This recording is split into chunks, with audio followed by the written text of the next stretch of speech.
regards to the transport, how much because earlier, some time ago, I brought it as a question, a parliamentary question, but then since we have the Minister of Finance in-house of this noble house, Honorable Speaker, I would like the Honorable Minister of Finance to tell us how much they are spending with regards to transportation on Banjul ferry services on a monthly basis, considering the amount that we'll be running as a revenue of 24.4 million, as mentioned by the Honorable Minister some time ago. Honorable Speaker, also with the Minister of Gender, Children and Social Welfare.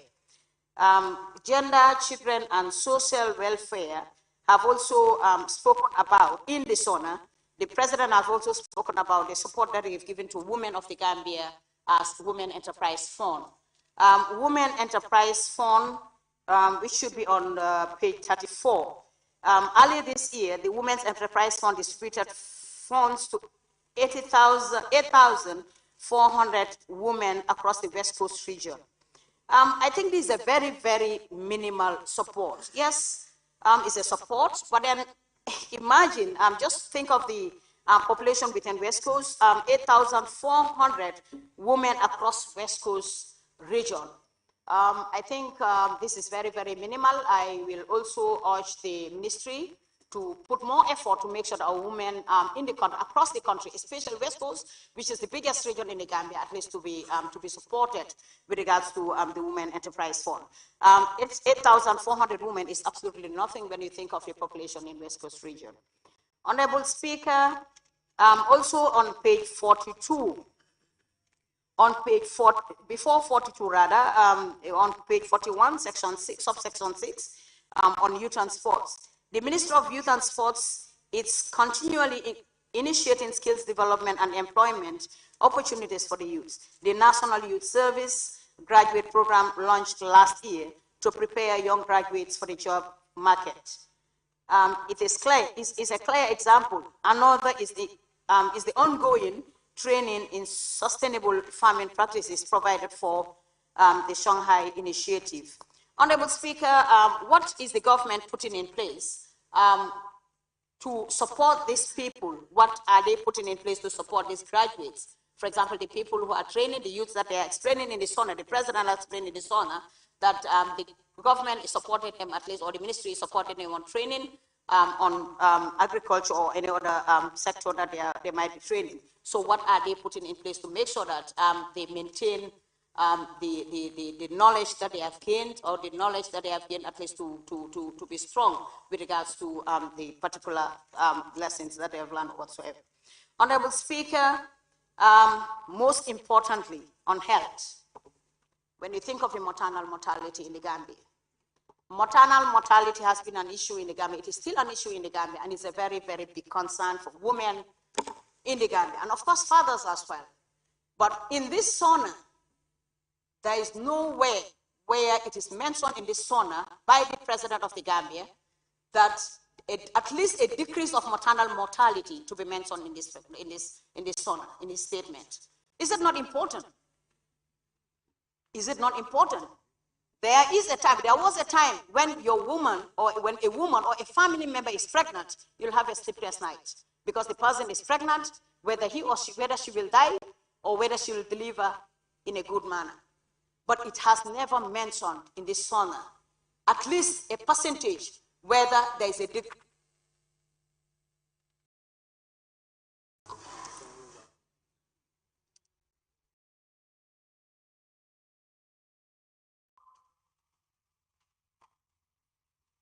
Thank you very much, Honorable Member for Sani Mentoring. I now call upon the Honorable Member for Banjul Central.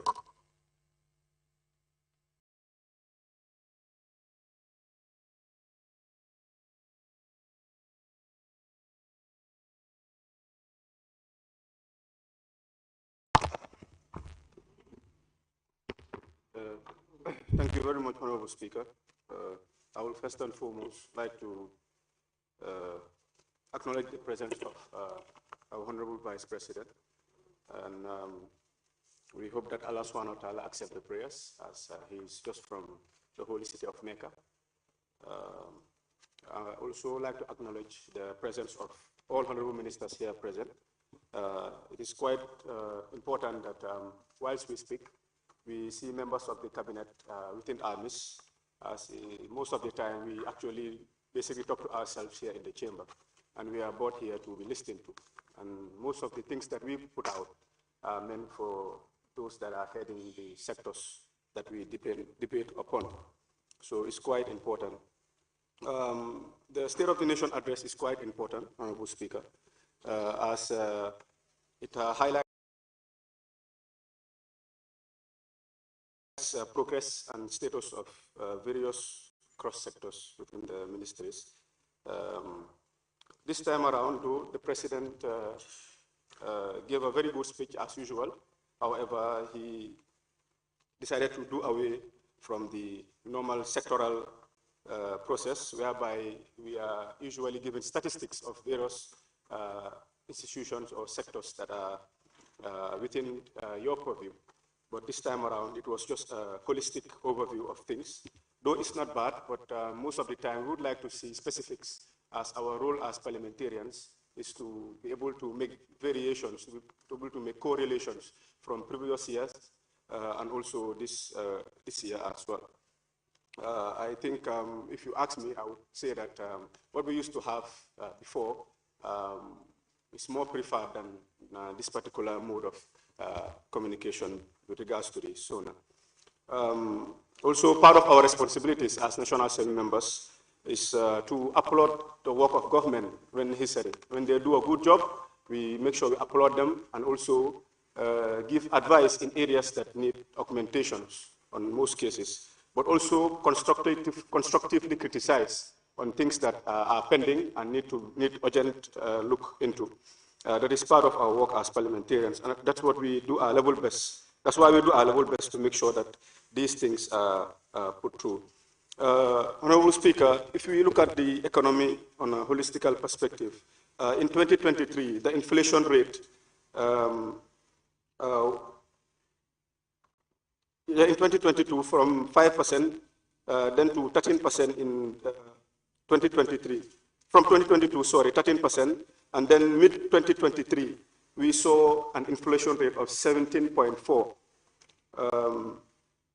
And then again, I like to always peg things on the medium-term economic fiscal framework, because this is a framework that serves as a guide for government with regards to areas of, it serves as a strategic guide on managing public finances, basically. It helps in controlling inflation, loan management, program-based spending, and other issues.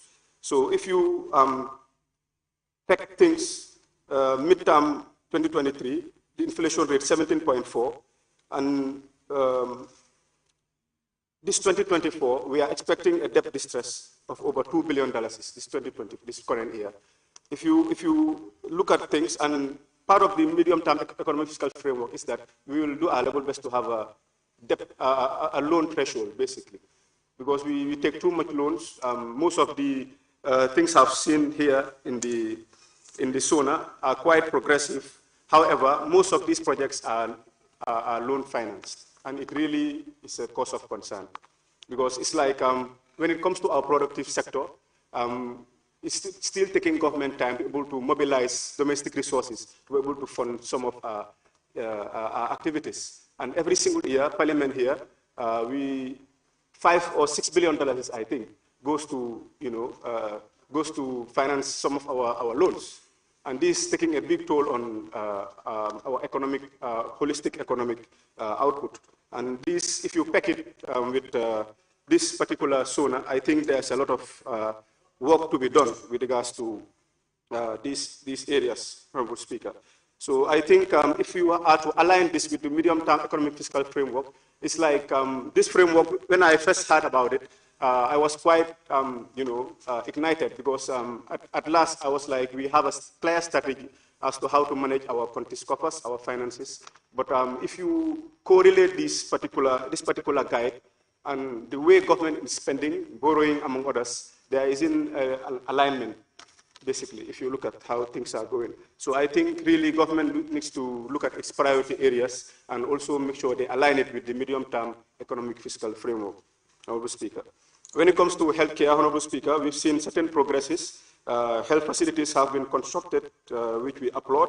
But in the President's speech, Honorable Speaker, we haven't seen any detailed information with regards to maternal mortality rates, the acute kidney issue that just came about, and it was a cause of concern where multiple babies died, and we were expecting, and this uprooted public concern. So we were expecting the President to be more specific on these areas as well.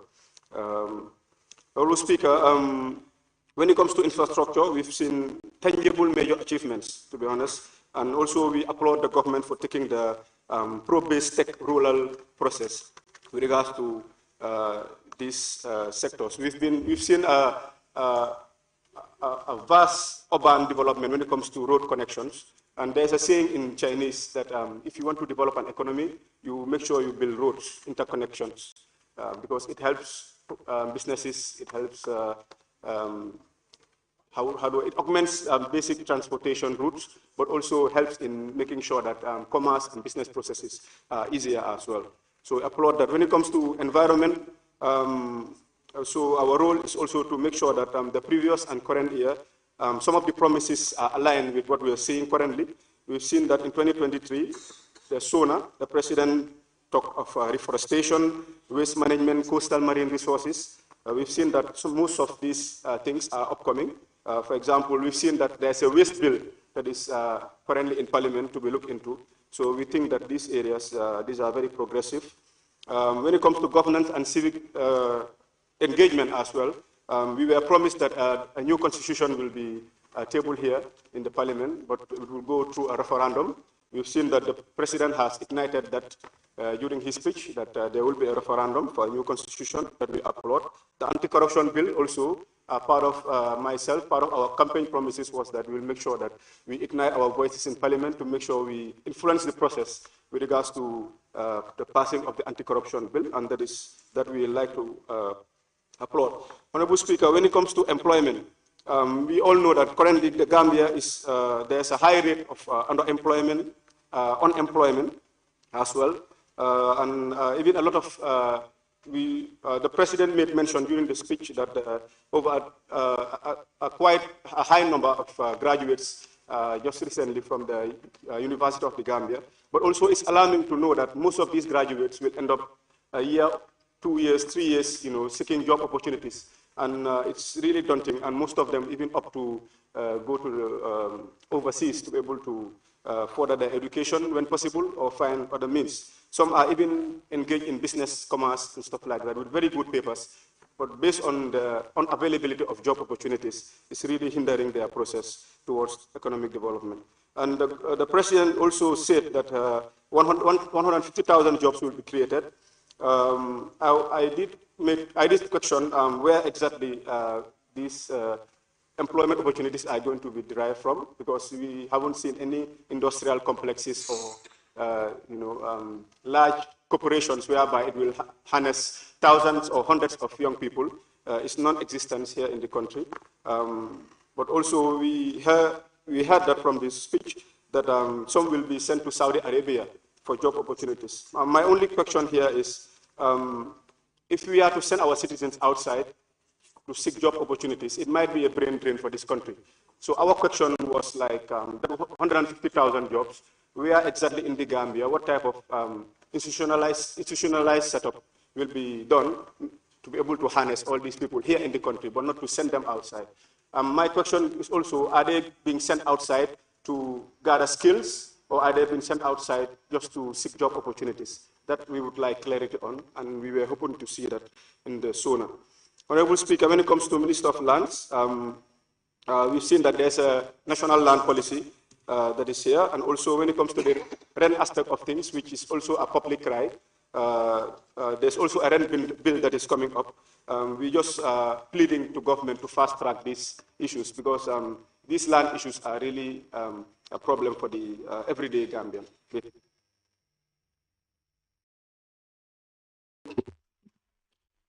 Thank you very much, Honorable Member for Banjul Central.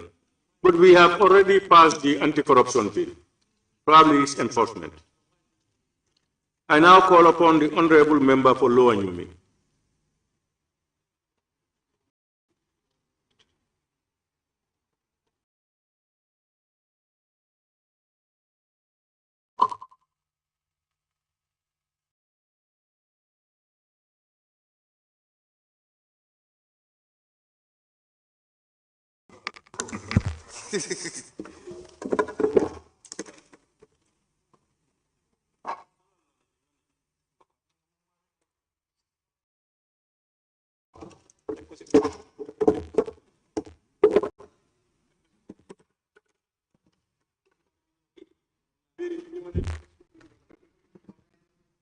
Honorable Speaker, Assalamu alaikum wa rahmatullah. I first witnessed the presence of the Vice President and the honorable ministers who were there with us since in the morning. I thank you all. Our debate today is regarding the SONA. With me, this SONA is the best speech the President ever made in this year, 2024. I will commend him for that and congratulate him and advise him to move forward. He is in the right direction together with his government.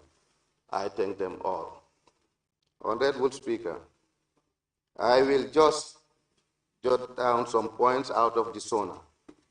One of them is infrastructural development, which is roads and budget and bridge.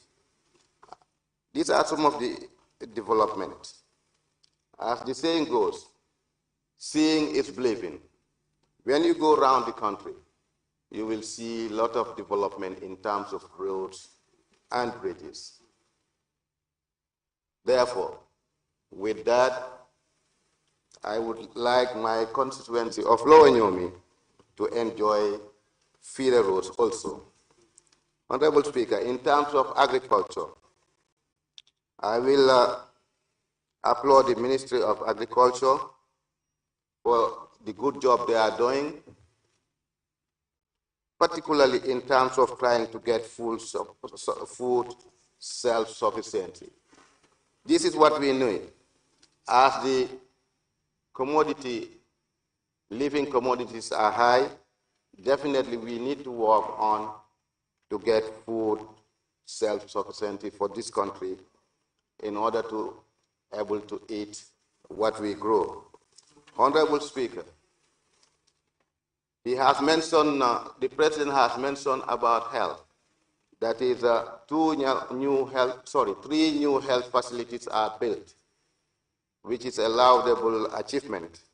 Definitely, there is no country, there is no unhealth country that can develop. I think these things should continue, and I want my constituency of Lower Nyomi in order to also enjoy those new health facilities.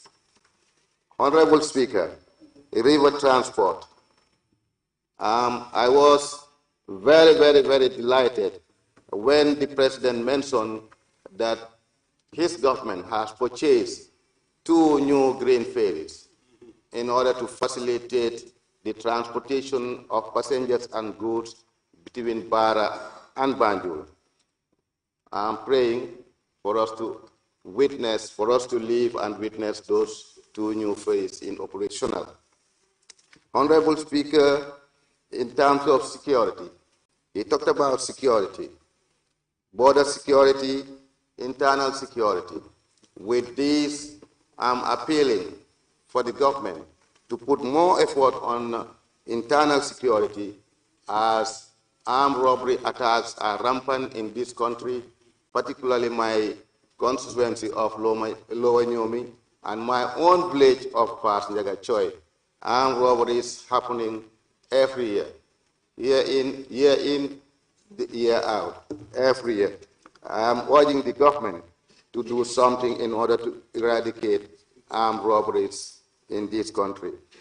Energy supply, Honorable Speaker, as my other colleagues alluded, definitely there is a project going on within the country, erecting poles in order to get sufficient energy supply for the entire country. But my constituency of Lower Nyomi are yet to enjoy this because most of About 15 communities are yet to be surveyed even. So I'm urging the Minister of Energy to try to do something with those communities. Honorable Speaker, with youths, the government is doing a lot in terms of sports and sporting activities. But what to secure our youth, particularly when it comes to illicit drugs? Illicit drugs like coups. These coups is harming our young children. The government needs to do something, as this younger generation are the future leaders of tomorrow. We did not afford to lose them. Let the government do their level best in order to eradicate coups in this country. Honorable Speaker, so many of my National Assembly members mentioned about salary restructuring. Yeah, for the civil service. Definitely with me, I will say not only the civil service, but our men and women in uniform. Let them be included. They are really suffering. They are working hard for our safety and security. They are out there for us, and we are here under the shade, enjoying. Let them be taken care of and uplift their living standard. Honorable Speaker, not to take too long, let me just pray for us to witness many more SONAs, particularly this coming 2025 SONA. And Honorable Speaker, I will, with that note, I will thank everybody for coming. I beg to take my seat. Thank you very much. Thank you very much, Honorable Member for Lower Nyomi. I now invite the Honorable Member for Talinding Kunja.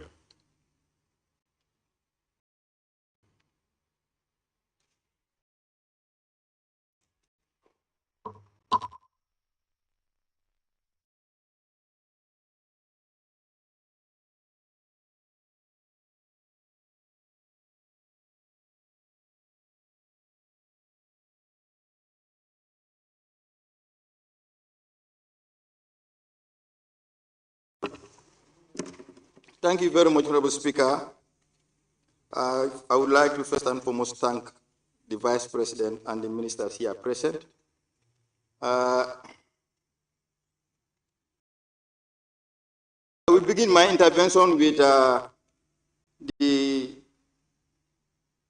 Fisheries and Water Resources Ministry, where the President informed this August Assembly that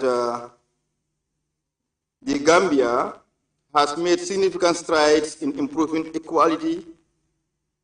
equitable access to safe drinking water, with 90% of the population provided with better water resources in 2023, up from 86% in 2010. This is where I have a problem. And I think SONA been very important in the activities of government to not carry any misinformation with regard to the realities that reflect on the ground. 90% begs the question, does it really mean 90? Because meaning every 100, 90 people have access to water. Only 10 don't have. Unless access has other meaning. But it means when they can get water where they want to get it and at what time they want to get it. Even if I take Talinding, for example, I will refute this claim. There are areas, majority parts of Talinding, who do not, you have tap, no drop of water is coming there daily. We've been saying this, even the former minister who was moved, confirmed to us here that the demand is more than the capacity of Nawe. Now you are telling me access 90%? How can somebody justify that? There are people, even here now, because of that lack of water. I have submitted my last CDF, constituency development for the entire 400,000, so that Norway can provide water service pipe from one location to another. The National Assembly paid everything in January. And it's not only my request. Member for Bundu requested the same water issue. Member for Ojo Swang requested the same issue. As we speak, National Assembly paid everything owed to them tonight. Not even a single pipe is laid for those people to get those water. You are telling me 90%? You go to Kalini, people are digging borehole everywhere. Go to Brikama, people are digging borehole everywhere. You telling me 90%? Is it realistic? People must feed the president with the truth. Technicians and ministers must tell the president the truth. The president cannot be blamed for this. You gave him what he should read. He read out. But this, we all know this is realistic. This is a government statement. 90%. I'm a member of 3 committees that go around this country. I meet villages in Bayan, Jordan, everywhere, who don't even have a simple borehole in communities. And even to refute your own claim, to say that it's contradictory, go to the next page where the ministry is boasting of a project, which I can commend them if it's implemented. And they are targeting 280,000 Gambians to access water. If this is achievable, we commend the ministry. But this goes to say that your 90% is false. Because 280,000 people, as our population today, is more than 10% of the population. And it's covering how many villages? So let's be realistic when we are presenting information to the president to present to the whole nation. And this misinformation goes to even the roads infrastructure, where the president is quoted in saying the OIC projects are conceived and executed timely. Is that realistic? All just want to tell you it's an OIC project. Safidin is an OIC project. Yeah, there are good ones that have been completed. Just day before yesterday, I went to Willing Kamba, and I commend the government for that. It's in good shape. It's completed, but not all are completed. Saying that it's timely, you are giving false information. Let's get the facts. This is not correct, and I want to highlight that. On the Ministry of Public Service, I applaud the ministry for the reforms they said they are going to do. This is important because years ago, the Gambia, the public service has been a shining light of the sub-region. And I think those stories should continue. What is alarming is the vacancy that they have highlighted. 80,427 vacancies in the public service. But not only that, the most important thing is in the crucial sectors of the economy, of the country, is the Ministry of Interior, Defense, and Health. And there is no wonder why the president even admitted to the failure of the government in reducing crime. Because you are telling me these vacancies should be filled in the army. These vacancies should be filled in the police. These vacancies should be filled in the health centers. You just both of our created building new hospitals. But then, let me remind you, the national state registered nurses have graduated 2 badges that have not been taken on board. Who are going to fill those hospitals? It's a challenge, it's a concern. And you, government, is boasting about creating employment. Now you have vacancies in your own government. You are not filling it. And the excuse is the lengthy recruitment process. I beg to differ that. The normal training program for a professional soldier is just more than 4 months. Police, 5 months, 6 months. They've completed training. That cannot be the reasonable reason to say that that's why that's justified. If there's no money, yes. If you prioritize other issues more than security, you can say that. But you say the recruitment process being long is the reason that you cannot fill this 8,000. That's not policy. That's not acceptable as a reason. The government must set priorities in filling these vacancies because they impact on crucial sectors of the country, which is security. And that high recruitment rate, the defense minister has confirmed that. So people have right to leave. He said it, I quote it, Minister of Defense. Everyone has right to leave. People are leaving the army. They are leaving the police. How do you replace them? It should be focus of the government to do that.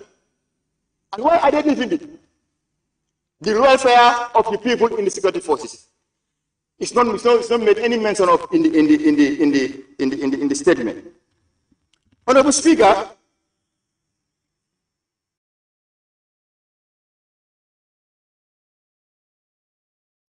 the tourism sector, Ministry of Tourism, on page 15, the President highlighted his government stand improving our promotion strategies, infrastructure, products, and services. Their strategies improvement. I question the policies in enhancing, improving the infrastructure of this country in terms of tourism. Go to tourism infrastructure in this country and look the condition in which they are. Not only talking about hotels, those are private entities, but look at tourism sites like the parks, the national parks, the agricultural reserves, and all the cultural sites, and you see what improvements have been done there. I invite anybody to report of the Select Committee on Youth and Sports and Culture and see the gap that has been raised since last year. And there are issues regarding there's an idea that was mentioned here, twinning the African reserve with even Fatola.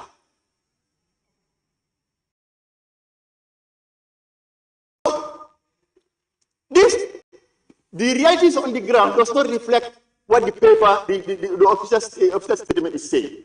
The only improvement we can see in terms of infrastructure is the ecologists, which is in fact fraught with malpractices, according to the reports of the Petition Commission.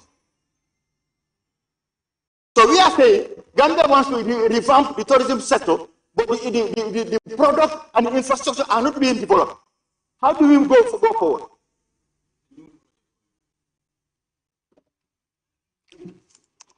Do unto others as you like you understand others to do unto you. When you speak, I leave you freely to express yourself. In fact, when time did not favor you, I was affected because we are in a very important time. You are the very person who moved 10 minutes here. But 10 minutes was not sufficient for you. You know, let's stop doing this service to our people. We are a representative of the people in this parliament.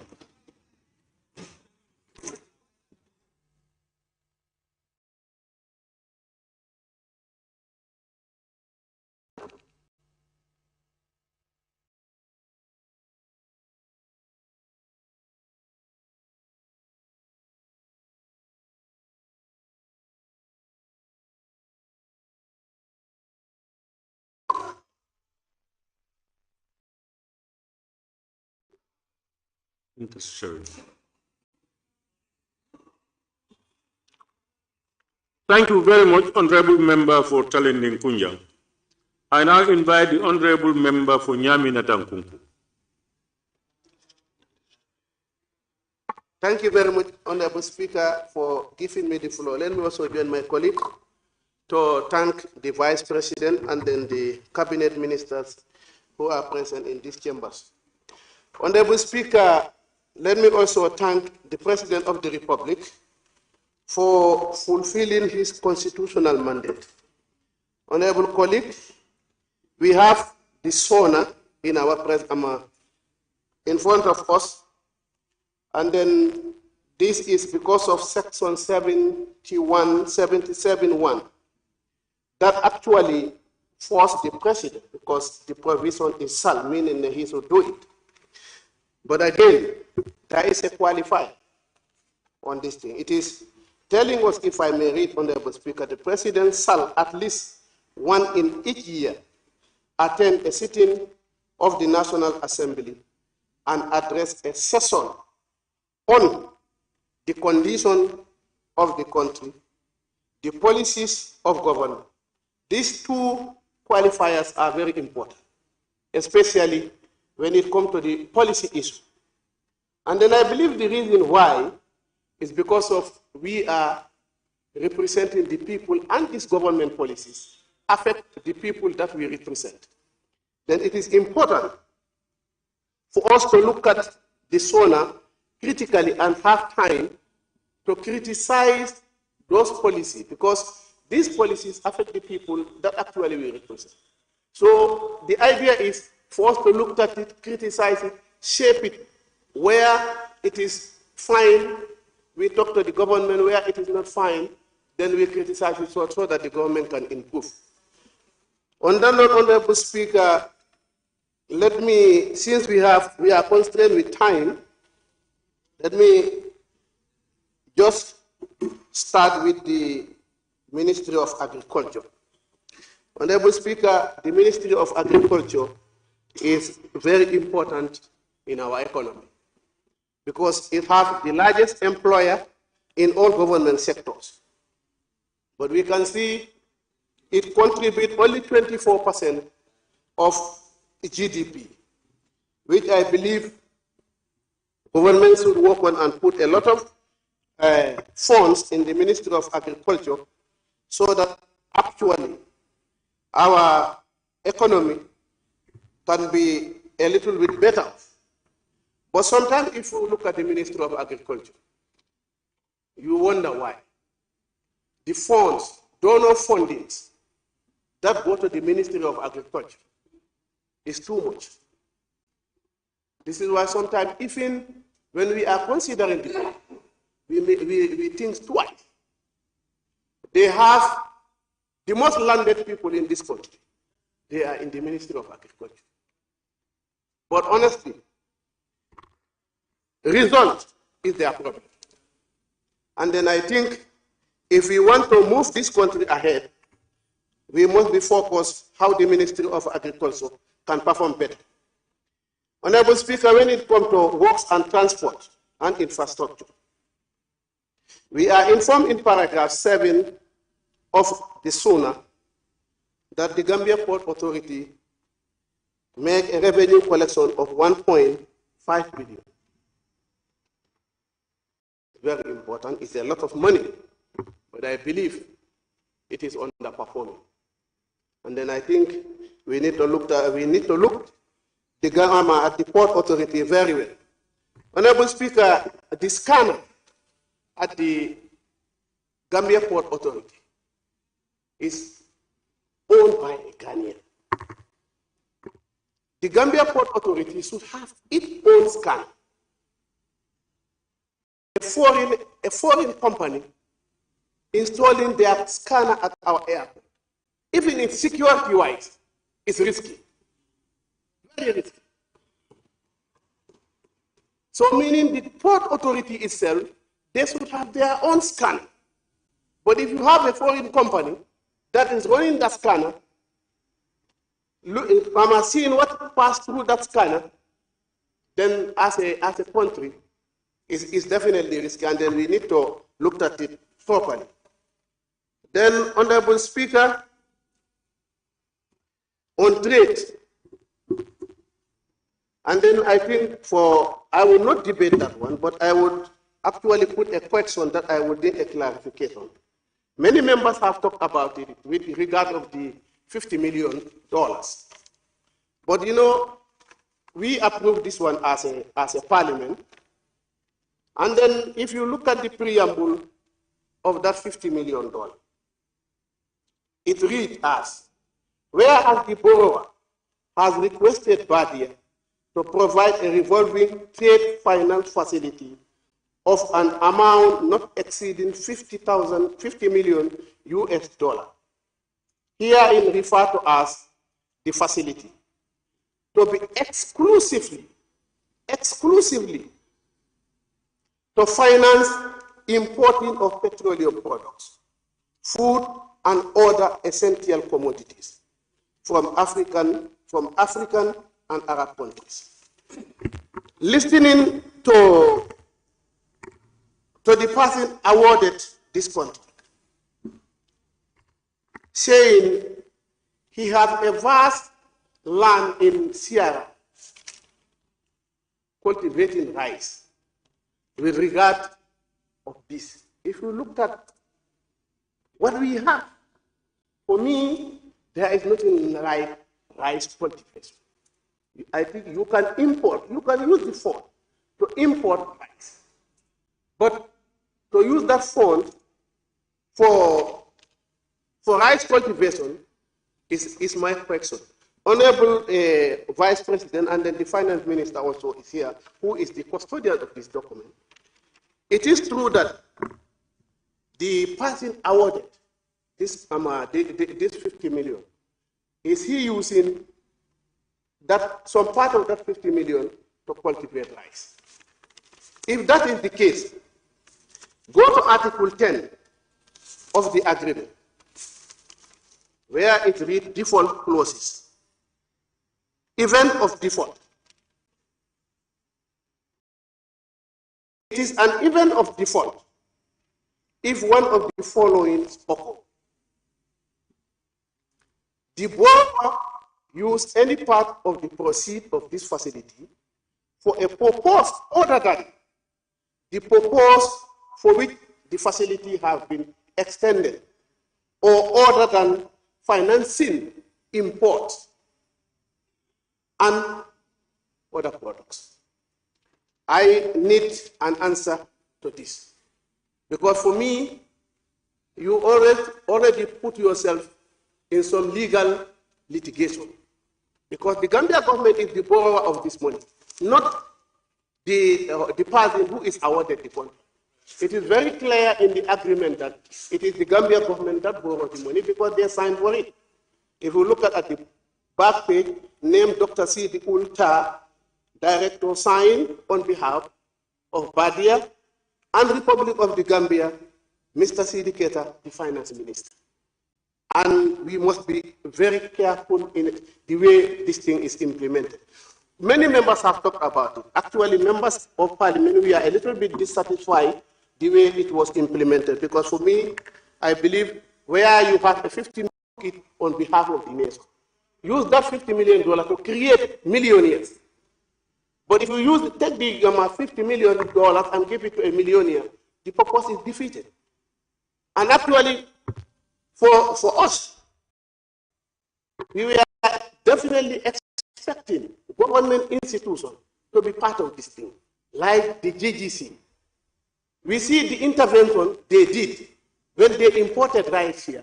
The price of rice have to go down. And then the idea of these facilities also is to create competition so that price of rice and other basic commodities can go down. But if you take it and give it to one party, then still now the issue of monopoly will work. Honorable Speaker, on environment, I think the Minister of Environment was around, but he is out. Honorable Speaker, we have a law that bans cutting trees, making charcoals. But you know what is happening in this country now? You see, if you go to the bush and you are taking fire, you can use the dead wood. But cutting the land,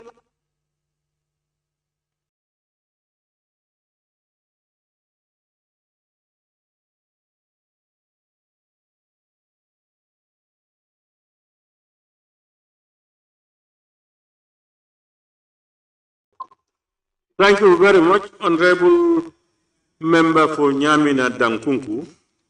I now invite the Honorable Member for Banjul North. Yeah, thank you very much, Honorable Speaker. Honorable Speaker, I will also want to join my fellow honorable colleagues to commend His Excellency, the President of the Republic of the Gambia, for fulfilling his constitutional mandate, that is Section 77(1) of the Constitution. And I will also want to thank His Excellency, the Vice President, and the honorable ministers present here to listen to us on this important session, and also to be ready to answer to all the questions that we are about to ask. Honorable Speaker, with your permission, I would just want to refer the House to the introduction part of the SUNA, that is the speech of the President. Under the introduction number 1, it says, in accordance with Section 77(1) of the Constitution, it is his honor, even though it is my honor written, but it is his honor, I am quoting him, the president, to address this august body on the country's current state of affairs. And two, says the address provides an update of his administration performance during the 2023 calendar year, which is indeed very important. Talking about the focus on government policies, programs, legislative frameworks, and others. I think this is indeed very important. But, Honorable Speaker, with due respect to my own surprise, I didn't hear the President mention anything about one of our most valuable assets as a nation. That is the Senegambia Bridge, we call it. We all understood that last year there was an agreement by his government through the Ministry of Finance with Africa 50. We want to know about the update of what really happened, because most of the things that we saw was on news. We never had the opportunity to bring the minister forward to explain to us. I cannot remember. But I think this would have been an opportunity to understand, especially the figure involved, that is the amount involved, which is about $100 million. What use will it have for Gambia? And also, what plans do they put in place? I understand that according to the agreement, it is to be settled in 25 years to come. But what feasibility study was done? And what consultation was done in terms of reaching or making that decision on behalf of the Gambian people? I think these are very important things that we really need to bring forward. Honorable Speaker. Honorable Speaker, I will further go to the issue of education. As we all know, as also a demographic dividend champion in this country, I believe we cannot move this country without making sure that we harness demographic dividend. And in doing so, we must make sure that the tools that are within the areas of making sure that we harness demographic dividend must be achieved. And one of the key elements is education. We have seen of recent the approval that we did as Parliament in terms of transforming some of the institutions to universities, which is indeed very laudable. But when it comes to our basic education, it's the government, through the Ministry of Basic Education, also thinking of how to introduce a digitalized literacy in our school curriculum. Because we have seen how the world is moving, especially when it comes to areas that have to do with technology. Countries are advancing, but how can we better prepare our children to be well equipped with all this advanced technology, instruments, so that it's part of what we want as a nation, to better prepare our future generation. What is government willing to do to make sure that that becomes a reality? And I was expecting such thing to come in terms of the plans that they have, because according to what I just read, has to do also with the future. Honorable Speaker, one of the most important sectors, still on the demographic dividend, has to do with our health. Health is very important. We have seen the move that the government is taking towards health. Health is indeed very important because nowadays in the world we believe in universal health coverage, which is to have access to healthcare services. To what extent have we gone? To my surprise, one of the most key areas that we are seeing ourselves as a nation currently is the issue of young people getting mentally ill in this country, which is a concern. But if you go through the speech, there is nothing mentioned on that. As a nation, as we talk right now, the only psychiatric center we have is one, which is Tanka. And if I tell you, and you will be shocked, Honorable Speaker, if you go to that center right now, if they tell you there are problems, you will wonder whether we have, even as Parliament, appropriated funds to them. Because their problems are uncountable.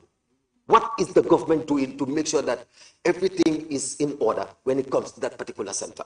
And I am very concerned, especially when it comes to issues that surrounds mental health.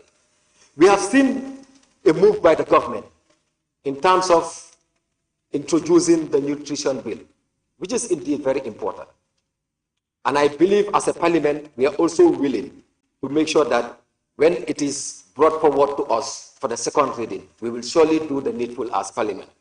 So for that, I will commend the government, but also to ask them to commit themselves to start contributing towards nutrition in this country, which is indeed something very important.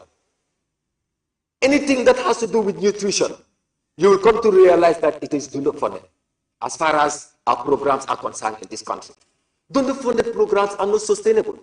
As a nation, we should think sustainably so that we put our programs together and see to it that whatever we do starts from us. There is nothing better than starting from our own pockets as a nation. And that will always earn us the respect when we even sit on a round table to discuss with our partners. Honorable Speaker, talking about infrastructure, I cannot keep quiet when it comes to the issue of the Banjul Road Rehabilitation Project. We know the Banjul Road Rehabilitation Project is brought in Banjul to facilitate the city of Banjul. But the truth is, since 2019 up to date, I can remember the Minister of Infrastructure stood here last year and said the project will be completed this year, June. And we are in June. And today is July, right? And the project, I can tell you, the most important element of the project, which has to do with the main ring canal, is yet not constructed. And the rainy season is already here. 2 years ago, we were so devastated because of the flood flow that we experienced as a community. That is the city of Banjul. And by extension, let me say the Banjul North constituency. And we don't want that to happen again. So I think it is also very important for the president to give us an update. What is still not making them to complete the work? Because according to them, they will always be so proud to tell you that the work is 98% completed. We want it to be 100% completed, Honorable Speaker. Honorable Speaker, going further, the issue of agriculture. All members mentioned about agriculture. That is, the members that have already deliberated as far as this sooner speech is concerned. Honorable Speaker, the President was so proud, and I will refer you to page 9, number 2, to inform us that consequently cereal production increased by 21%. Good news, rise by 27% of $2,350. At the cost of $2,502 today, if you want a Saddam bag, the small bag, it will cost you $2,500. So what is really going on? What impact does it have when all these percentages are increasing? We want to see it impacting our people. If the percentage is increasing, we expect the price to reduce. Understanding that it is one of the main food that we consume as Gambians, including you, Honorable Speaker. When it corruption bill. Honorable member, is Honorable Speaker not a Gambian? Of course, we are a Gambian. Then why say for all Gambians, including the Honorable Speaker? You are not making me a Gambian then. Honorable Speaker, Pardon? Okay, thank you.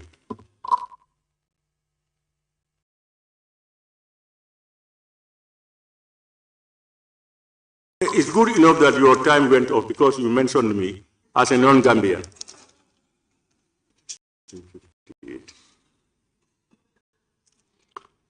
Thank you very much, Honorable Banjul North. I now invite the Honorable Member for Kiang East.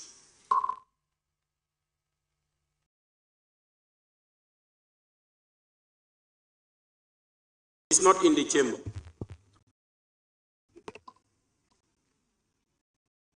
I think since we started, I never saw him. I mean, when we came back. No. Honorable member. Huh? What do you mean?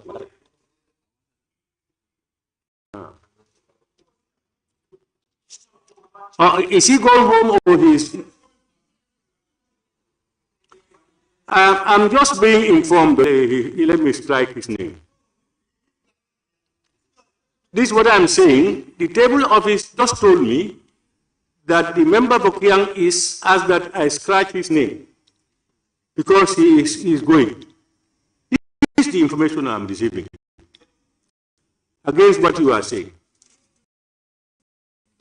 Yeah, that's what the information I'm just giving. I now invite the Honorable nominated member, Keba Langfofana.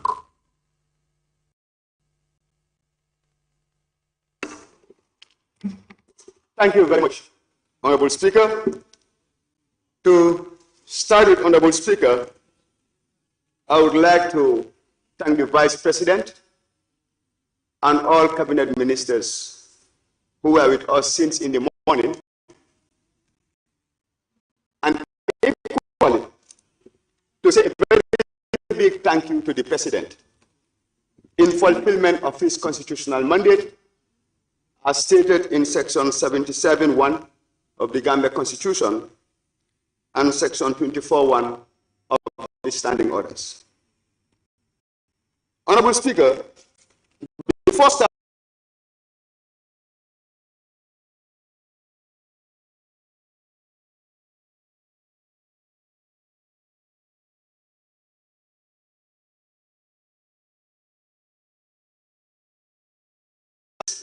on page 4, paragraph 2, the address provides an update administration's performance during the 2023 calendar year,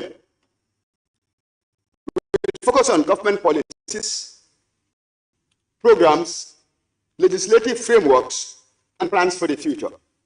This will be linked to our national plans and the influence of developments on the nation. Honorable Speaker, it's surprising to hear members asking about specifics when we have other parliamentary tools that we can use to get those answers. During every session on Wednesdays, we have members' questions to the various line ministries. Clearly state that he is going to provide us with a summation, a consolidated version of his government's performance. And today, what we should do as lawmakers is to interrogate that paper based on the programs and how do they address to the social needs. Then we can trickle it down to the specifics by directing those questions to the relevant ministries. Honorable Speaker, from there I will start with the economy. And with the economy, I would like to refer the House to page 7, paragraph 1, which states in 2023, the Gambian economy surpassed the projected growth rate for sub-Saharan Africa. Commitment to economic growth and prosperity, reducing inflation and other debt vulnerabilities, while maintaining prudent fiscal policy. During the starting of the debate, I was worried because the finance minister was not in. But I would like to welcome him equally for coming. This is a welcoming news. But down in the streets, Honorable Finance Minister, questions are being asked as to how do we correlate this to the prices of basic commodities and services. What are the elements involved? As a government, all of our actions are geared towards improving the lives and livelihoods of our people. So it will be prudent if you can speak to the Ghanaian people and let them know what are the drivers of the economic growth and why is it that still now that economic growth cannot trickle down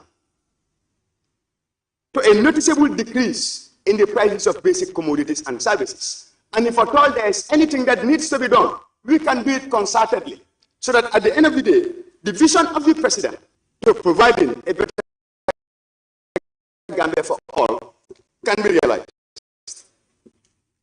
And then, Honorable Speaker, one of the key things that the SONA also provided was indicating that IFMIS is being rolled out to all the local government authorities.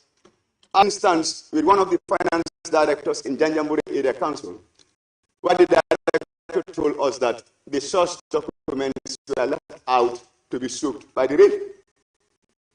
And there was no way that we could have any other alternative way of what? Gathering evidence. So which means this has demonstrated towards improving accountability and transparency. And I will urge the finance ministry to really ensure that if this is not only rolled out, but ensure that the local government authorities are definitely utilizing it so that we can harness all the evidence that it comes with. Honorable Speaker, the report also did highlight that agriculture during 2023 contributed to 24.4% to our GDP. This is important because agriculture is one of the productive bases of this country. We cannot continue to rely on tax as the only source of revenue for our country. It cannot work. So seeing the government diverting resources towards improving on that productive base is worth commending. And again, the report also did indicate that this year over 5,000 hectares of land have been allocated to 10 investors for rice cultivation. Annually, the Gambia consumes 300,000 metric tons of rice. Out of these 300,000 metric tons, only 10% is produced locally. That is roughly around 30,000 metric tons, which means we buy 270,000 metric tons. With the current price of rice standing at around $600 per metric ton, which means we are spending in excess of $160 million on annual basis for the procurement of rice. How much metric tons it will provide? And that will start as savings which can be diverted to other crucial sectors of the economy. Honorable Speaker, at this point, I would like to refer you to page 11, clause 3. It reads, that's under the Ministry of Fisheries, Water Resources and the Environment. Sorry, Fisheries and Water Resources. It says, consequently, the Ministry of Fisheries, Water Resources and National Assembly Matters has initiated the construction of 20 fishing boats with fishing equipments to enhance the livelihood of the youth and women and reduce illegal migration. Also, the ministry is constructing fish ponds in Colora through a funding partnership with EU to boost fish production. This deserves a commendation from the House. And it is really unfair if members should ask questions to know whether it was not allocated based on political lines. For once, we should see the Gambia. Today, the most critical sector of our economy is the youth. The most critical segment of our society is the youth. If the Ministry of Fisheries is coming up with a project which is going to reorient these youths, give them life sustenance skills where they can generate income for the betterment of their lives and livelihoods, what we should do is to encourage the ministry, but asking them specifics and concluding by saying we need to know to ensure that it wasn't on political lines. That was unfair and that was unparliamentary. And we should desist from that because it doesn't say A party or B party. It says Gambian youths. So, Honorable Speaker, I will commend the ministry for that, and we would like to tell the Ministry of Fisheries and Water Resources to really talk along those lines. The youths deserve every bit of empowerment. They are the futures of tomorrow, and if we want a better Gambia, we have to continue on the investments we are doing in the youth sector. Honorable Speaker, the report also highlighted the construction of 365 kilometers of roads, basically from the local funds. This is laudable because it has never happened in the Gambia. Always we depend on loans, we depend on grants. But believe in me, history has taught us that no country has ever been developed by IMF or World Bank. We must start looking inward. We must start generating our own resources, and we must start investing in our own developmental priorities. So we commend the Ministry of Works and Transportation for that, for making sure that we've used the Gambian dollars, we've used Gambia's generated revenue to build 365 kilometers of road, and we are hopeful that this trend will what? Continue.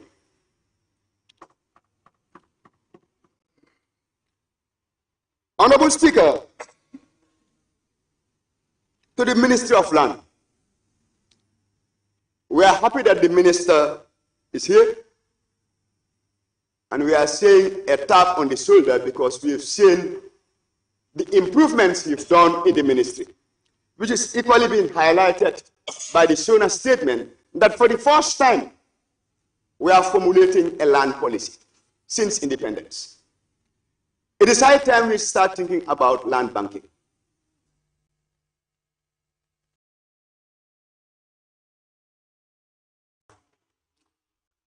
Thank you very much. Honorable nominated member Keba Lamfokona. If I had not committed myself to saying that I will give no time, I will give you extra 1 minute. I now invite the honorable member for Fonyi Jarol.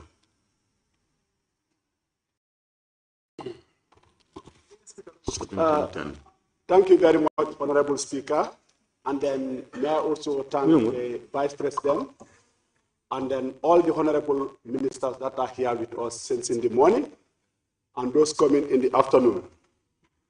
Well, I am not those oppositions who don't recognize efforts of government. I even do say I am an administrator. I am not a politician. So being an administrator, this is why sometimes in my contributions, I may sound very disrespectful to others because I want people to deliver to the best of their ability for a better country. And then I know this is our country, and then this is the opportunity that we have. I know some will start saying that maybe now he's going to borrow. This is Gambia politics now. Or maybe I have received a brown envelope. The reason why I'm saying this, the opportunity that we have, that we turn it as a strength, that we victimizing the president. We have a president who is open, who you can speak to him at any time you want, without any fear or favor. This is a president, how well he listens, I don't know. You have to continue clapping. How well he listens, I don't know. But I'm confident he is even ready to speak to the poor man out there in the street without any fear. But for us now, the president has got trust on us, appointed us into offices. We turn it as a strength to be turning everything into corruption. Just breaking all institutions. Let me just look at this statement that the president made. Our survival and progress depends on security and peace. How can we achieve this when our people out there, my people in Fonyi Jarol, there are crying? I say when we speak here, when we prepare this report, I was an administrator before, I prepare reports. Most when people prepare reports, they don't put the challenges there. They don't put their constraints. They don't put their corruption in the report. They don't put there. All what they will do is to put the good side.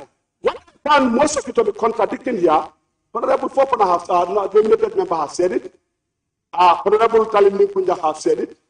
Because if you look at the economy, when you tell me that the economy is growing at 5.3%, I have to look at the impact of that growth within the communities. Are they feeling that growth? Again, I have to look at within the institutions. We want to talk here of increasing rent allowance and transport allowance. So with a growing economy, what stop that? Can you now tell me the answer? What stop that increment of that house rent allowance and then transport allowance? And then the economy is growing. And then I look at the game like the executive will do the planning. The National Assembly does the approval. Then Then again, the executive through their ministries will do the implementation of what they have planned. We, the National Assembly, will do our oversight functions to go and scrutinize and then inform the public what is going on. So are we enemies? We are not an opposition. I'm not here to show myself or I want you people to recognize me. Since last week, there is a charitable organization in this country that I am linked to, that I don't direct them where they go. I have given them my vehicle. Since last week, I'm looking for a lift to come to work, and I'm never late. Even Gimara, where the president is from, they are giving him a borehole. They are everywhere. Today, as I speak to you, they are in Kiam. So are you telling me that I'm an opposition? Am I not contributing to a government's effort? Anytime I talk, I will talk on the security. And then, Honorable Vice President, I want those OIC vehicles all to be sold or converted into pickups and then given to police stations everywhere, given to the security. This is what I will inform you. All those OIC vehicles, because we are told that you kept them from where else to make a decision. If you have not made that decision or you are not yet to arrive at a decision, I want all those vehicles sold or converted into pickups and then given to police stations or turned into ambulances to hospitals and then given to hospitals. If not, next session, what I'm going to say here, if you clap for me today, the next time you're not going to clap for me. I'm going to comment. All of us are here. We are not enemies to these ministers. The Minister for Higher Education, how many times did he table a bill here when somebody goes against it?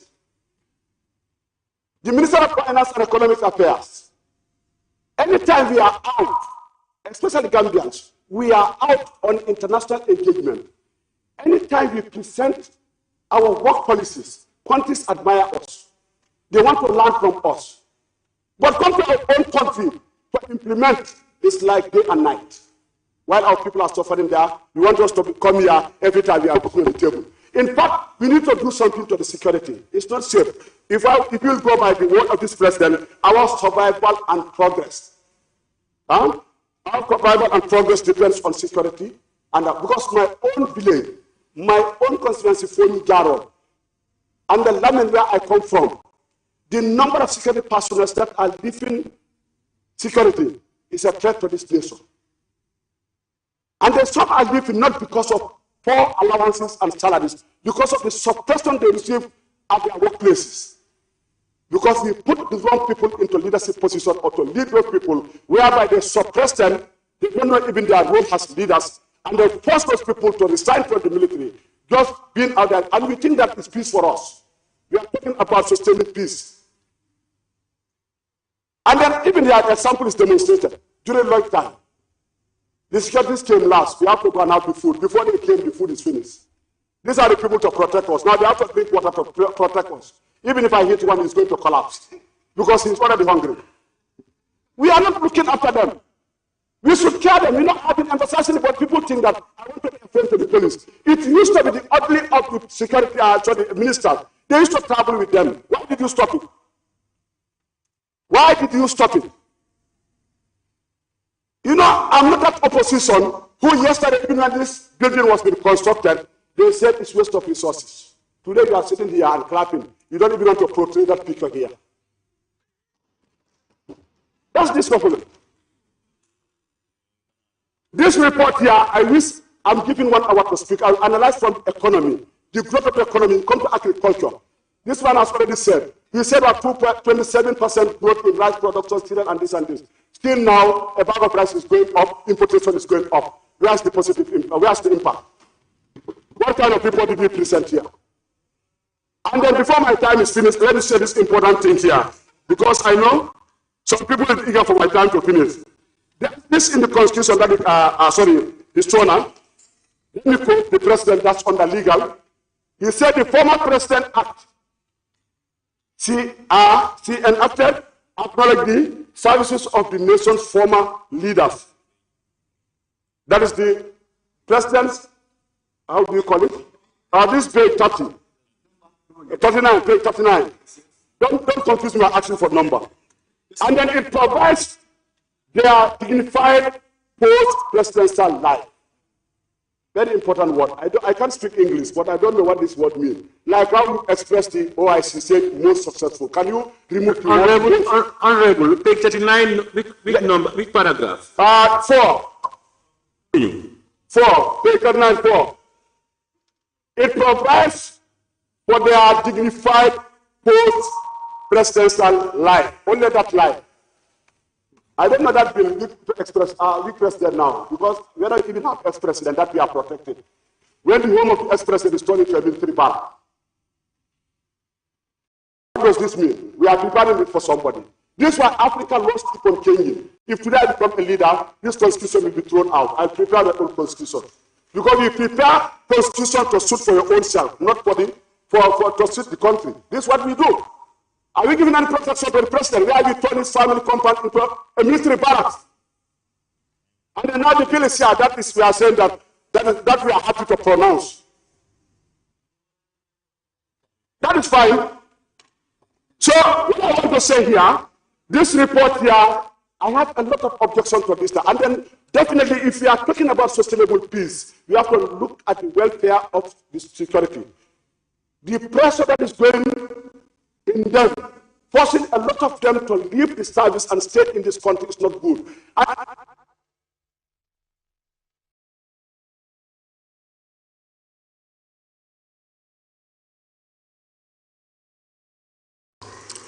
Thank you very much, Honorable Member for Fonyi Jarol. I now invite the Honorable Member for Serekunda.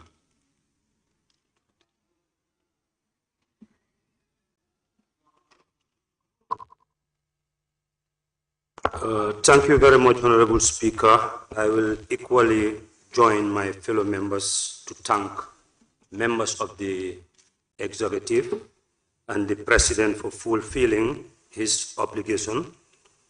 Honorable Speaker, we first have to establish the importance of the document before us, which bears the policies and programs of the government. And what are policies?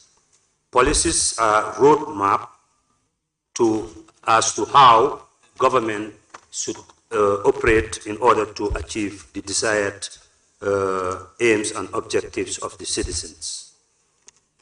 Honorable Speaker, in the SONA speech, I've gone through it, and it really falls short to come with policies that really affects the Gambian people.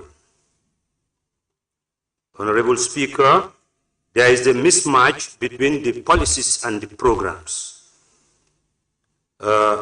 What are policies? For example, in the area of education, we were expecting policies that will inform us as to how we want our educational institutions to be. For example, most of the schools in the Greater Banjul area today have no security.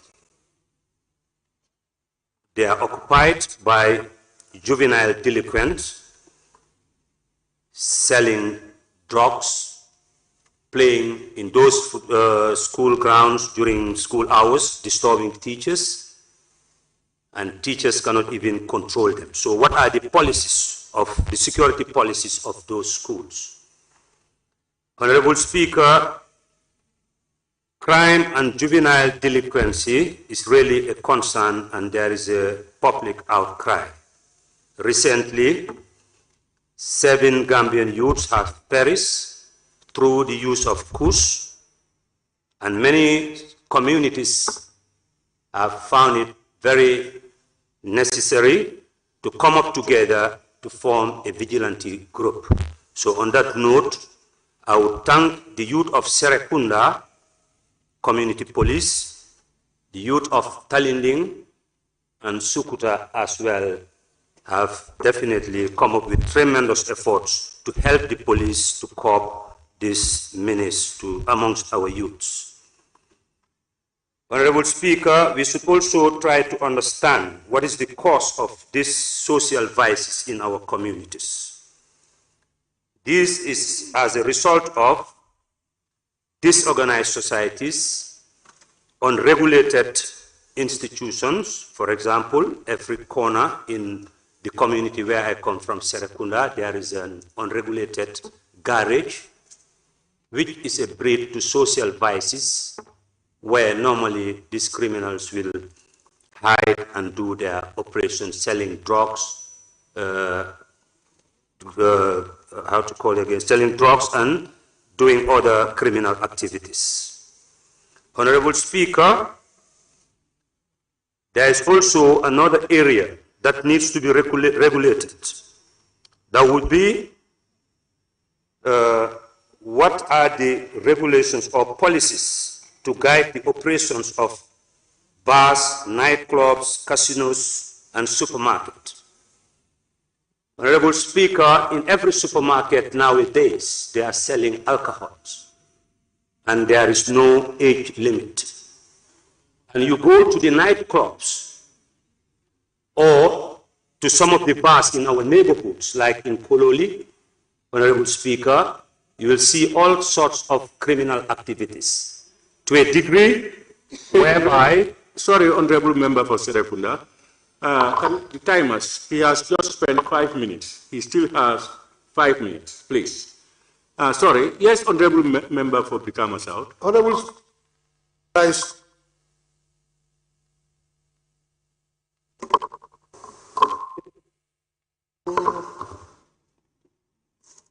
Honorable Speaker, I rise to move a motion for us to sit beyond 6 o'clock to complete the business.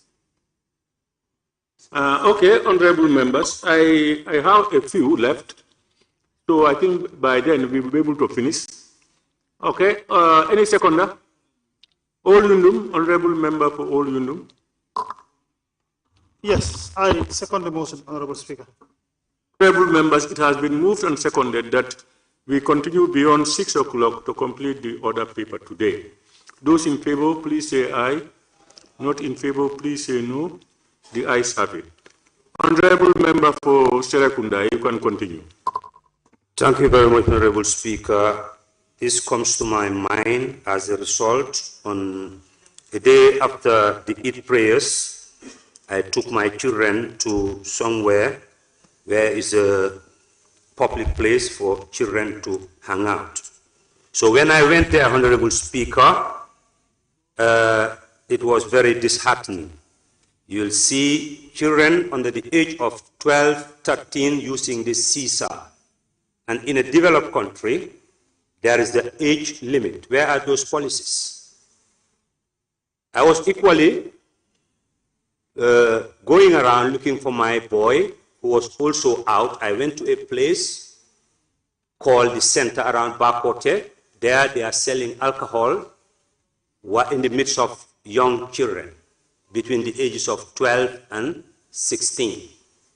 So there is a need to regulate these places, Honorable Speaker. And another thing, Honorable Speaker, the issue of demolition, like the member for Talinding have cited.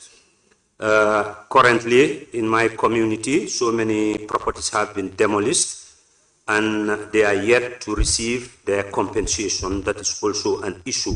So to avoid such in the future, there is a need to have policies that will govern and regulate these demolition exercises. Another thing that would be national disaster, NDMA. I believe that the NDMA approach is outdated. They need to come with new policies and strategies to mitigate disaster by including the local residents and the local structures, the available local structures. In reality, that's how policies should be crafted. It should be bottom-top approach. In the area of agriculture, I won't talk much. Since we accepted groundnut to be a cash crop, that limited us to the level we are still at in agriculture. But there are other lots in agriculture. Honorable Speaker, I will end my contribution with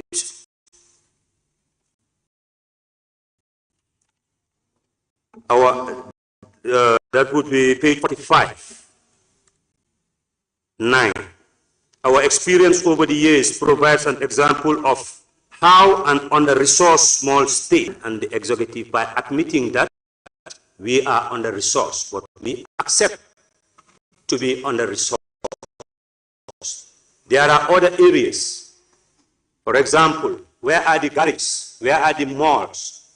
These are potential areas that if the government invests on them, it will make them generate more revenues and provide more services to the people. On that note, Honorable Speaker, I thank you very much.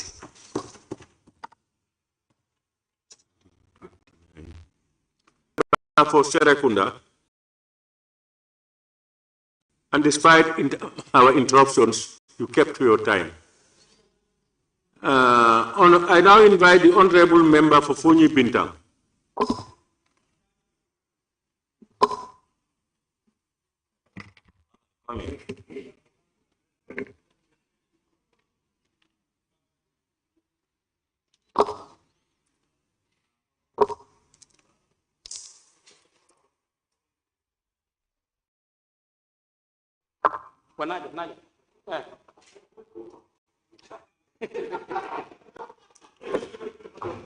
Thank you, Honorable Speaker. Without any distraction from Member Onyunu, please. Okay. In my mind, I have the conviction and the belief that we should be addressing the President, and the President should be here to answer to our questions. But until then, when we have the laws to be changed, to suit us, because the President is the very person that can answer questions to our satisfaction. I don't want it to be a burden on the Vice President. Thank you. Going forward, I quote from the President, 45, 10, there is no turning back, no slowing down for us. But I can see to it that the government have fully turned their back towards development, towards progress, towards security, towards everything. In governance, your actions should speak for you. You should not tell people, this is what I did, and this is how far I went. People will see by themselves if actually you are bringing development.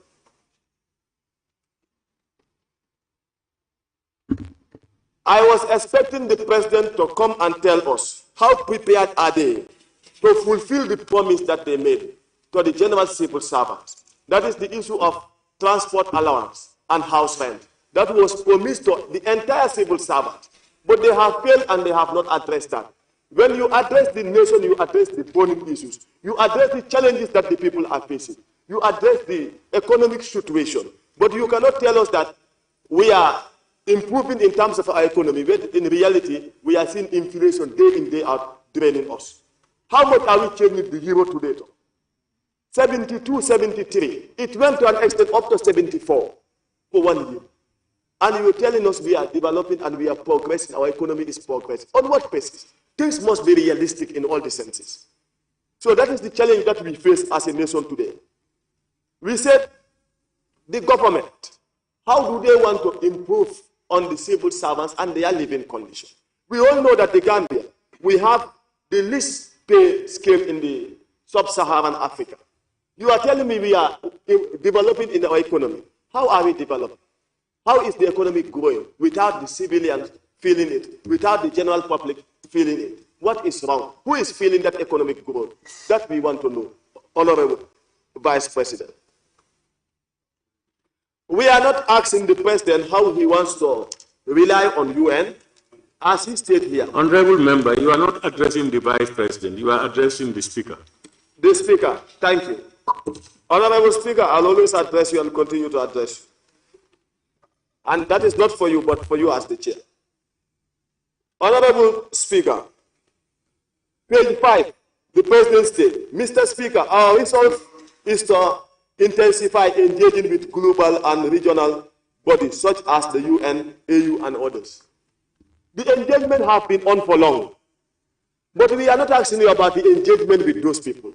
We are asking you how are you mobilizing the resources locally In the absence of UN, in the absence of AU, in the absence of ECOWAS, how do we survive as a nation? How will we solve our problem as a nation? And the president did not even go further to tell us when he wants the ECOWAS or economic soldiers to leave our land. And these are challenges and these are issues. When can we rely on ourselves? When can we have trust on ourselves? When can we have confidence in ourselves? That is the challenge. When you address sooner, you address the burning issues, like we have seen the issue of course, taking the life of the young, as stated by other parliamentary members. This has been an issue, and it's a burning issue. When you address the nation, you address the burning issues. This is why when other honorable members were clapping, I was wondering what were they clapping for. When the issues are addressed, then you clap. Then when the issues are not addressed, why should you clap? What were you clapping for?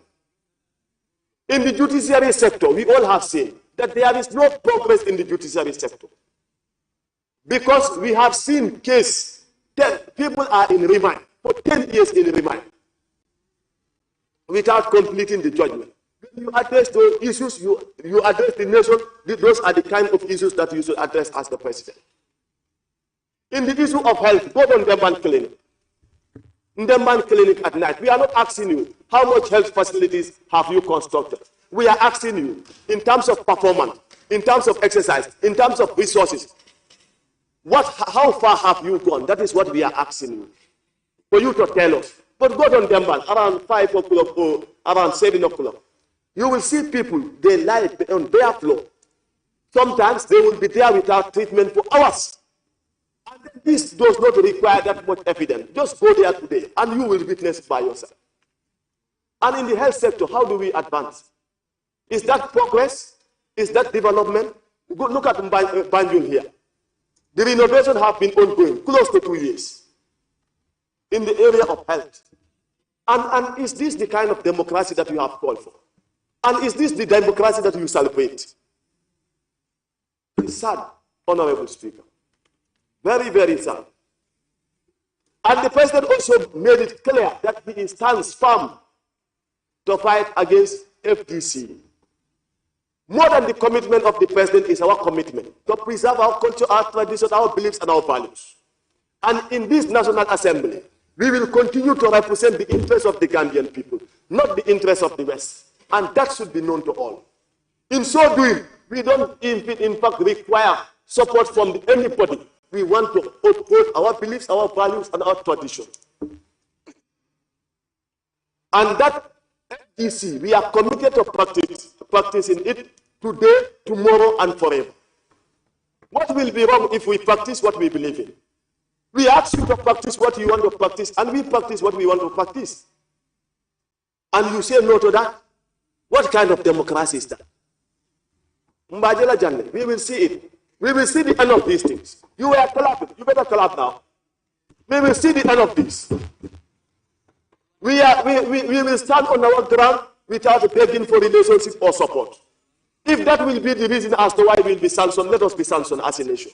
If because of Palestinian FTC will be the reason as to why we will be sanctioned, then let us be sanctioned, Honorable Speaker. We are ready for it. And statistics have shown that when a nation is sanctioned, that's the time the nation progresses. We are ready for that progress. And we are committed towards that progress. I thank you for your kind attention.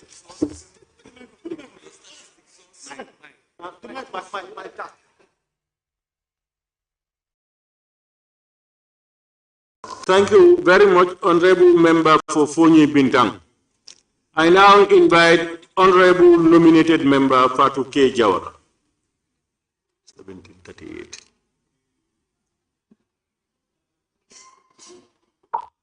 Thank you very much, Honorable Speaker. I also join my colleagues to thank the Vice President and Cabinet Ministers here present, and to thank the President of the Republic for fulfilling the constitutional requirement, and to further congratulate him for being elected by the second largest body of the Muslim organization, OIC, as the chairperson. Honorable Speaker, to begin with, Health, Honorable Speaker, we must commend the government for not only fulfilling their national commitment, but international obligatory. The Malabo Protocol that make it mandatory for every country to allocate 10% for agriculture and 15% for health. It is in His Excellency tenure that the Gambia was lucky to have MRC machine at the Edward Francis Small Teaching Hospital. It is his tenure that we have a DNA machine, a testing laboratory, among others. Some of them were even captured in the SUNA address, but I was just reading this by head. Honorable Speaker, on the transport and works, we've been seeing a lot of achievement by the government in the area of road infrastructure development. Honorable Speaker, but I need a lot also need to be done about installation of street lights, installation of street light cameras to monitor reckless drivers to minimize road accident in the Trans-Gambia and the Batin-Hardin Highway, Honorable Speaker. Honorable Speaker, on the national security, Honorable Speaker, if you may permit me, page 32, and I may read.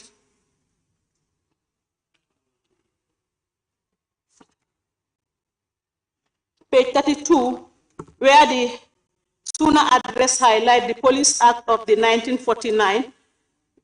The 1949 Police Act has been updated and new strategies framework formulated, such as the National Security Policy, National Security Council Bill, National Security Strategy, Security Sector Reform Strategy, and National Defense Policy.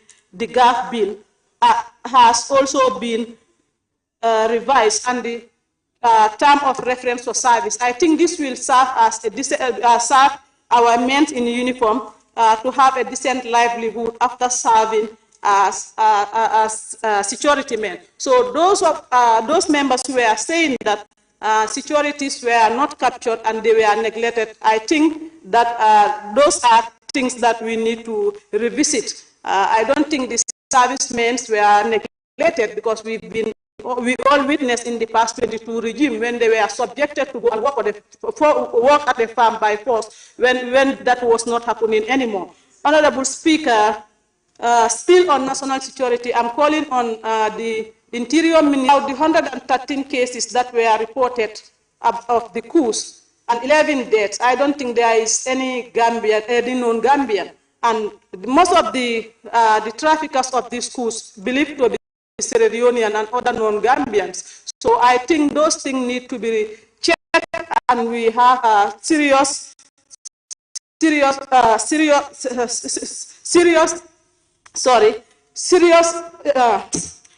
situation to deal, so that they can bring these perpetrators on board. On the land and regional government, we have the head of state address issue of land dispute and others. But what I didn't have him address is about the council, the annual report that the council statement, the annual report by the auditors, that council statements are not credible, and sometimes pay no that taxpayers can be benefit from their money, rather than seeing council using taxpayers' money to enrich themselves. Honorable Speaker.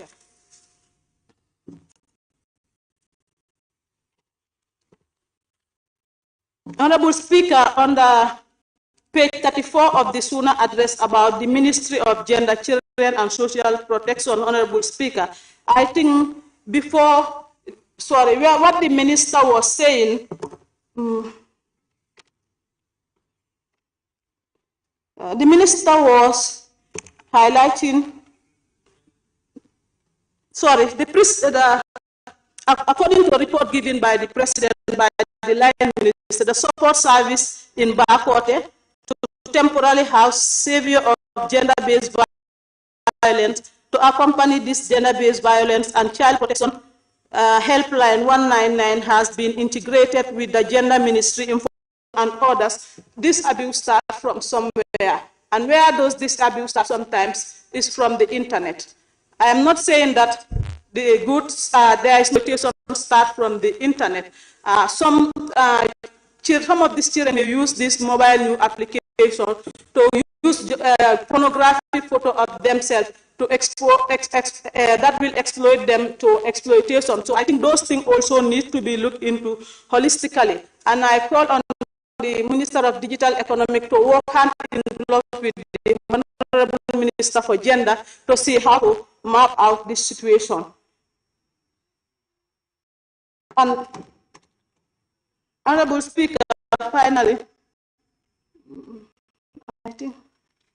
Honorable Speaker, we must commend the President and the entire Cabinet Minister for successfully submitting all their activity plans, because some countries you may go, they will, in the sooner address, they will highlight only 3 key line ministry or fields, but they, at least they submitted everything. Thank you very much, Honorable Speaker. Thank you very much, Honorable Nominated Member Fatou K. Jawara.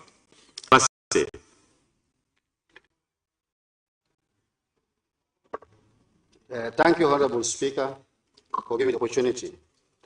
First, I have to thank His Excellency the President for fulfilling his constitutional mandate, Section 77(1) of the 1997 Constitution, and also acknowledge the presence of His Excellency the Vice President and the Cabinet Ministers who are here to support him technically.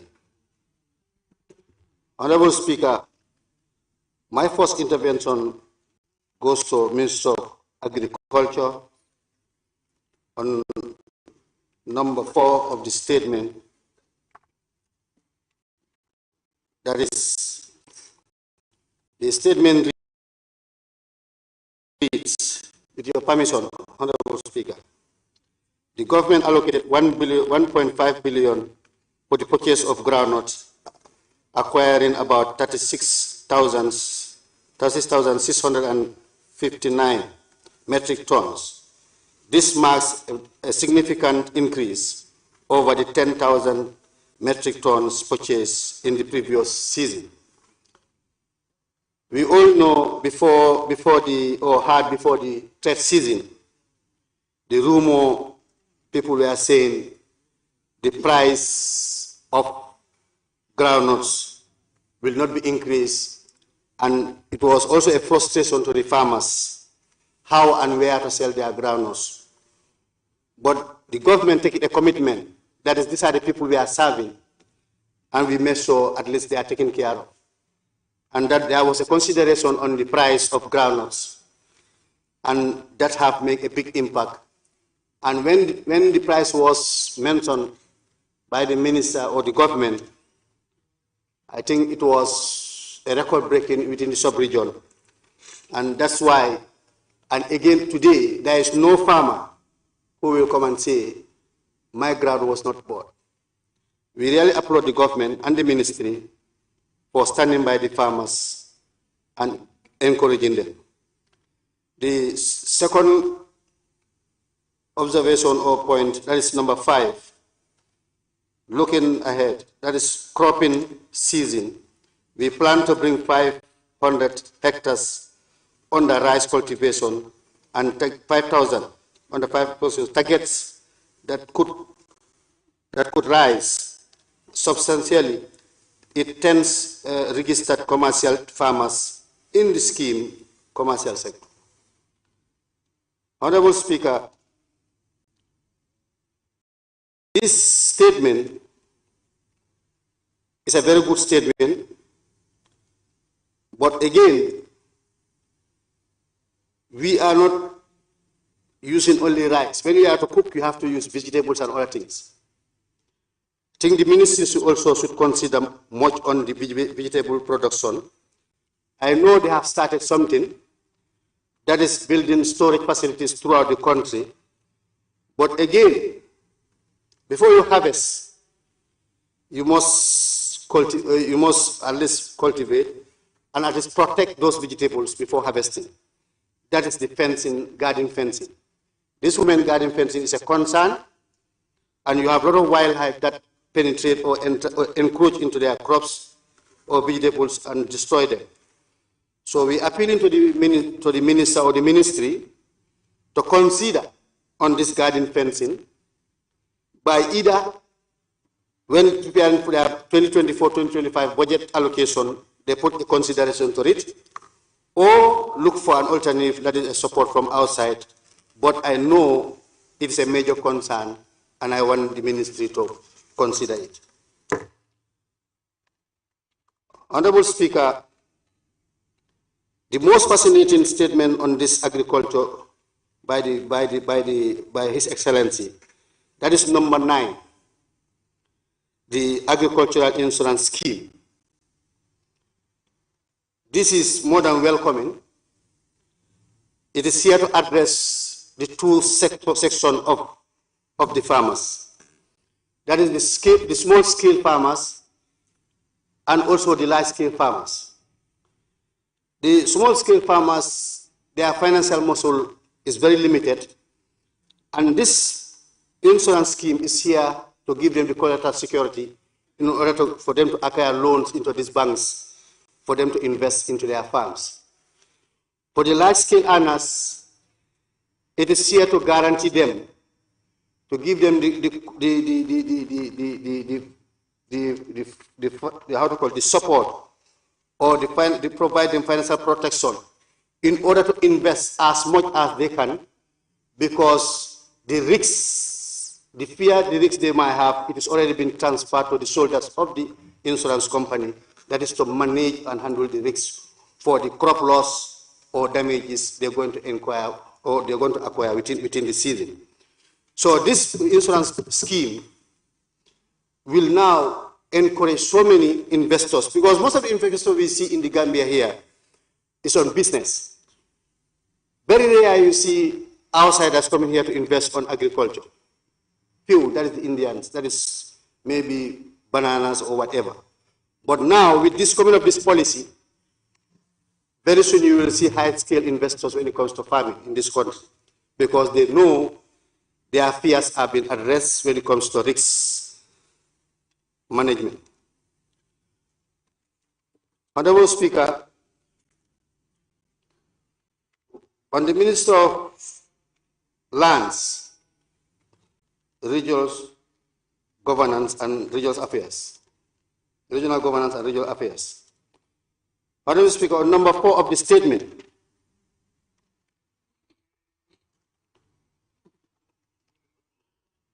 yes, page 25. This is a very good move by the ministry, and it indicates that this is the first ever national land policy, and it will also introduce a land tenure system to ensure tenure security, equitable land access, and promote sustainable use of land resources. Also, it is designed to generate wealth, mitigate poverty, and reinforce resilience against environmental changes. Honorable Speaker, this policy will help us to address the most talked about land dispute within this country. I think the entire country is faced with this issue, that is land issues, where families goes to loggerhead, even to an extent to go to courts about land ownership or whatever. And if you go to the courts, 40% or 50% of some of their cases is about as a result of land disputes. With this policy, I think it will address most of these land dispute issues. But again, I think the Minister of Lands have a daunting task under that ministry, because he has to tighten his belt in order to make a drastic reforms when it comes to staff attitudinal change in that ministry. because that ministry, it needs to be looked at very well on the attitudinal staffs, on the attitude of the staff in that ministry. And again, it is a question to His Excellency the Vice President, the government and the Minister of Local Government. The area councils, what type of autonomous do they have or independence do they have when they work independently? At times, their acts and financial issues not to be questioned, their operation not to be questioned, even when it comes to their financial discipline, not to be questioned. Looking at what is unveiling, and it doesn't stop there. Even right now, there are so many things even happening. Please, the ministry, this is also part of his tax. He has to take the bold decision, and supported by the cabinet and the government, to make sure the local governments are not that autonomous or independent to central government. They are under the central government.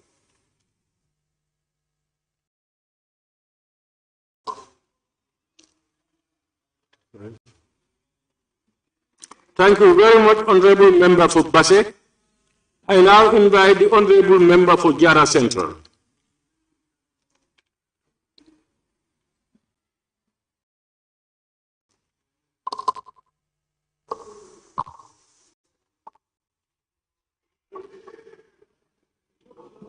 Thank you very much, Honorable Speaker, for giving me the opportunity. Honorable Speaker,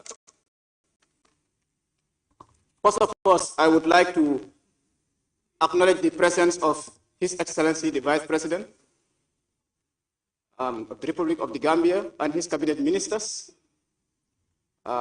including his permanent secretaries and their deputies here present, and the media at large. Honorable Speaker, to begin with, with the SONA presented by his, acknowledge the good works, first of all, that his government has in the year under review, which includes and not limited to, Honorable Speaker, to the following. Honorable Speaker, the plan to electrify 21 communities in my constituency, which is Jara Central, is a recommended, very recommended, and a giant step of his government, that's President Adama Barrow. My constituency, Jara Central, was only fortunate to have only 4 communities that were electrified for the past 57 years of independence. Therefore,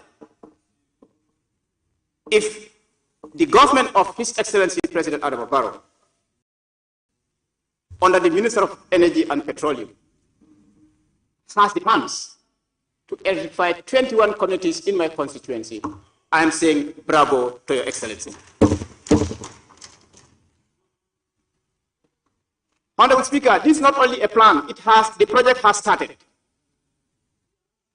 The project has started, and then poles have been electrified in some communities. In the remaining communities, surveys have been done, and then very soon, as I have been promised by the former Minister of Energy and Petroleum, that the team to go and also erect poles in those communities will soon follow. Honorable Speaker, the other commendable work that President Adama Barrow and his government underwent in the year under review was the construction of a ring road. My member for Jara West mentioned it. A ring road in the Kabada corridor. In the last legislature, I have been crying here over and over for the Kabada corridor also to benefit from government projects. These have come to be true this year. The whole of Kabada would enjoy a like the Panjang or the Hakalang road. This is very excellent, Honorable Speaker. This road will pass through my own village, Wiba. And the other branch will go up to Japine. Honorable Speaker, I am more than happy on the speech made by His Excellency President Adam Barrow in the SONA for 2024. Other commendable work, Honorable Speaker,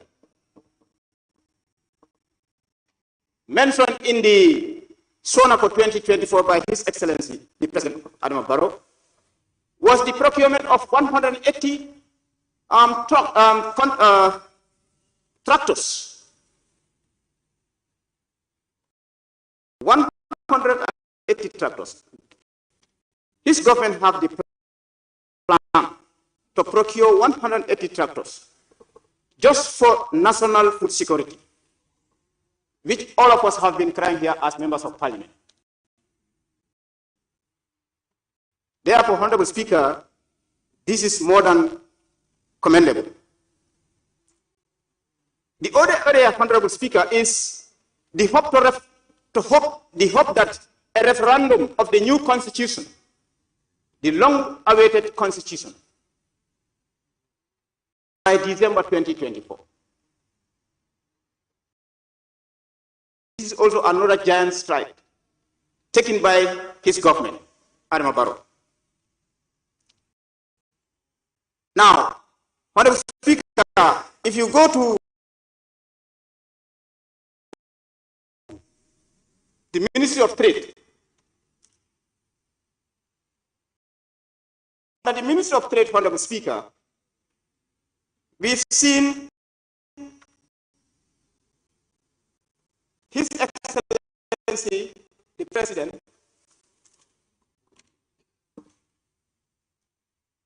mentioned about SICPA.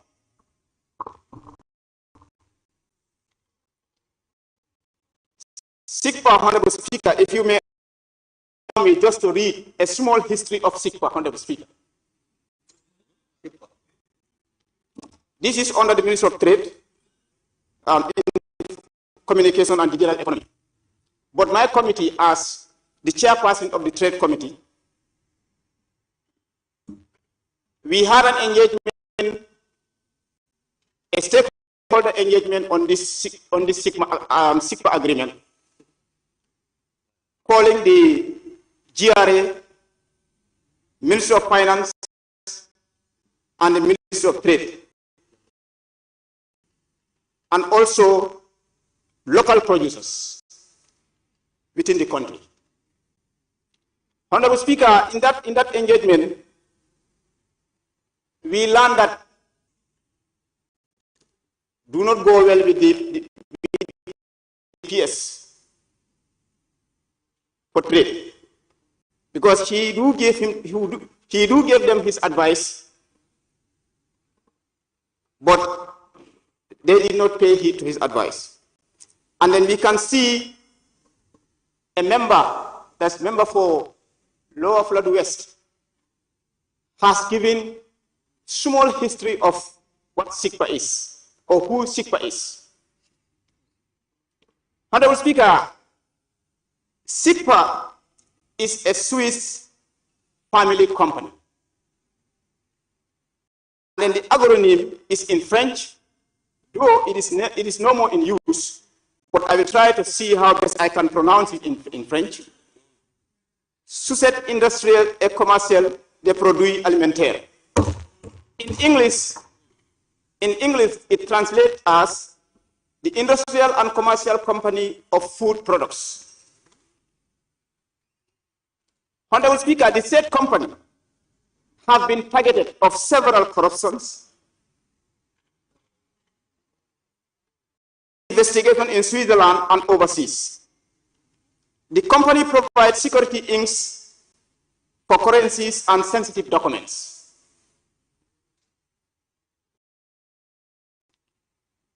And then the company, when it was fined,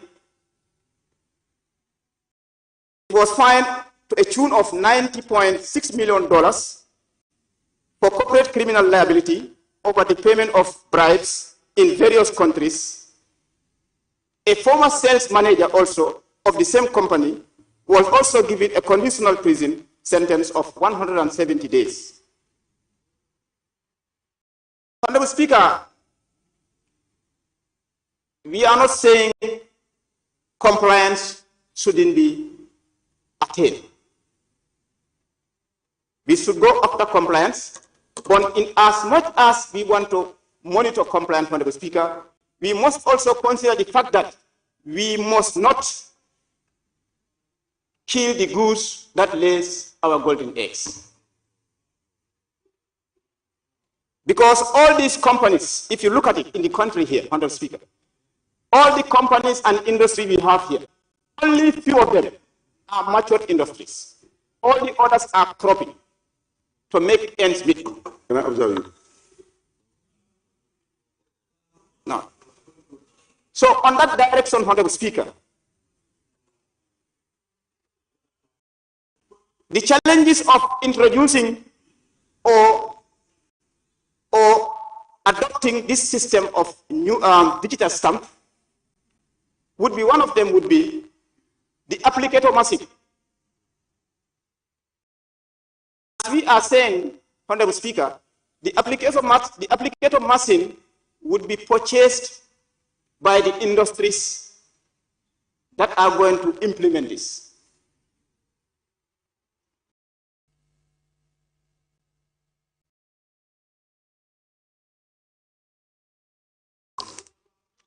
Thank you very much, Honorable Member for Jara Central. Honorable Member, the only unfortunate thing is making comparisons between Jara and the Hakala. Honorable Member for Sandu. Sandu is out. I now invite the Honorable Member for Nyamina West.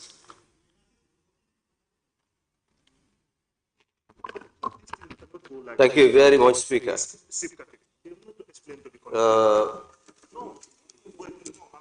I join my colleagues on debates on the SONA presented here by HED President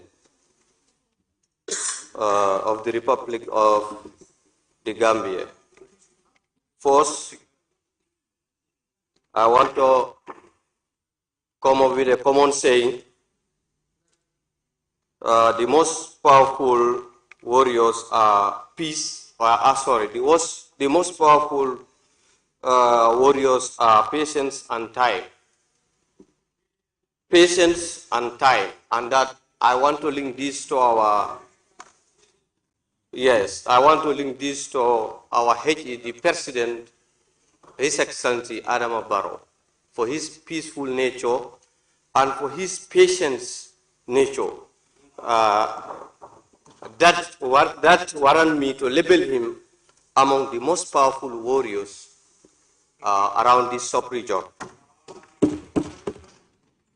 At that juncture, I remind you that this year alone, he grabbed a lot of awards in the, as being the most peaceful president, and also in the area of democracy and human rights.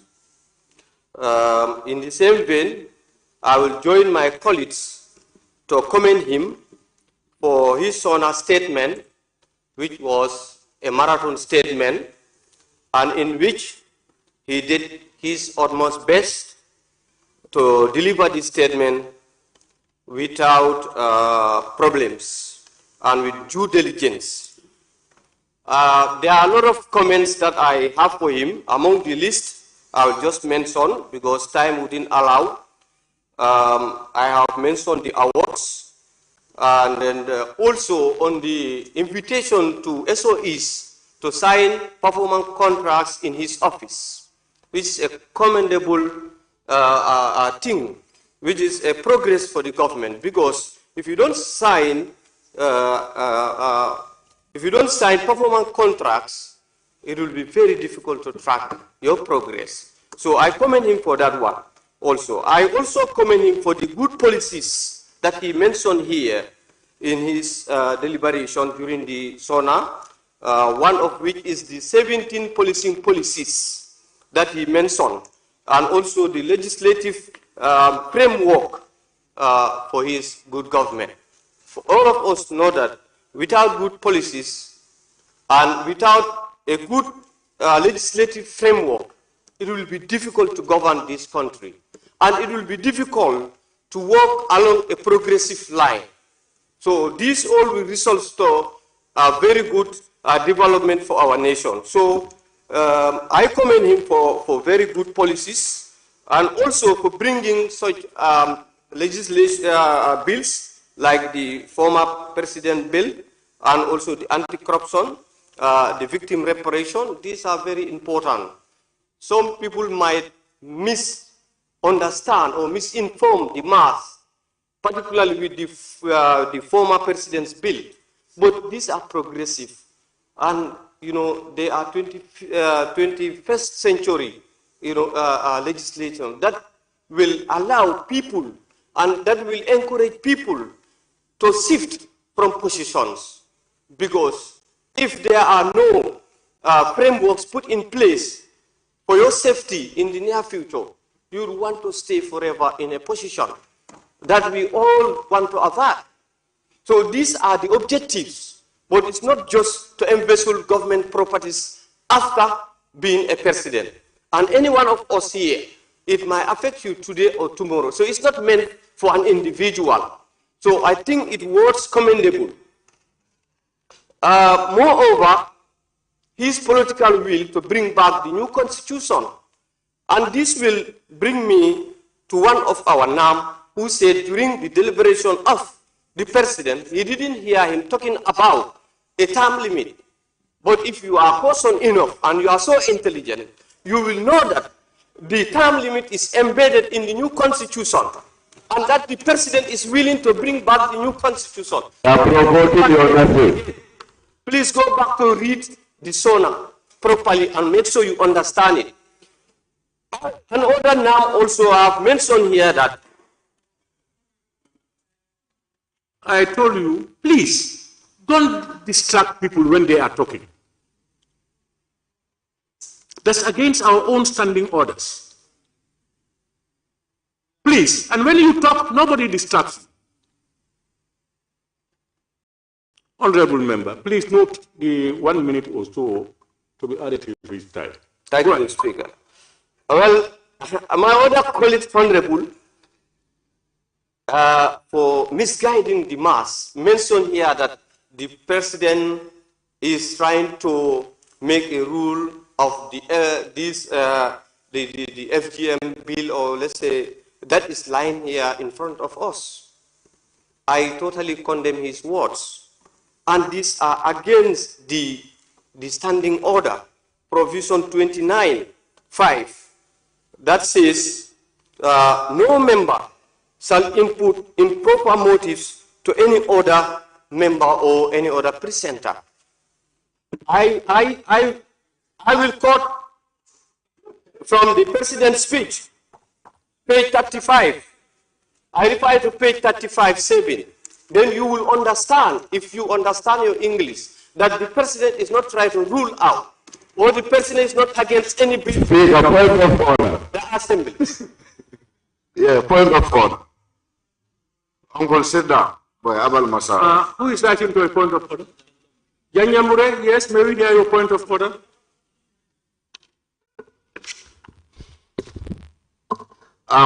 Speaker, I want to refer you to Standing Order 29, where he quoted.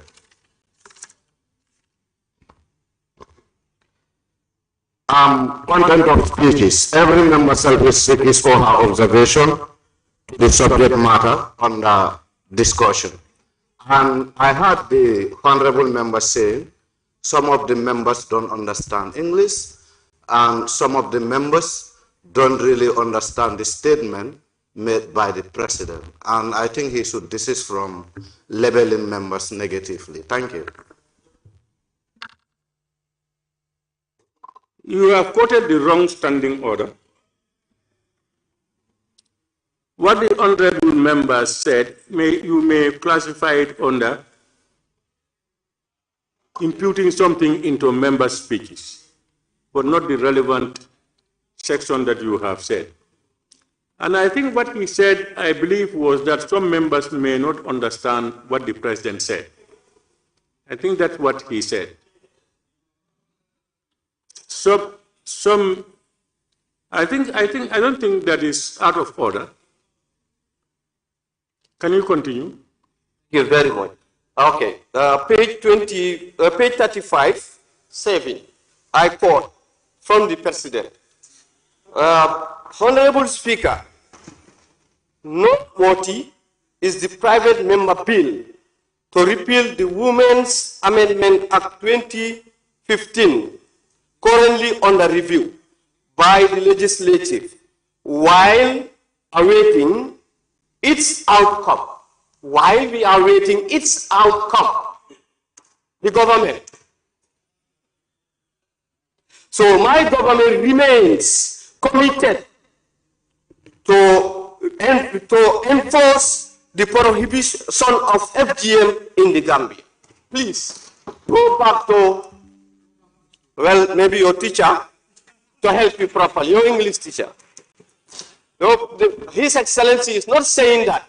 He is ruling out the bill here in front of us. He is saying while he is waiting for us to do diligence with the bill, the government will still remain committed to its position on FGM.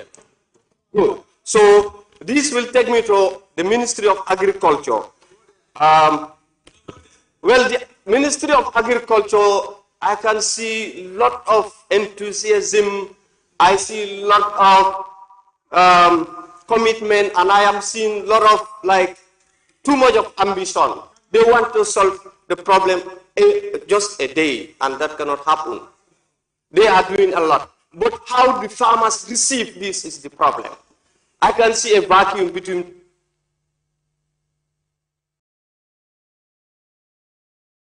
Honorable member, I will give you 1 minute. We interrupted your time and they cannot fix it. There is a vacuum because farmers are not receiving as they are supposed to receive what is coming from the top. I don't know who are the chain in between and what are the roles of the extension workers. Well, thank you very much, Speaker. I will, yes, I will stop here until adjournment debate when I shall bring the rest. Thank you. Thank you very much, Honorable Member for Nyamuna West. I now invite the Honorable Member for All Yundu. Thank you, Honorable Speaker. First of all, let me thank your office and the Office of the Clerk, and of course the Office of the President, for listening to the advice of the National Assembly to ensure that the State of Nation address is done much earlier than September. We thank them for listening to the advice coming from the Office of the Speaker, and we have done the State of Nation address at least mid of the year, which is commendable. Honorable Speaker, I wouldn't take much time because most of the things have been addressed by my colleagues already in the State of Nation address. I will be repeating all that they have said. But few things I wanted to highlight more on the sector ministries. One, I have to talk about agriculture. I don't come from a constituency where agriculture is being practiced that much. But I want to commend the Minister of Agriculture. Currently, the change that is going in the sector. Yes, we understand it's too much. This National Assembly has given a lot of funds, or appropriated a lot of funds for the Minister of Agriculture to do a thorough revamp of the agricultural sector and see how best they can support the farmers in their fields. So we thank them a lot. Government is getting a lot of money in this sector. the 1.5 billion that was allocated for the purchase of groundnut, the fertilizers, and everything. And you know, one thing I used to say, the energy that we put in criticizing government when they have faults should be the same energy that we need to put in when government have done good for us to appreciate. That is the reverse in this country. The only thing that we do is we criticize government without even providing solutions. You understand? And I think we need to depart from that trend. As members of the National Assembly, we can criticize government even if you are part of the opposition. But the good things about the government too need to be appreciated and they need to be highlighted, because that is where the government will also understand that yes, we are doing this much, but this is a gap for us. We need to adjust. Honorable Speaker, on digital economy, I wanted to highlight this ministry. I want the government to focus on digital economy. I think this ministry can support the Gambia a lot. We can digitalize the Gambia and we can do much with the digital economy ministry. I want the government to concentrate on that ministry and support them. Things that have been highlighted in this SONA, I have seen them myself. I have seen the roadmap, I have seen all that. But if you not give them the focus that they deserve, it will be a problem. It means we will not be able to achieve all that we want, all what we are supposed to achieve. So the digital economy ministry need to be supported, and I think National Assembly need to focus on that as well and appropriate as much funds as possible so that they can, you know, transit us from where we are right now, at least to be digitalized in other areas. Honorable Speaker, the Trade Ministry, a lot of good things have been said in the President's speech. And I've seen members giving it a deaf ear. Nobody wants to talk about them. These are good things. They only want to talk about the bad ones that they believe are bad in fact. But these are all good. On the Minister of Trade, on the paragraph 3, it says that in 2023, the administration negotiated with the government of India and secured a waiver for rice importation on a concessional basis with a new extension granted for 2024. So government is doing a lot in terms of that, because I had people talking about GGC, the rice they purchased from, and then they wanted to reduce the cost of rice for the citizens. That is good because government has negotiated for the purchase. And then all the amount that they are supposed to pay has been waived for them. At least the amount of money that we are supposed to spend on rice has been reduced. So I think government have done a good thing there. Otherwise, investors in this country will all go and purchase rice, sugar, and everything at a higher price and come back to this country and sell it at a much higher price to the citizens. So government is doing well in that area. Under paragraph 5, in collaboration with the Ministry of Finance, that one has been talked about. The 50 million saga, however it might have gone, but I think it's a good intention. Government have done what they are supposed to do. They negotiated, they got 50 million for Gambia investors to get into the sector and bring food items for the Gambians. And we are talking about it now. Probably we're talking about how it was done. But the benefit and the impact that the 50 million is going to bring to the Gambians, we will realize it. We will realize it sooner than later. We will realize it, of course, because I know the 50 million did not go in anybody's pocket just to go and then do barbecue or whatever. These monies are spent in real things that are going to impact or yield dividend for the Gambians. Mr. Speaker, the role of China as well. The People's Republic of China granted the Gambia duty-free quota, which is also another important thing that the Ministry of Trade has achieved. Because all these things will incur money that government is going to pay when they want to do business with these people. So if you have waivers for all these things, it means it's reducing the cost that we're supposed to spend to get the items that we want to get from those countries. So I think these are good things that the President highlighted in the SONA speech. We must appreciate it. We understand there are gaps, and these gaps, no government is perfect. Government started in 2017. There were governments before, much earlier than 2017. We have government since 1970. There were gaps, and these gaps are going. But then there have been improvements as well in all sectors. In all sectors. So I think we need to commend the President for coming out and at least giving us an update about the government, the status of the government. If we sit here and we think what the President should tell us exactly, rather than what the president and his minister and his cabinet thinks, then we are fooling ourselves because the executive is responsible for administering the policies of government. Of course, the current status quo of the country, they also know, just like we know. But these things are many. They are many. They also highlight some of the things that they think are part of the problems in the country. So they have highlighted that. The rest of the things that they haven't highlighted, that doesn't mean they are not problems. They are problems. They are problems.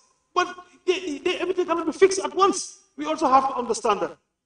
I'm not making this point to defend the government, but we have to understand that everything cannot be addressed at once. Even if the government said this, something is left out. We will say that. That is how it will happen until doomsday. Nothing will be solved. Honorable Speaker, the only thing I wanted to say, every responsible government, what the president said in the SONA about the issue of FGM is what every responsible government should do. That is what he is supposed to do. The outcome of the result by Parliament is not known. The president is not, he doesn't know what is going to be the outcome of the result of the Women Amendment Act.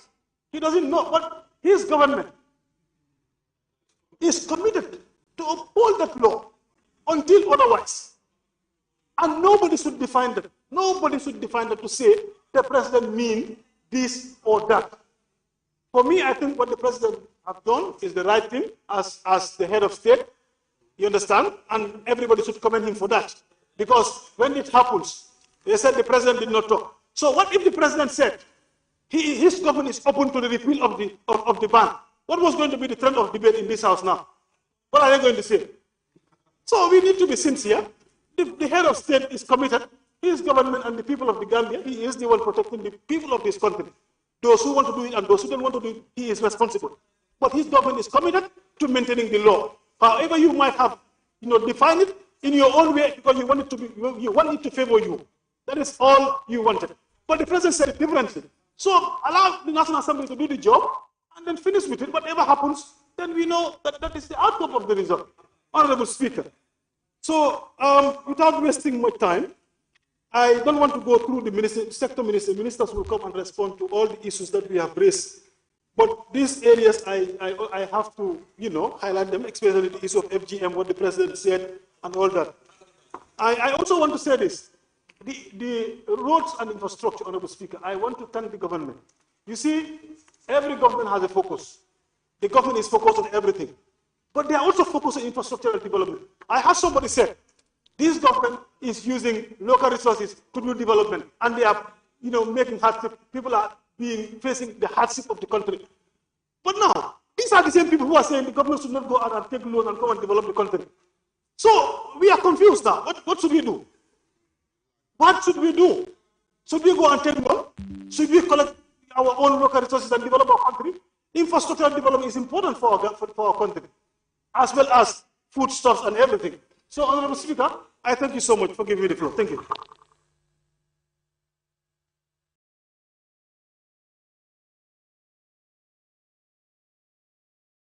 Thank you very much, Honorable Member for Old Yundum. Honorable members, we have now concluded. I now call upon His Excellency the Vice President to respond to issues raised and the wind of the debate.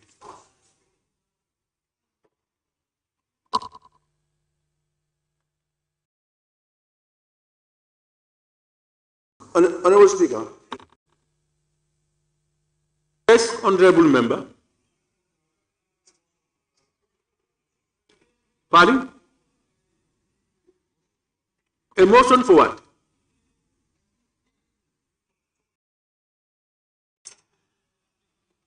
Honorable Speaker, may I observe, please? Honorable Member, what is the problem? I think before the Vice President will respond to issues, the line ministers who are affected, they come first, then last, the Vice President.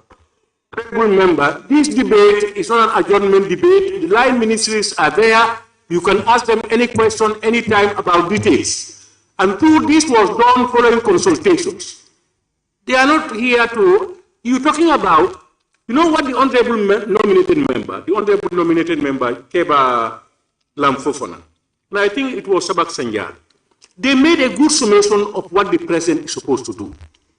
They told us that the president is to give a concise report on the policies and programs of government.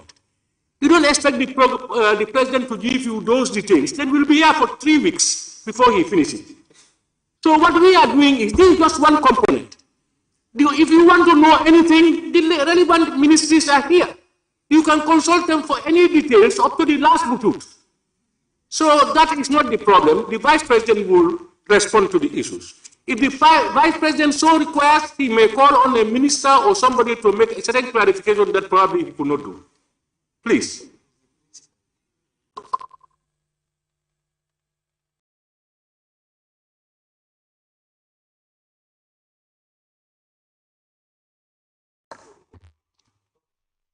Honorable Speaker, members of the National Assembly, members of the cabinet here present, let me first of all take this opportunity to thank all the members of Parliament of the National Assembly who expressed some prayers for us coming from the Hajj, and we pray that Allah accept all our prayers. So we thank you very much. Honorable Speaker, I think I will just, as has been proposed, just try to hopefully give a brief response on some of the issues that have been raised as far as the SONA is concerned. I will also join colleagues in thanking His Excellency the President for delivering a wonderful speech as far as we're concerned. I think the speech was very good and the delivery was also very good. Honorable Speaker, I think there are a lot of issues that have been raised. As regards, a lot of issues surround the issue of accountability, particularly in terms of the local authorities. But I think as the statement has mentioned, that the IFMIS is now extended to local government authorities. That means that accountability is going to be enhanced. Some of the questions that are raised, I don't think will be an issue as long as the IFMIS is extended to them. Right now, I think what we are seeing from the Commission is the fact that the IFMIS is not there. That's why they are operating, again, from the audit reports that are reaching your this assembly, indicates that they are working outside of that system. But when they are connected, there is no way that they will be able to operate outside that system. Honorable Speaker, I think a lot of issues have been raised as far as the Ministry of Agriculture is concerned. As far as the issue of the tractors have been raised, the procurement, I'm informed that the procurement of the tractors is already on. I think many members raised that question, but the procurement is already on, the tractors and the rotovators. The issue of, some members mentioned the issue of that agriculture is not just crops, but also animals. That is why the name itself has been changed to include husbandry also. Some members also raised the issue of the fertilizer, that organic fertilizer, rather than using the regular fertilizer that we are using. I'm informed that, in fact, currently you may realize that the organic fertilizer is being tested in many communities. And the Ministry of Agriculture also has the policy to increase it gradually, so that very soon you now have the majority of organic fertilizer rather than the chemical fertilizer that we have been used to up to this time. There are some members that raise the question of sustainability of the subventions, or as far as the subsidy that the government is putting in terms of the fertilizers, and also in terms of buying the groundnuts. The question is, and I think as the Honorable Member for Olinum has expressed it, sometimes if we don't put the subsidy, then it becomes very expensive. and then everybody complains. And then when we put the subsidy, we are saying the subsidy is not sustainable. Yeah, we know it's a challenge, but the government has to balance the needs of the populace and try to make sure that we have the right type of subsidy. I know that many financial institutions, including the Minister of Finance himself, will always raise this issue of subsidy. But I think until we are able to stand on our own feet, I guess the government will continue to find the right level of subsidy as far as the fertilizers and the granules are concerned.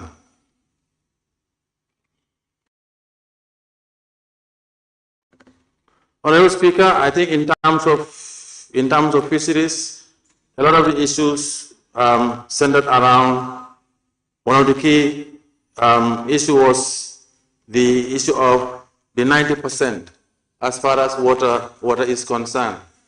I guess the honorable member questioned the 90% for 2023. But he did not question the 86% for 2010. Because if the 86% is feasible for 2010, then 13 years later you increase by 4%, that means it's really feasible. But I guess the real answer would be, what is the indicator? We don't have it at this point. I cannot tell you what the indicator is. But as you know, in any target you have what the indicator is defined.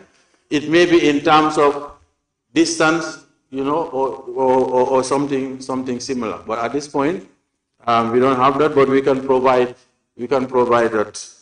that later on.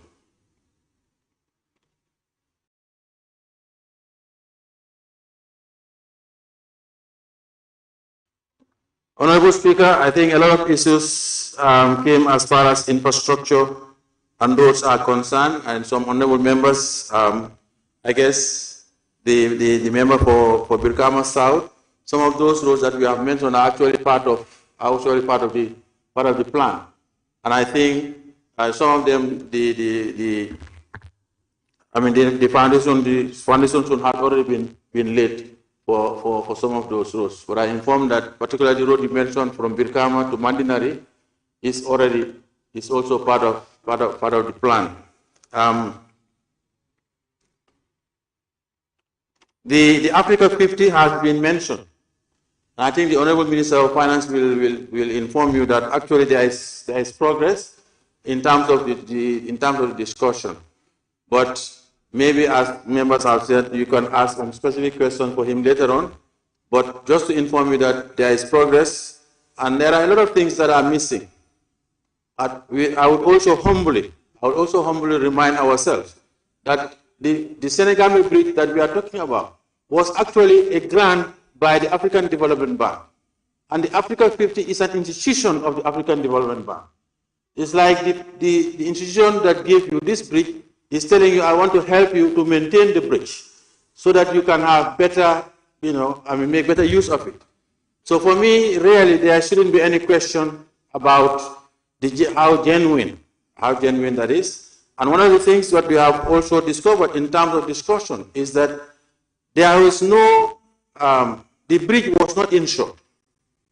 And in fact, I think the minister can confirm that because of the lack of maintenance, the lifespan of the bridge has actually been shortened. That is why we have to be very quick in terms of having this agreement. If we have not had it, then in the next 20-25 years, we are now going to look for funds to have another bridge. So that is the real situation. But like I said, the discussion are far advanced. Very soon, that should be finalized and implementation will move on.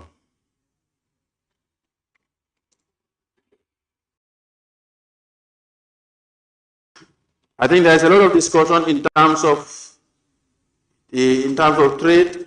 Some members mentioned the issue of the agreement with the Saudi and the UAE government. I think one member is saying, we are shipping our labor outside. We are not shipping our labor outside. What is happening is that currently, as we know, some Gambians are there employed in very precarious situations. what the Minister of Trade has done to actually formalize those agreements to provide protection for Gambians who are there. All right? Right now, some people will tell you that they are actually living on some, what you can describe as slavery conditions. You work for a certain level, and then the person who supposedly links you with them is taking more of what you are earning. But this agreement is actually providing protection so that, if there are any issues, then the government can come in and support. But you're actually going to earn whatever you have been employed. To do.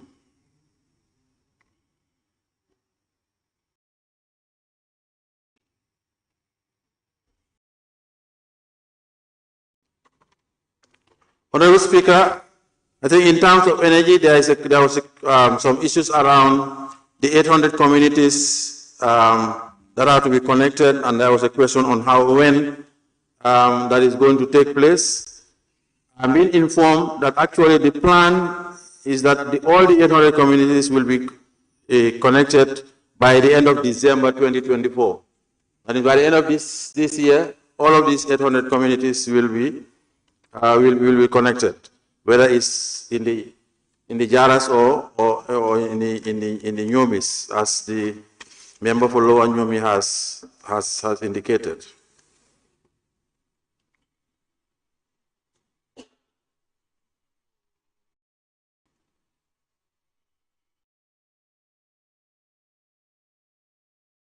Honorable Speaker, I think in terms of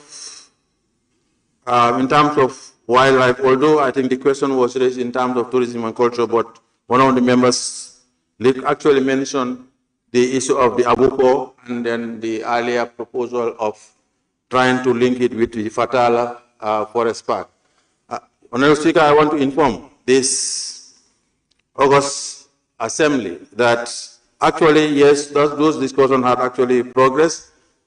And in fact, the Fatala management had actually invested some money in the Abuko, but they felt they encountered some resistance with the Abuko community, whereby people were encroaching to an extent that actually they had to just run away and leave all their investment there. And I think we have had this discussion with the Honorable Minister of Environment. I think they are seeing how to address that. Again, it comes back to the issue of land availability, as far as, because the community, they were complaining about lack of sporting facilities, and I think even the administration of the Fatala Park actually provided some parks, but of course you give them one, they ask for another.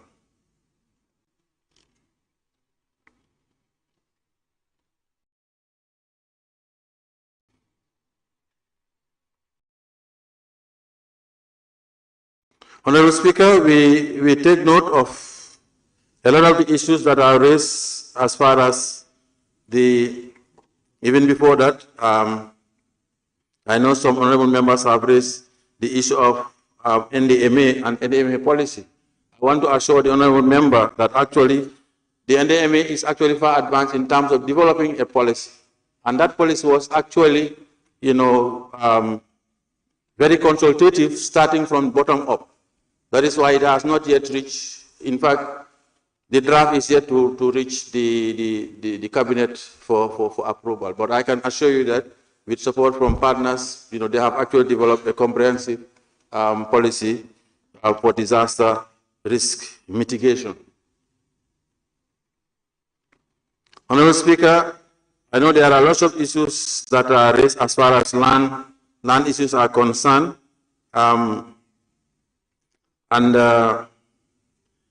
The Minister of Lands is actually looking at that, and I am sure, as you may realize, the Honorable Minister has actually put a moratorium on certain areas.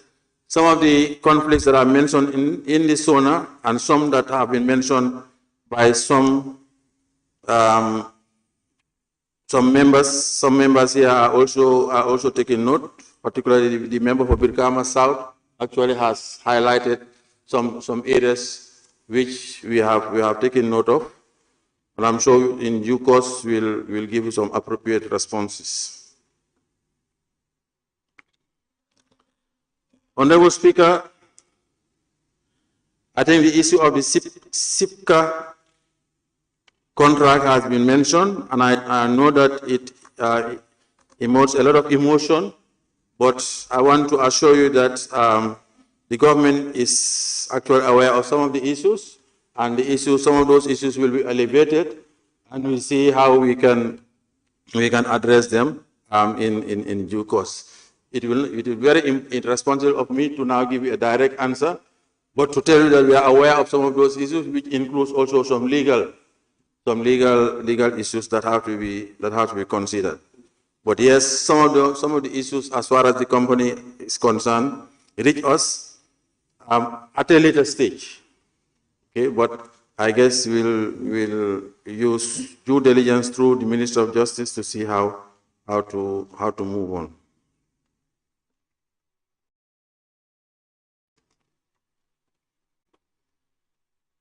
Honorable Speaker, I think a lot of members touch on the issue of the vacancies. Even though some members are not satisfied with some of the response, because the vacancy of 8,427, as was mentioned, and the next paragraph mentioned the challenges in terms of filling those vacancies.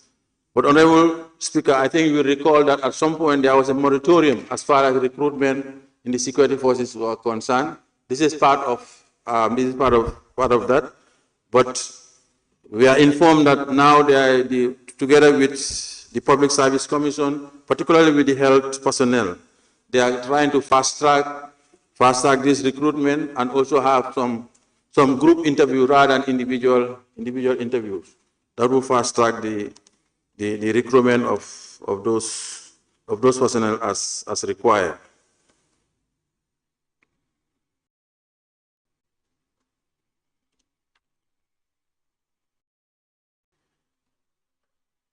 Mr. Speaker, I think there has a lot of discussion in terms of national security, in terms of the remuneration as far as the security forces are concerned. Just to assure you that this government is committed to making sure that the security forces are properly remunerated. I don't want to go to the specifics at this point, but I can assure you that the Judicial Service Commission, not the Judicial Service Commission, the security commissions are actually looking at that. And they have already been done some review. Sometimes, as some members have said, sometimes it's not the salary that is in question. There are other considerations that make people live. But I think, although one member talked about brain drain, I think we are now in an age where we don't talk about brain drain, because we are actually benefiting a lot from the remittances. In some countries, they have a deliberate policy to send their people out so that they can benefit from those remittances. As we have been informed that at some point the remittance actually fluctuating between 25 and 30% of GDP. So therefore, I mean, them going out probably may not be as bad as we used to think. Although our intention is to make sure that we build capacity in country.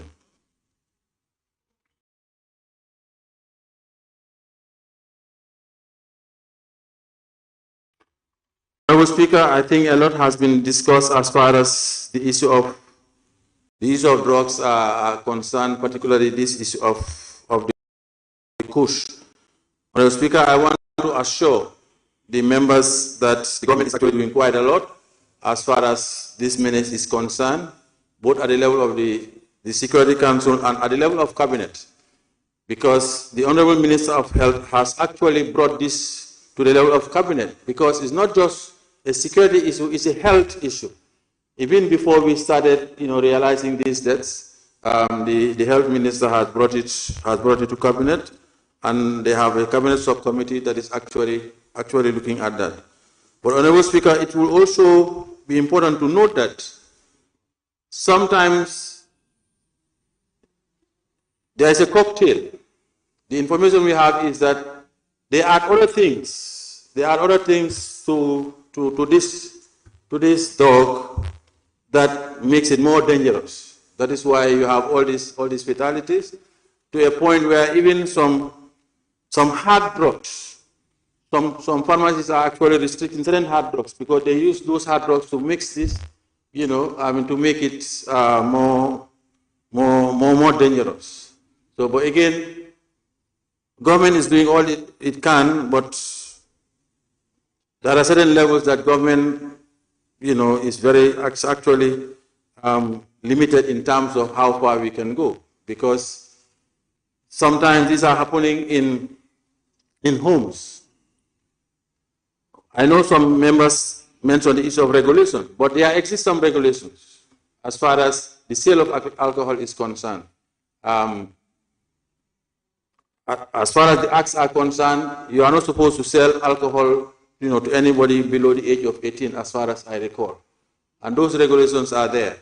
And the police are also there to police those regulations in terms of the on-license and off-license. Also, who should sell alcohol? All of those regulations are there. It's not a lack of regulation, but like I said, sometimes it's very difficult because evidence has shown that some of these youths, they come with bottles that are unmarked. All right, and like I said, they can buy some innocent alcohol and add some other dangerous cocktails, cocktails there. Honorable Speaker, I know that a lot of mention has been made in terms of education. Now, we take note of some of the issues about the Kanelai Institute. We take note of that. But I think the member for Same mentioned the lack of skill centers in Sierra North. But Honorable Speaker, I want to inform the honorable member that actually the plan is there to build the skill center in Wastu. But the problem we are facing as a government now is that the moment you identify a place for development, you have all of these, what I would call backstreet lawyers, who now go to those communities to make sure that they now claim for compensation from government. This is one of the things that is actually stalling that project, because the community will now try to claim for things that are really far beyond what the government can afford. So I think we would really require the support of National Assembly members in those communities. We see it in Combo South and many other areas. The moment government announces some project or some development, then they now begin to prepare themselves in terms of compensation coming from government, which sort of stalls our development efforts.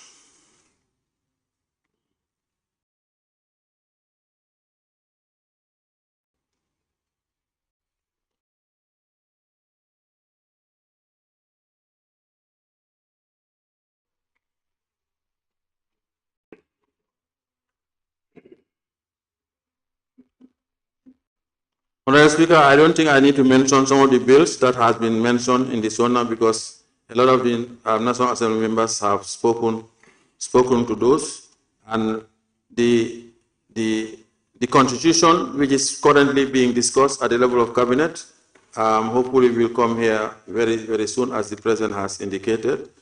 So I don't think we need to go back. We need to go back to that. The issue of the sporting facilities, I think the National Assembly members who have benefited from those sporting facilities can respond to the questioner who says, where are they? So I think those ones, I don't think I need to talk about. The health facilities, unfortunately, I know Sierra North is always, very unfortunate in terms of I feel with you. I feel with you, but I think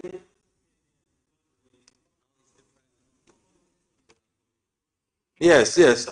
It's all part of the plan. Huh? Yeah, I'm pretty sure, you know, Sierra North will have not only more than one health center. One health center in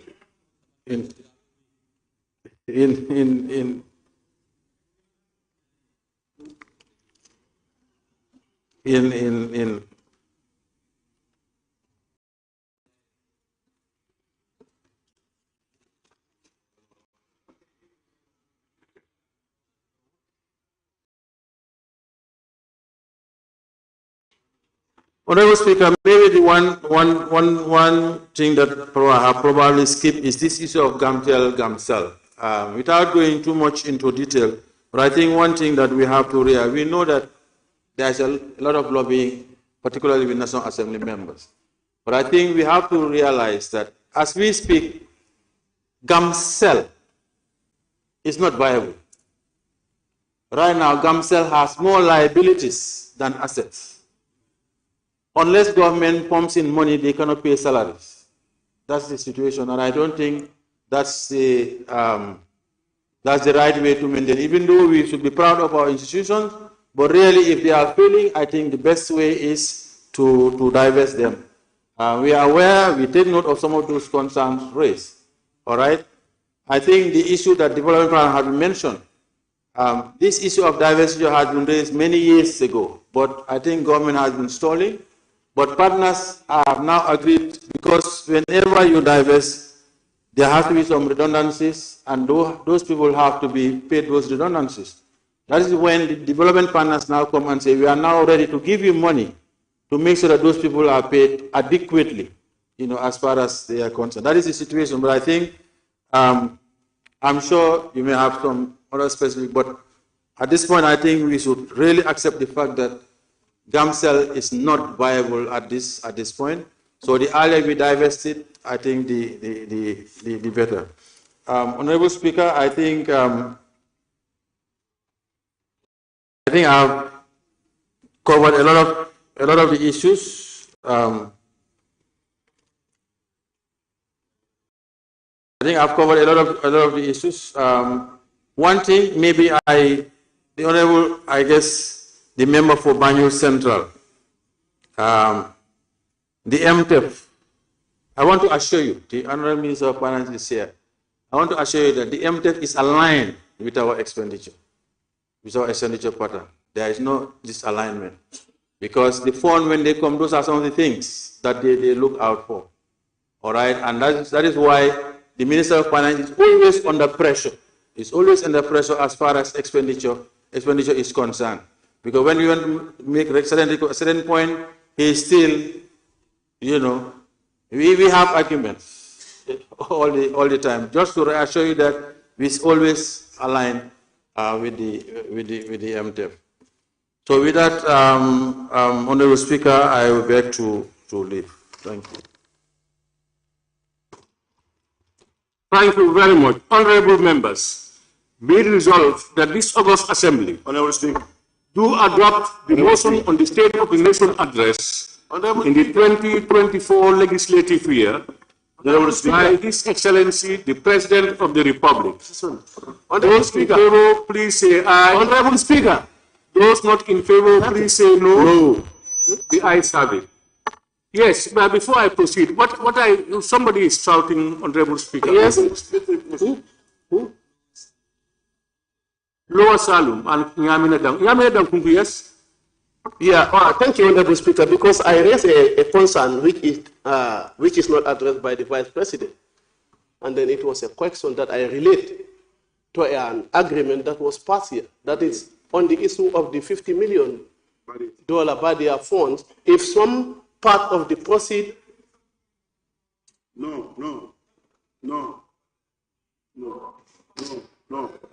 Anyway, the President is already said by the Speaker.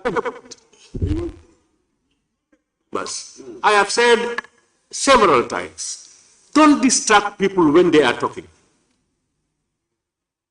You have a right at the end of whatever he is saying, you come up with your own. How would you feel if you are distracted? Please allow members to say what they want to say.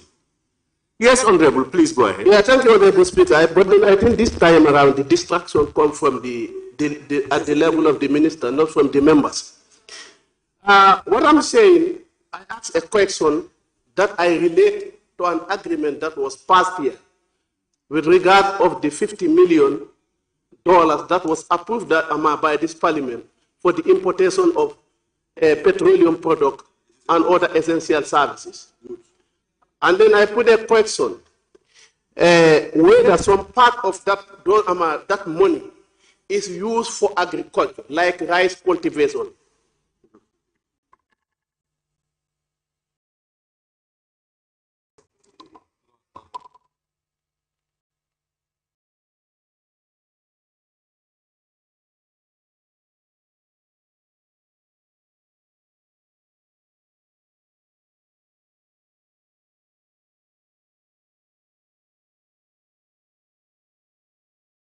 Honorable member, yes, I remember you posing that question.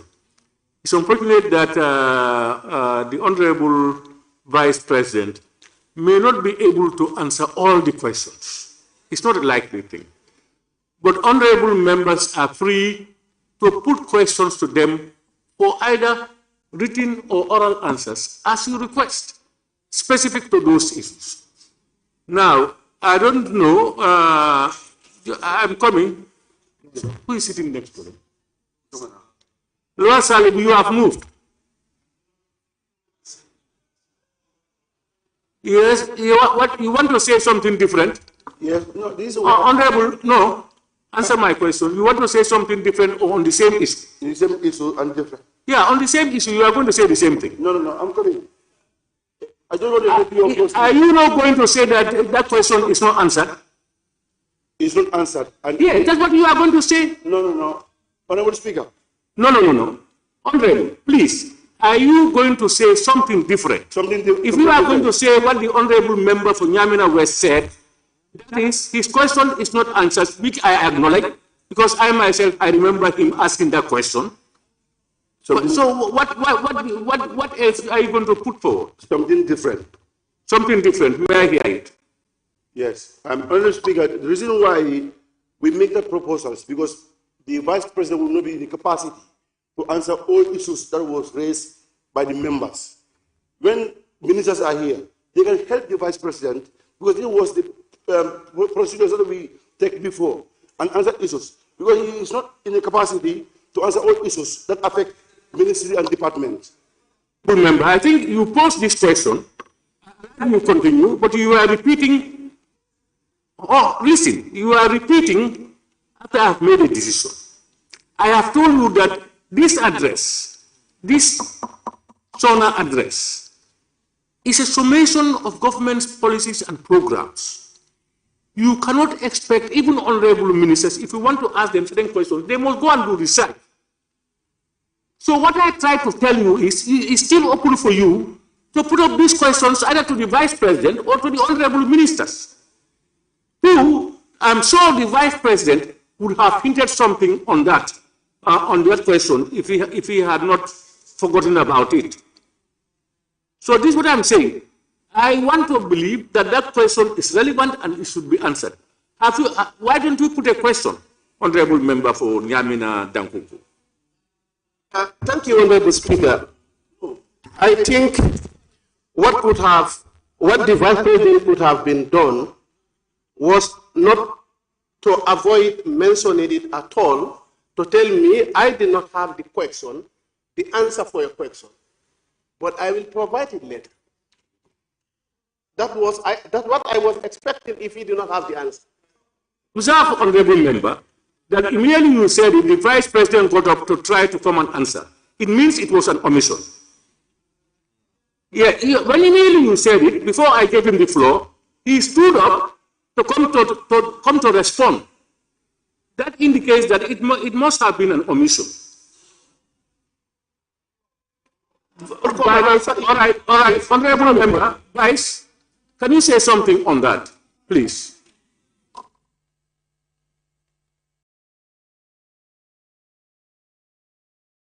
Thank you, Honorable Speaker. Actually, it was an omission. It was, as you saw me, I was trying I can give you answer, but I think the general demand is the Minister of Finance want to come, then I can allow the Minister of Finance to come. Because that's...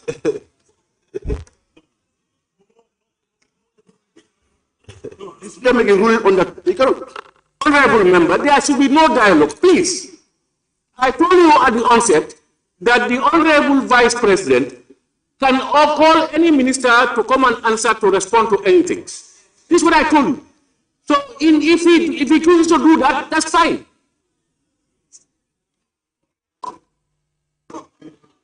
Yes.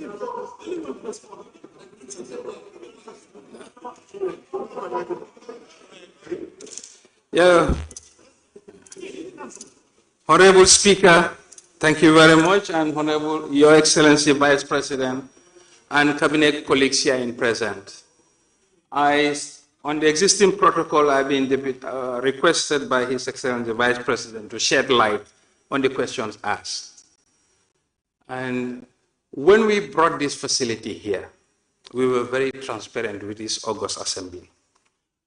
The ratification was done with the draft agreement that the government of the Gambia had with Badia.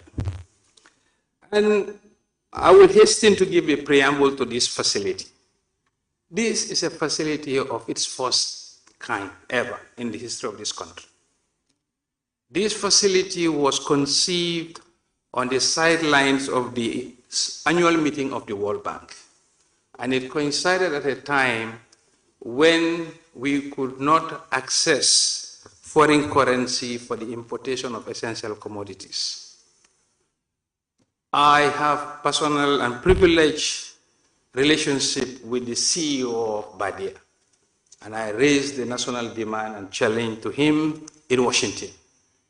Then he told me we have a facility that can be used for the importation of essential commodities. And that is the background to all of this. And the facility, government will be the lender, but it's for the private sector.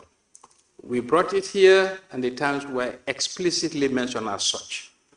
We have specifically mentioned when we were ratifying the agreement here that any cost from this facility would be borne by the private sector. We, as a Ministry of Finance, are responsible for resource mobilization. But because it was a trade matter, we referred the file to the Ministry of Trade. The Ministry of Trade has called in all the importers of essential commodity to a stakeholder meeting. And minutes of that meetings are with the Ministry of Trade. 18 participants in the sectors were brought forward. Terms and conditions of the facility were explained in detail. These facilities require an upfront fees of payment of $750,000 US, which is non-refundable. It's very clear. And the facility was lying unattended. The successful entrepreneur, that is Jar Oil, came forward to pay the $750 non-refundable fee. It's not refundable and it's paid. The records are there and it's not refundable. The facility is a 50 million facility which has 3 tranches. The first tranche is 15 million, the second tranche is 20 million, and the last tranche is 15 million. And the facility is not a long-term facility. When we were bringing the facility here, the duration was 120 days. Within which the facility would be repaid back. It could not be utilized. We had to go back to Badia and say, please extend the period of the facility. And the facility period was extended from 120 days to 180 days. And in 3 tranches. As we speak, only the first tranche was utilized. The proprietor happened to be in other sectors. But this tranche, there is no fiscal money involved. All that is involved is you have your trade financing facility, you send all your documents to Badia, the legal department of Badia will check against the agreement that all conditions are approved and are consistent with the financing agreement. before they will process the transaction. This is what happened. And in that way, it is not possible that this facility be used for agricultural production, because we all know the life cycle of agriculture is more than 6 months, typically. So this is what I am saying. And the utilization of the facility is jointly monitored by Badia as well as the government. Currently, as we speak, it is the first phase that is being utilized, and the second phase is next. In fact, the first phase, the due repayment date will be at the end of the August period. So this is how the facility has been utilized. And when the discussion happened, there was a lot of noise about this facility. JAG came forward to say, I paid $48 million. If any private sector operator can refund me and take the facility. It's on record. We as a ministry, as a government, are transparent about this facility. There is no vested interest. Everything is above board. So this is what I understand. The question was whether part of the facility was used in agriculture. How he finances his agricultural intervention is not our concern. What is our concern is what is the spirit and the letter of the financing agreement is verified and agreed by Badia. Only then will Badia proceed with disbursement. That is the clarification. I thank you. Thank you very much. Honorable members, in fact, before the Vice President responded, I should have asked you to move a motion to rescind the adoption of the motion we earlier put. So I will now ask the Honorable Member for Nyamena West to move a motion to rescind our original adoption of the motion, so that we put a motion again. Move a motion that we rescind the earlier motion on SONA.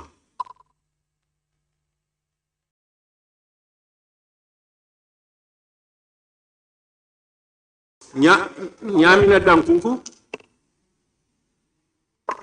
Can you repeat your statement? I said, you know, I've already put a question for us to adopt the motion on SONA.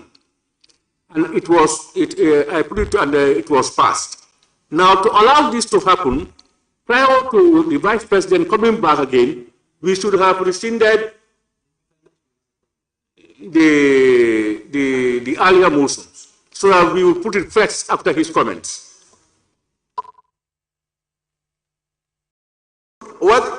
Why choose it me rather than putting a question that let any member can move for the assembly to rescind a decision?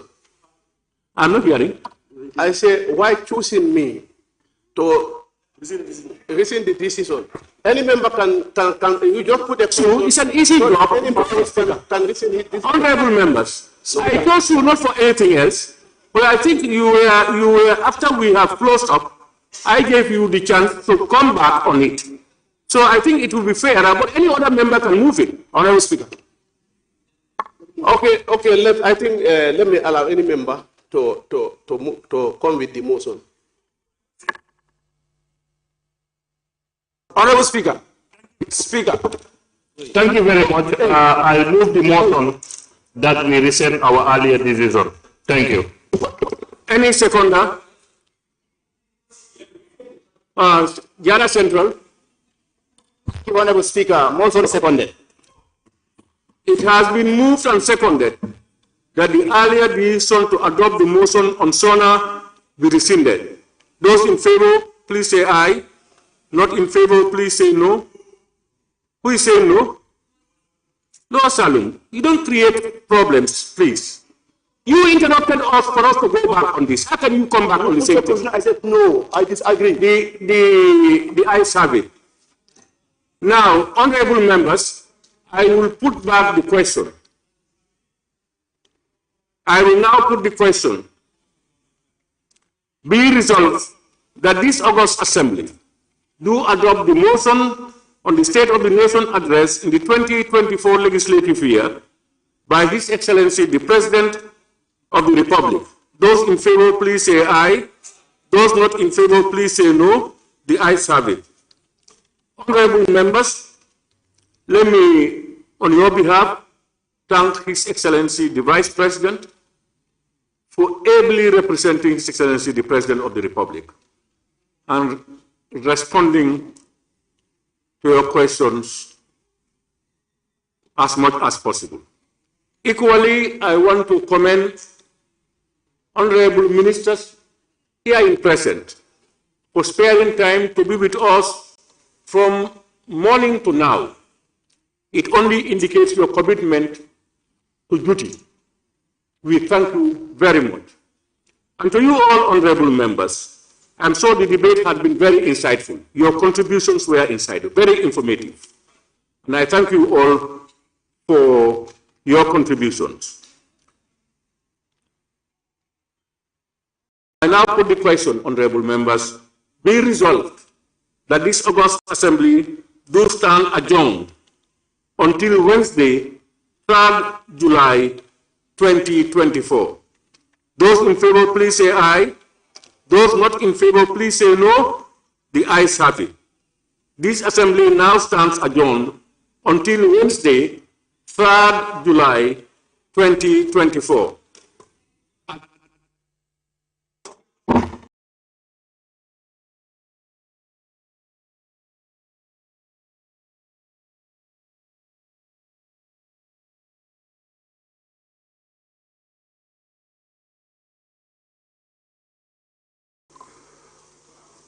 Honorable members, the Assembly now resumes. I will now ask the table office to confirm whether we do have a quorum. Yes.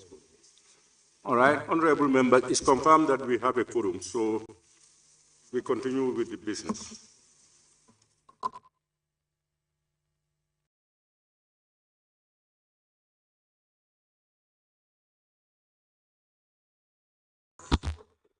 Correction and approval of records of votes and proceedings of the National Assembly sitting of Tuesday, 25th June 2024.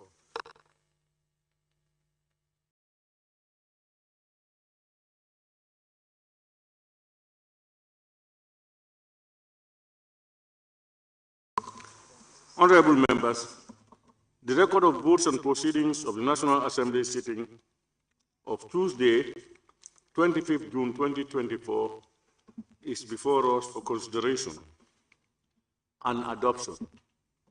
Can any honorable member please move that the said record of votes and proceedings be considered and adopted? Honorable member for Nyani. Thank you very much, Honorable Speaker. I rise to move a motion for the correction and approval of record of votes and proceedings of the National Assembly sitting of Tuesday, 25th June 2024. Thank you very much, honorable member for Nyani. Any seconder, honorable? Seconded.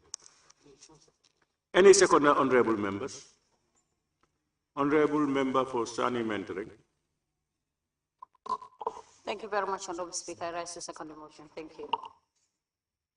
Thank you, honorable member for Sani Mentoring. Honorable members, it has been moved and seconded that the record of votes and proceedings of the National Assembly sitting of Tuesday, 25th June 2024 be adopted. Honorable members, I think we all have copies of the record of votes and proceedings of Tuesday, 25th June. As usual, we will look through it page by page, beginning with page 1. Any honorable member who may have comments, observations may do so. Page 1.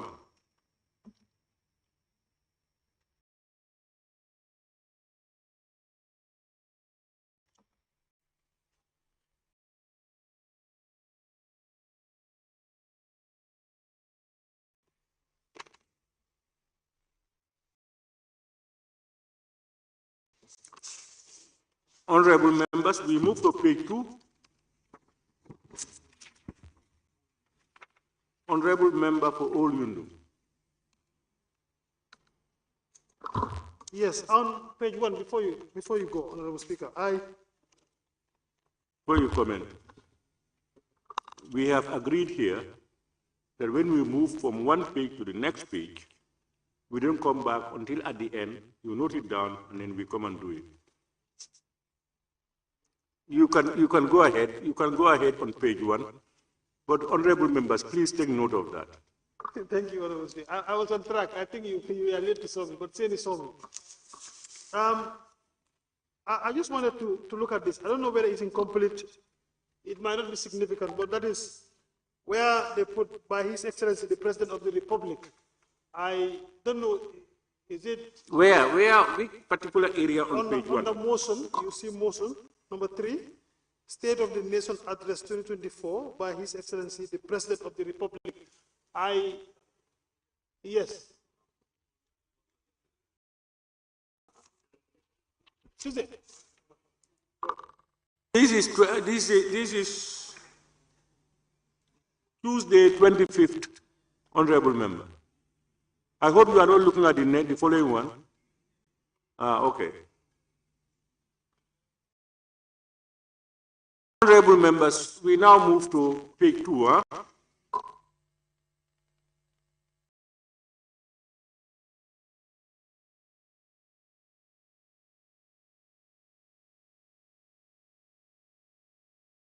Yes, please, honorable member, Yara Central. Yeah, thank you.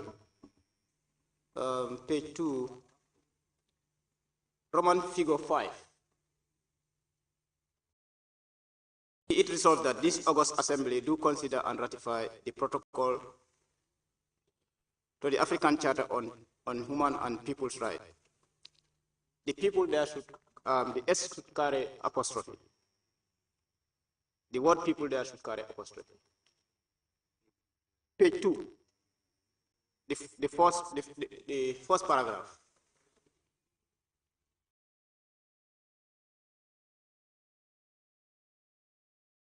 Sorry, the people's apostrophe S. Yes. Yes.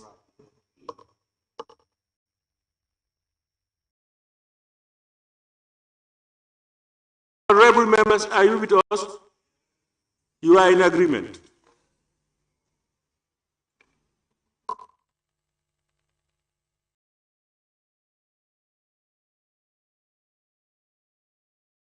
But silence means we continue and then do the corrections. If you have any objections, raise your tag. Yes? Yes, I have objection. I feel the way it is framed is correct.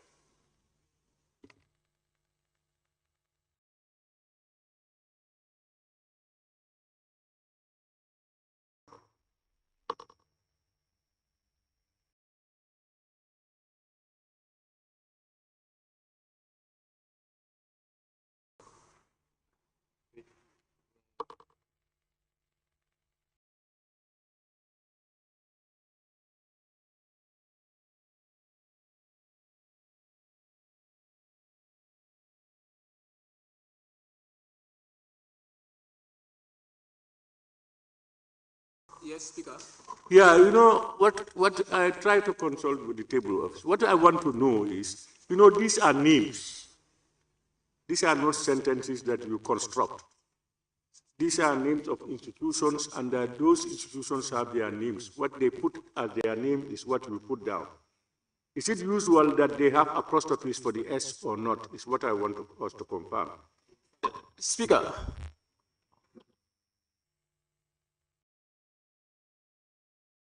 Somebody called my attention. Yes, it's the same. Yes, Pony Chancellor. No, it's Jara Central. It's Jara Central, Speaker.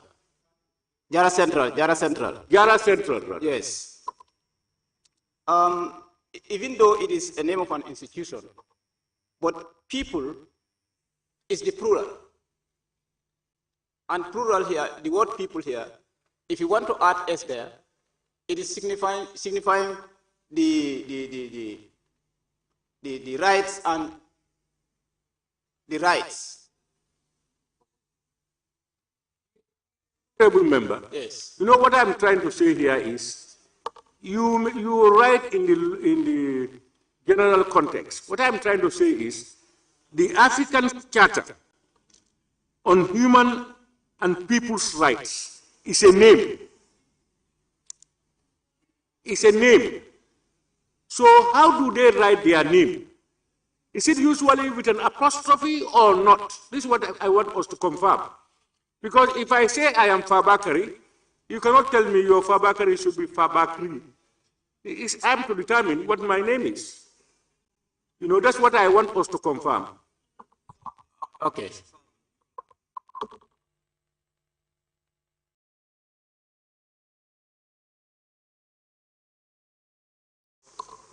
Yeah, it has been, I've been reliably informed that the name itself takes an apostrophe, but it's after the S, not before the S. Are we together? Okay. Any more on page 2? We now move to page 3.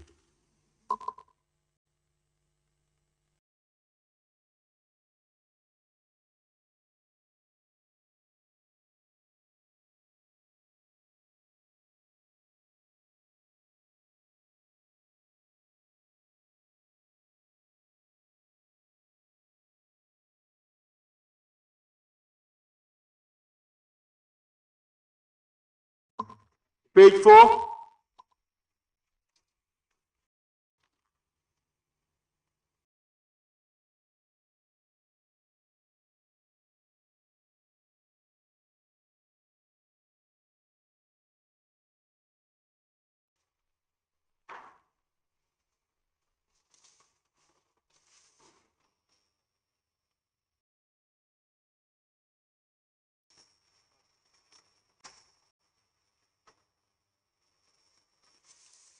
We now move to page 5.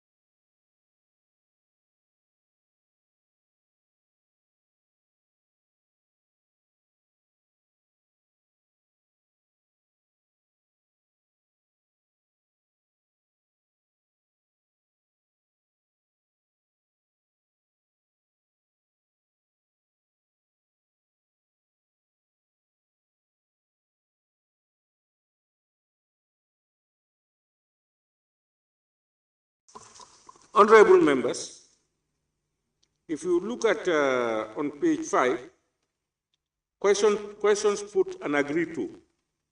Have you seen it? Almost at the bottom. The Assembly considered the motions. Have you seen it? And then the next one, the motion was carried. The motions were carried. You know, there were 2 motions, and it was being talked about 2 motions all along until the last process. So the motions were carried, and the Assembly agreed to consider the motions. Have you seen the correction? Yeah.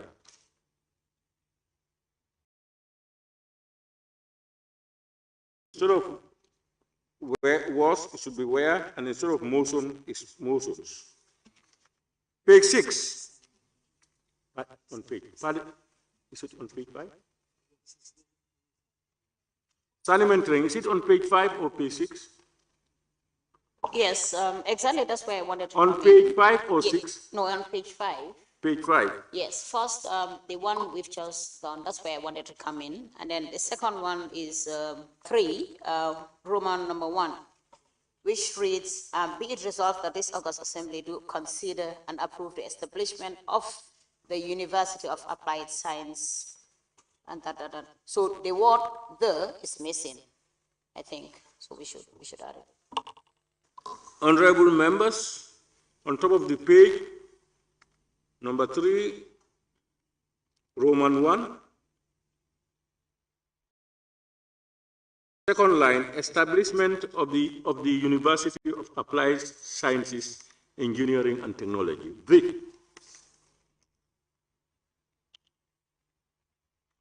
Thank you, Honorable Member for Sani Mentreng. We now move to page 6 honorable members.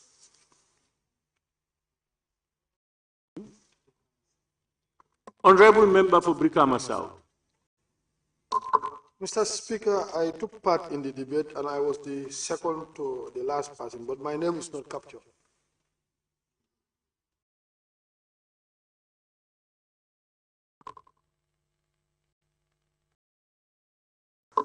I was the second to the last person to take part in the debate. With later, your name is omitted. Yes, my name is omitted. Honorable Bakari Baji. Pardon? And that of Honorable Bakari Baji. We are the last two to.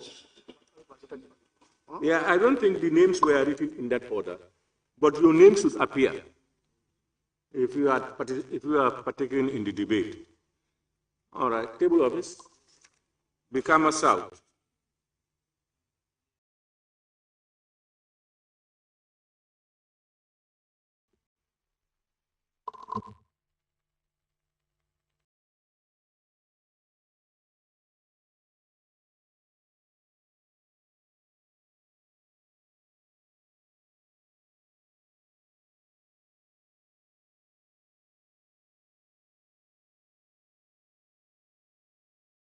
Honorable member for Brikama South, it has been confirmed that you took in the debate.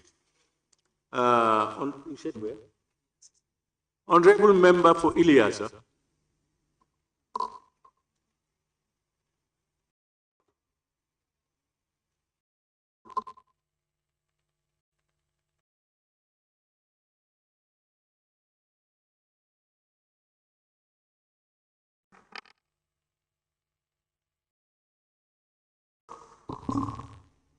Honorable Speaker, I took part in the debate, but my name was not, is not in the list. Thank you.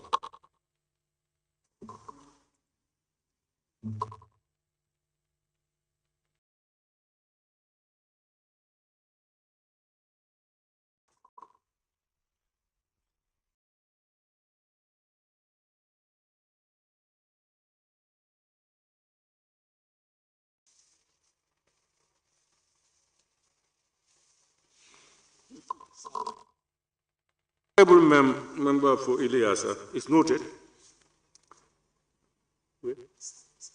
Sami. Yes, honorable member for Sami. Thank you, Honorable Speaker. I also took part in the debate.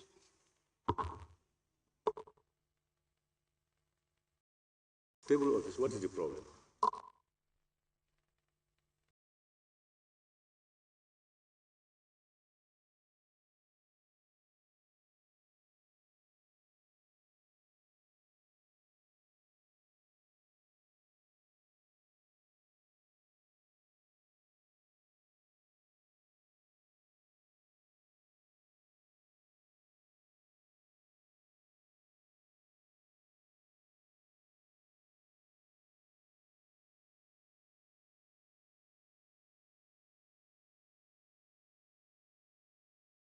Honorable member for Sami, your CCE is SISE or CE? CEE. It's noted. Honorable member for Lower Salon. Yes, Honorable Speaker, I heard you ask the table office what happened. I think if Hansard is working, each member who took part on the debate should be recorded. Yeah, it's an omission, it's a human omission. That's what it should be. That's why I've just reminded them to be more vigilant and be more careful. That's why when the corrections are being made, we will do the needful.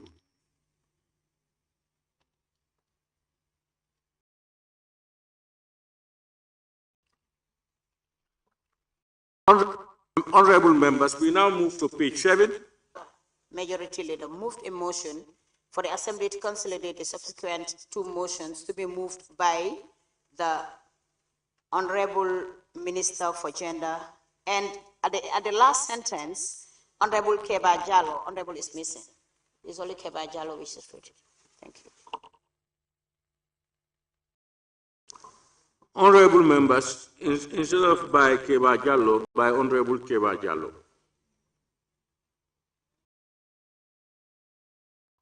Any order? Yes, for the motion to impose time limit, which reads the second sentence. I think it would have been more simpler than a motion for the Assembly to allot a time limit for 3 minutes for each member during the debate in a motion. I think only the allocation of 3 minutes for the debate should have been enough. Thank you. I don't follow. Honorable Alaji S. Dabo. Yes, I said it should have been framed in a better way than this. It should have been framed in a shorter way than this. Moved a motion for the Assembly to allot a time limit of 3 minutes for each member during the debate in the motion, on the motion. During the debate on the motions. So what you said, what should it be? It's okay.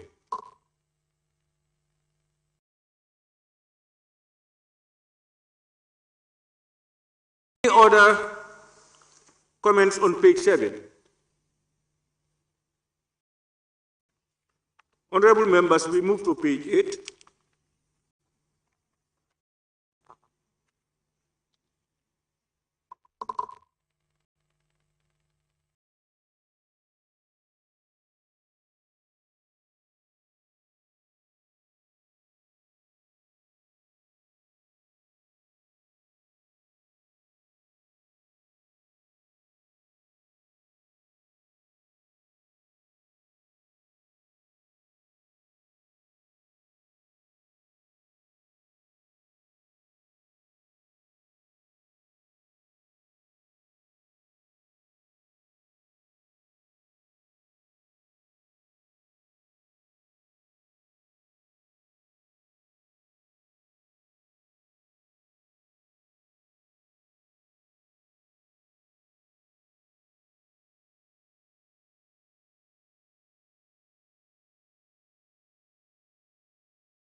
Honorable members,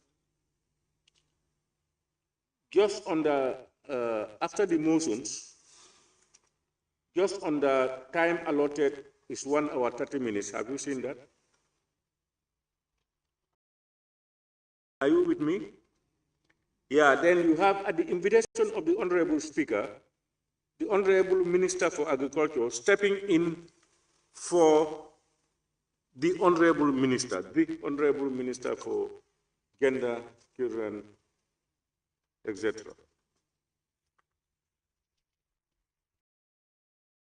Any more comments on page 7? Sorry, page 8, rather.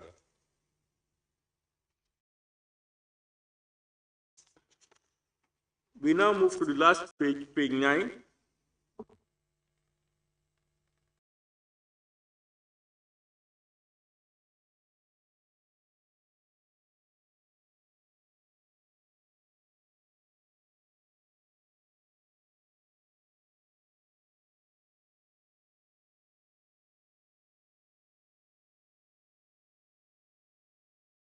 Honorable Member for Serekunda. Thank you very much, Honorable Speaker. It also appeared here on end of debate. At the invitation of the Honorable Speaker, it should bear the Honorable Minister for Agriculture. And it has also appeared on page 6 as well. So wherever it occurs, before Honorable Minister, there should be D. Thank you.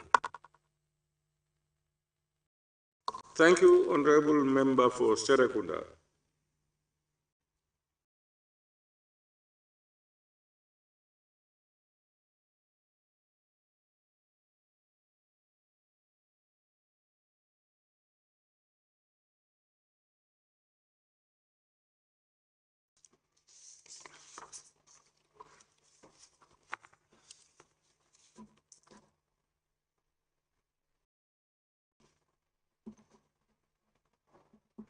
Thank you, honorable members. Honorable members, it has been moved and seconded. Honorable Speaker? Yes. Thank you. Well, I recorded something. I was waiting for you to come back. That is on page 5. I wanted us to regularize something. Page 5. That is the motion moved by Honorable Minister for Higher Education. Now, if you look at it, the motion was seconded by me. Sorry, where on page 5? Page 5. Under motions. Yes, the motion for the Honorable Minister for Higher Education. You see time allotted 1 hour. Below that. I don't. Standing order 61. Page 5. Standing order 61 to. Okay. You said the Honorable Abulai Sise. Yes. Member for Old Nunu. Seconded the motion and, yes. And participated in the debate. Yes. Now, if you go down, ensuing debate, it says the following members participated in the debate. So now, I think it should be recorded like this. On the next page, if you second the motion and you take part in the debate, your name should be listed number 1 as part of those who participated in the debate. Yeah, of course. I think that is because what they put here is the following honorable members participated in the debate. Honorable member is, despite the fact that you were mentioned as second in the motion, under the list of those who participated, your name should be there. That's what you are saying. Person without participating on the debate, that is normal because you haven't taken part in the debate. But if you do, your name should be listed on those who participated in the debate as well. That's what I'm saying. Yeah. It's honorable members. We don't need to go into a debate. Please. I suspect that you are saying it's already captured because it is shown that he has participated. And he is also concerned that there is a list of those who participated. His name should be there. These are the two sides. What makes it bad if we put his name there? Nothing. We just put his name, Honorable Ablai Sise.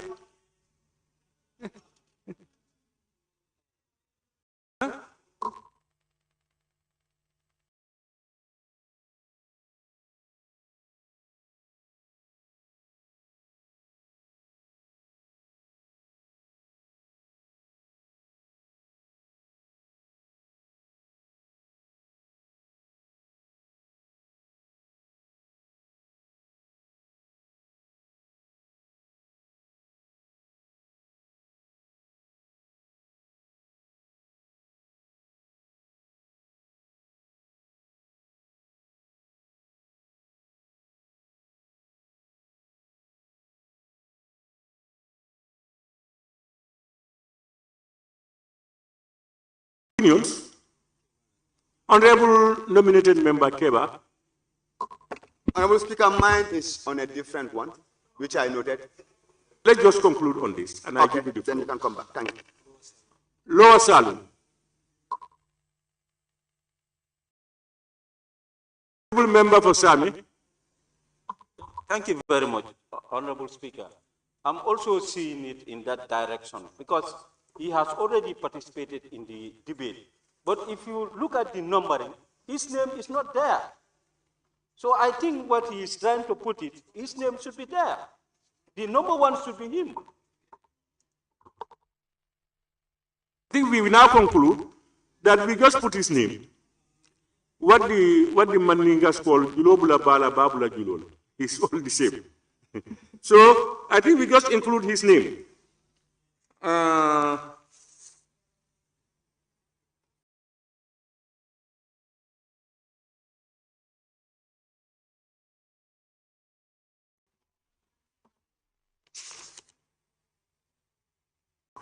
Honorable Speaker,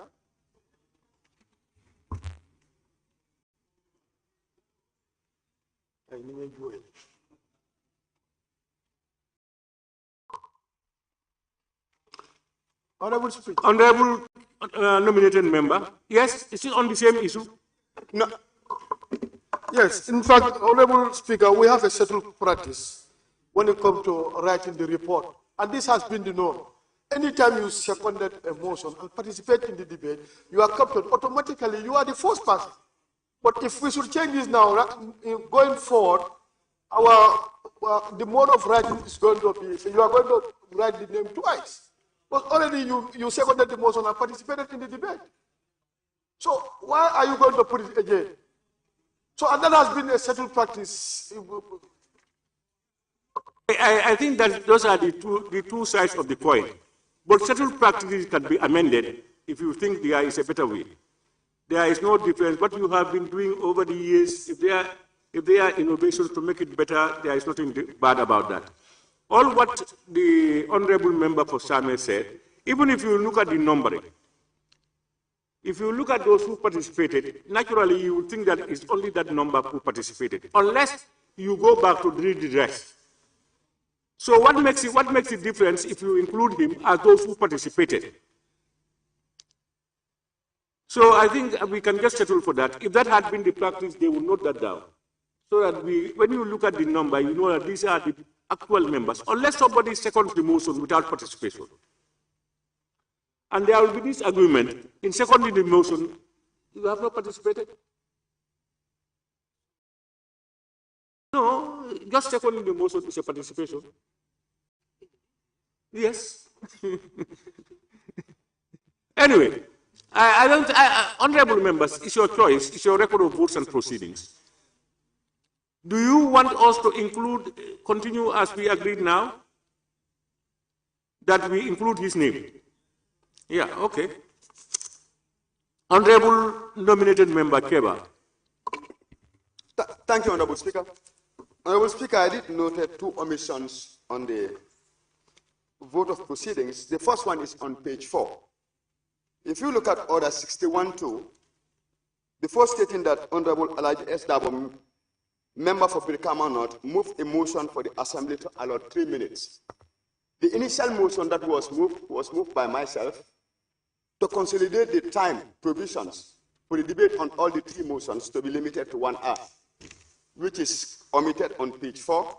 This is on page 4? Yes, on page 4. That's motions to impose the time limit? Yes. The first one was 1 hour 30 minutes. And the second one would be on page 7. Let's clear this one.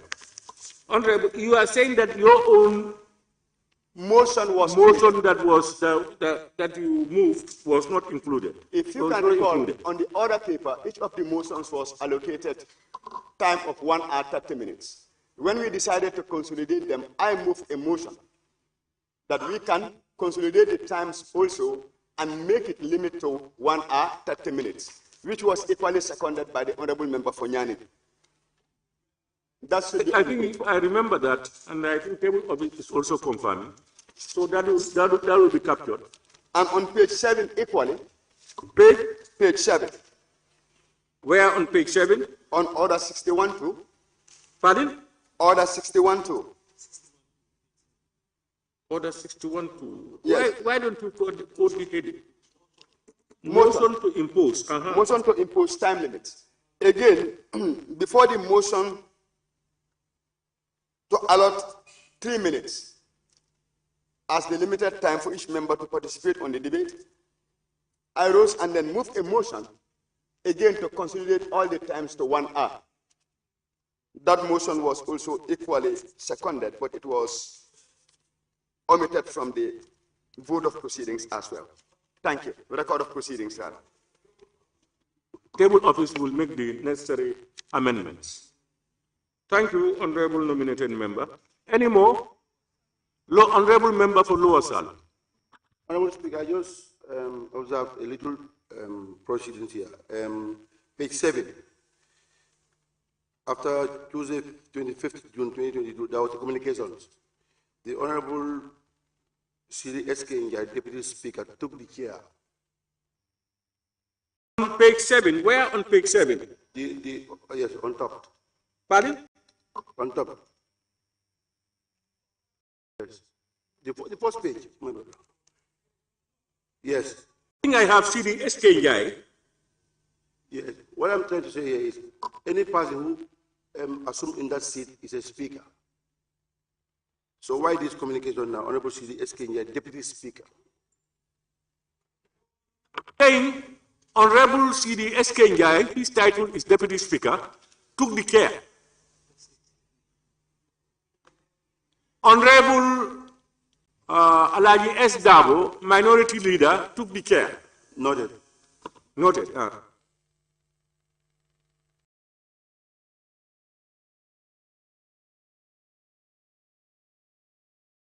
Members, it has been moved and seconded that the record of votes and proceedings of the National Assembly sitting of Tuesday, 25th June 2024 be adopted with amendments. Those in favor, please say aye. Those not in favor, please say no. The ayes have it.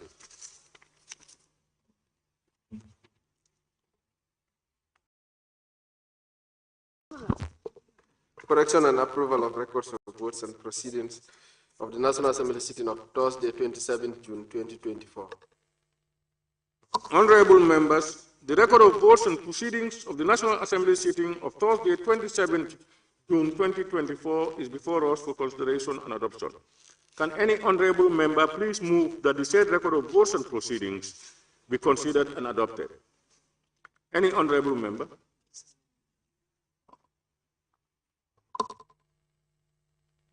Honorable Member for Sani-Mentre. Thank you very much, Honorable Speaker. I move that the said record of votes of the proceedings of the National Assembly sitting Thursday, 27th June 2024 be adopted. Thank you. Thank you, Honorable Member for Sani-Mentre. Any seconder? Honorable Member for Upper Fuladu. Yes, Honorable Speaker, I rise to second the motion. Honorable members, thank you very much, Honorable Member for Upper Fuladu.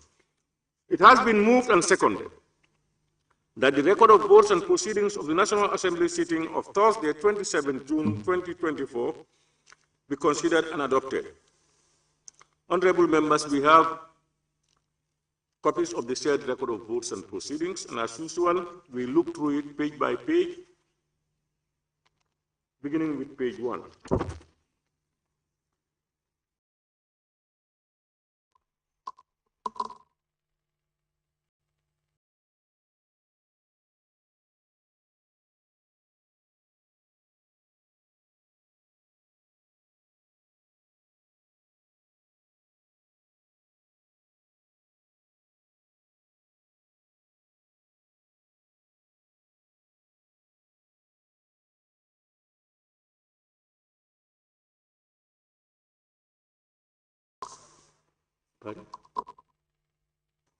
Lower Salum.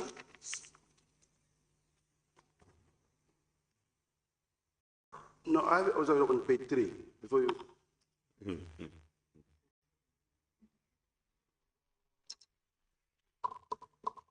Honorable members, page 2.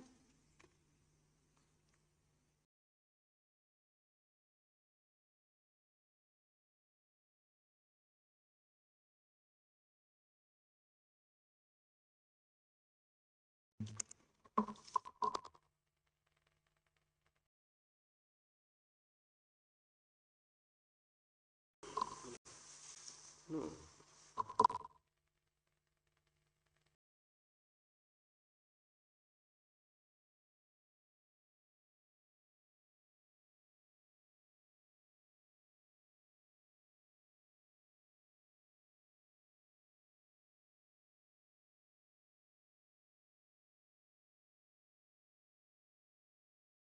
Honorable members, we move to page 3.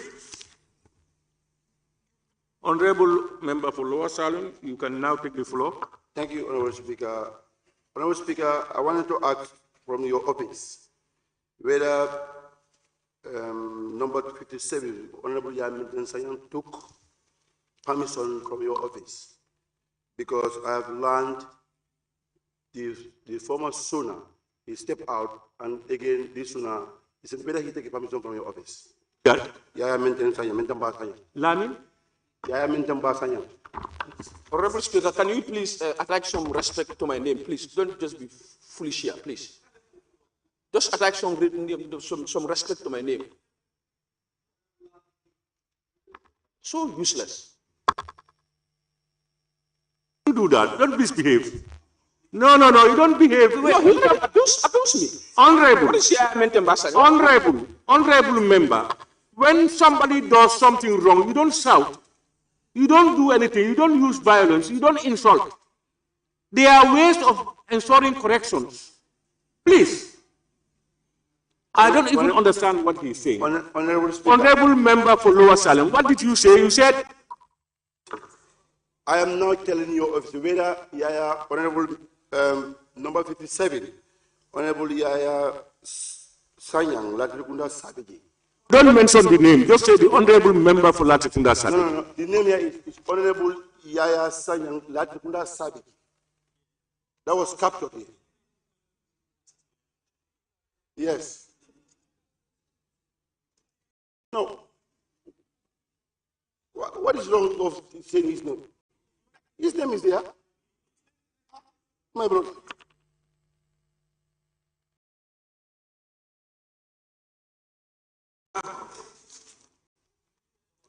All right. Okay. What you are talking about members who were absent with permission, and you are now inquiring whether number 57, Honorable Yaya Sanyang of Latrikunda Sabiji, he was permitted to be absent.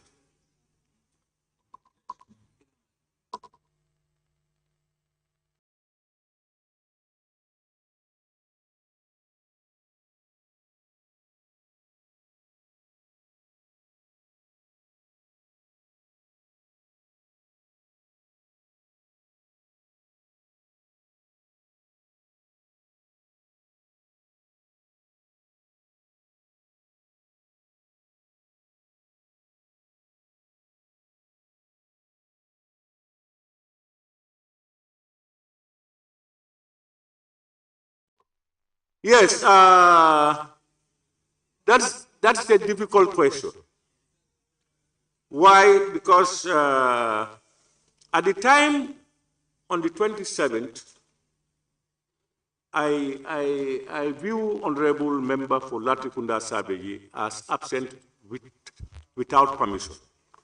But what I realized was that when I looked at my mobile, on Wednesday, 26th of June, he sent me an audio claiming that he is supposed to sit to an exams and is seeking permission.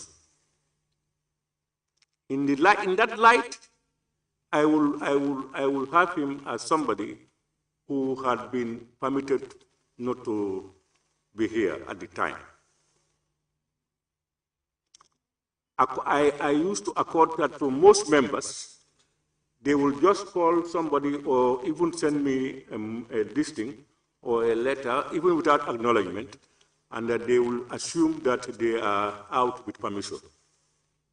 So in the same vein, I hold that Honorable Yaya Sanyang, member for Latrikunda Sabiji, was absent with permission.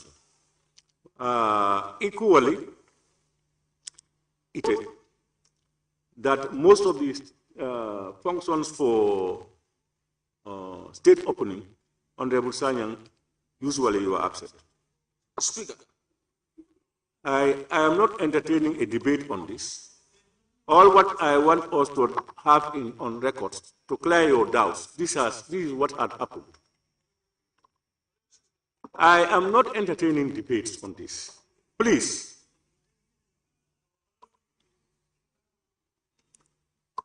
I don't want to open the floodgate for debate. No, but this is not debate. I pointed out this thing. Honorable member, you pointed it out, right?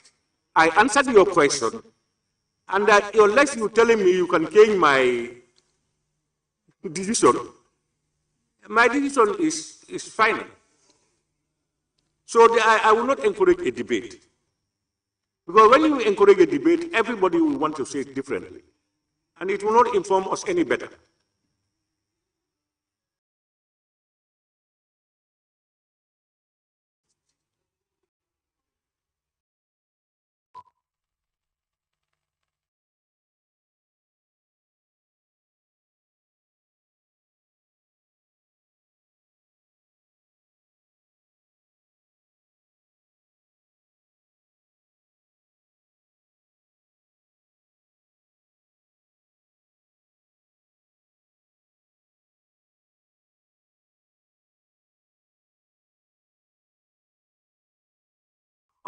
different issues. Then, honorable member for all union. Still on the records of votes, Honorable Speaker, under motion. I don't think there is anything. On which page? On page 3? On page 3, yes. Okay, go ahead. That paragraph that says His Excellency the President of the Republic, comma. I wanted us to complete the sentence. He is the Excellency of the Republic of the Gambia. So I think of the Gambia should be added, and not to stop at Republic with comma.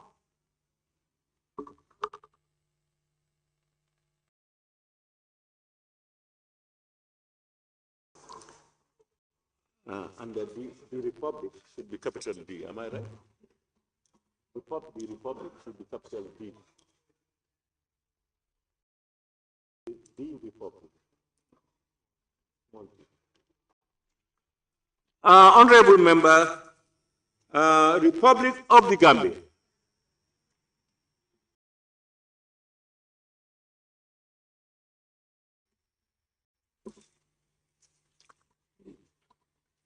Any more Banjul North?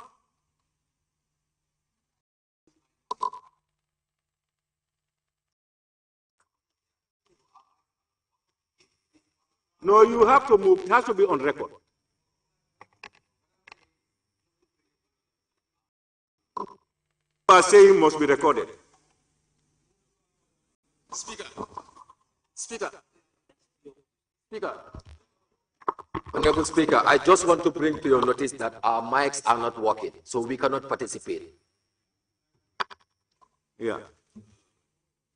Let's get that clear.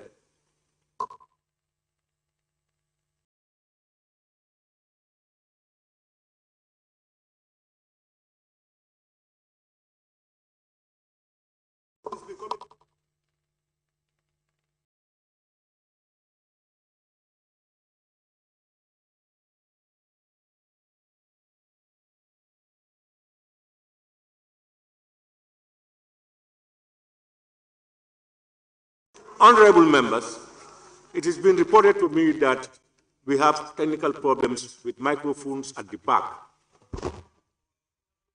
So what probably we can do, if you are at the back and you want to participate, you move somewhere where the microphone is working. They are working on it. Honorable member for Fonyi Bintang, is it Bintang? Yes? This technical problem is becoming a tradition here. So, and we should remedy it once and for all. Even if you remedy it with the best experts, it can become a problem again.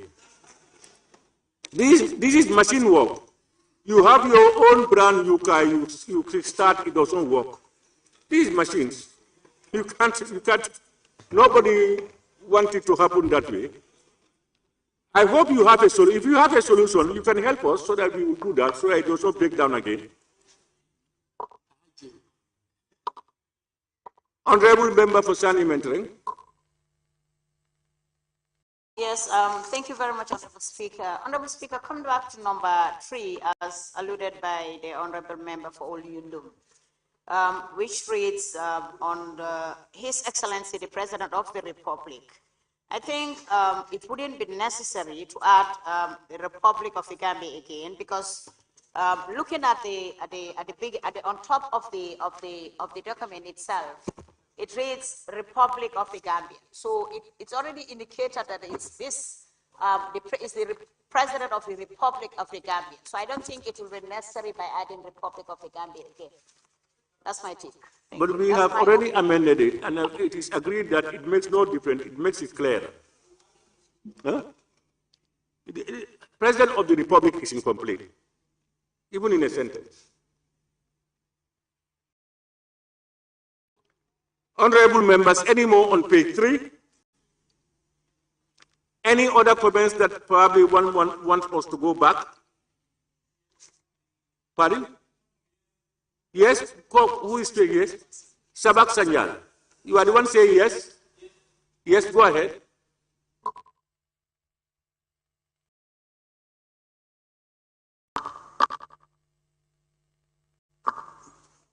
Yes, Honorable Speaker, if I heard you well, you said if there is any other comment that we might want to go back.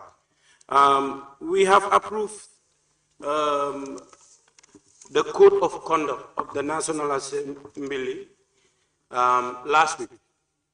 Honorable Member, are you commenting on the minutes, on record of votes, or you are bringing something else? No, it's a different thing.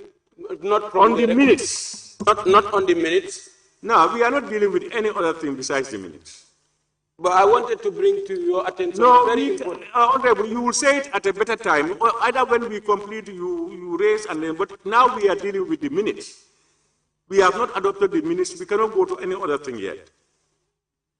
I'd like to have your permission. Okay. Honorable members, it has been moved and seconded that the record of votes and proceedings of the National Assembly sitting of Thursday, 27 July 2024 be adopted with amendments. Those in favor, please say aye. Those not in favor, please say no. The ayes have it.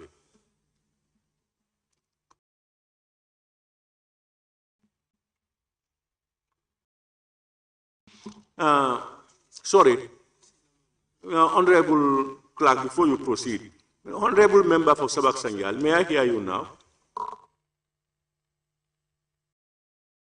Thank you very much, Honorable Speaker, for giving me the floor.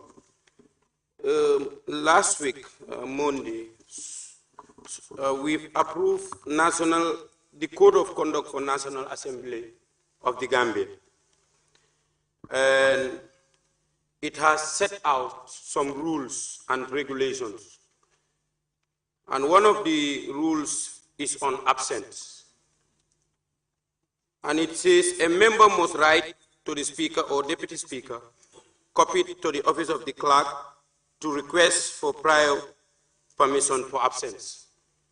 Now, we have a situation wherein a member has been accused of absence, and you've made a statement that the member has sent you an audio. If that is sufficient enough for us to be taking permission, please let's establish that fact here. Because I don't want us to set precedents wherein members will be staying at home and decide to send you a message on WhatsApp or write to you on WhatsApp. If that is enough, I think we should include it, or we should move a motion to go back to our rules and then change it. Otherwise, I think what needs to be done here must be done. Because if I decide to stay home and send you an audio, if that is sufficient enough for taking permission, it should be set out in the rules of the National Assembly. I submit.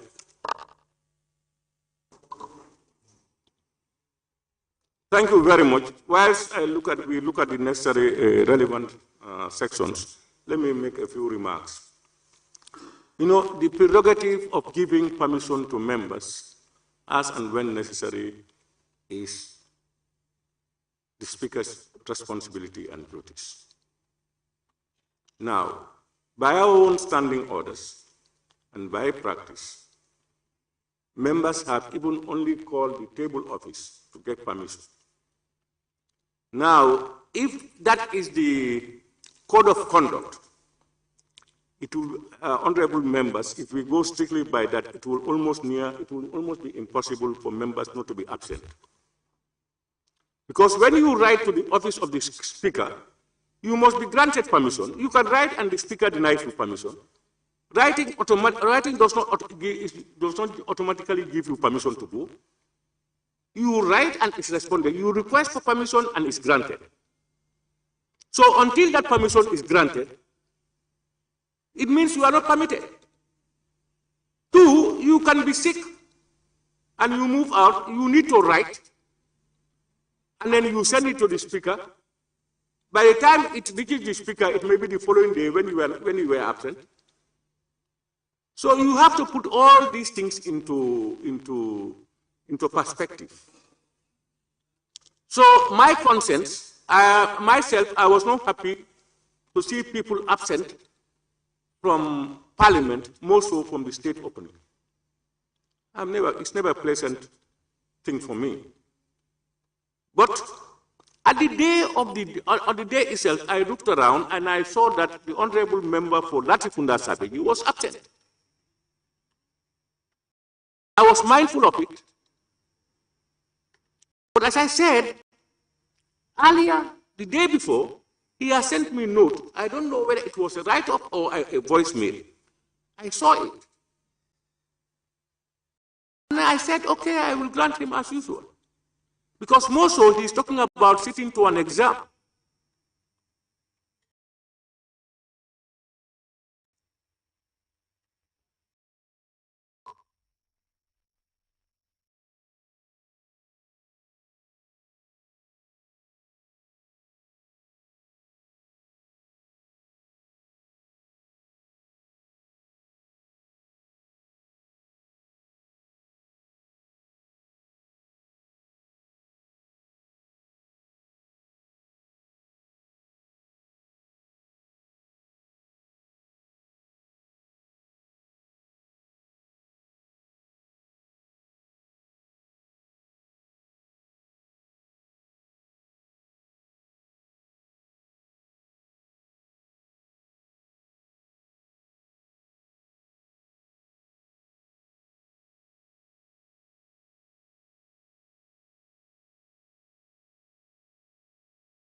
I think there was a tag up.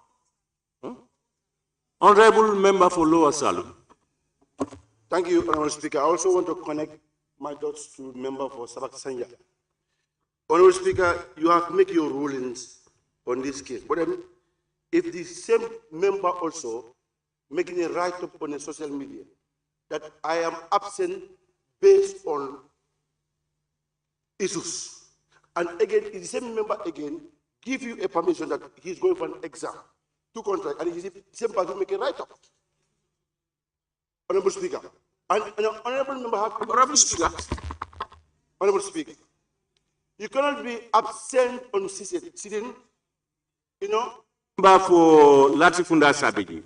Can I allow this honorable member for Latifunda, this time? Honorable member for Latifunda Sabegi. Please, don't disturb the order of the sessions. Please. Honorable members have a right to express themselves. At the end, you have a right to come and take the floor. Please, don't interrupt. Honorable member for Lower Salon. Honorable Speaker, what do we expect from you as a presiding officer? You have done it right. Because if a member took a permission that I am going for a so-so thing for an examination, you have right to give a permission to that member. But if the same member again going, second the color, showing people I'm not going for this sooner, because we have seen the last sooner, he might out. And it's the same person again, making a write-up that this useless sooner. You understand? I don't think, Honorable Speaker, we should go with this. Because any member of this parliament, you have to be very sincere on your work. You can't be getting cheap popularity from the from the gallery or the social media or the citizens. I raise my case. Thank you very much. Thank you. Yes, before I respond. Thank you for giving me the floor, Honorable Speaker. I want the Honorable Member to give us evidence of where I wrote this useless SONA. I want him to prove that evidence. Where I wrote is a useless SONA. I'm very responsible. I'm not just irresponsible like the Honorable Member. I know why I'm here, and I know why I'm here, and I will keep knowing why I'm here, day in, day out. Please, thank you very much. Honorable members, it is not befitting of any honorable member to write in anywhere, over radio, social media, or anything, to indicate also that you are not attending SONA, whatever reasons, except for genuine causes. The people are listening, and the people are aware. If that had happened, that the honorable member for Latrikunda had declared that he was not going to attend SONA, not because of his exams, but for something else, that would be illegal. It's not correct. But unfortunately, or fortunately, the honorable member notified me, and the reasons adduced were that he was sitting to an exam. And in fact, there was a period during the course of was it this session or something was happening, the same honorable member called my attention that he was not attending because he was going to sit to an exam. He's doing something to do an exam. So if he comes to tell me that he's sitting to an exam, I will genuinely believe that he was going to sit to an exam. I said, myself, I was concerned. In fact, I had promised that when I come on the following, that's this Monday, I was going to challenge him why he is refusing to come to SONA sessions. Fortunately for him, I saw in my mobile that he has sent me information, earlier information, to say that he was not attending because of A, B, or C. So, honorable members, I think we can draw a line. And you know, the constitutional provisions for permissions to be granted by the Speaker is that the Speaker, let me read it for you, because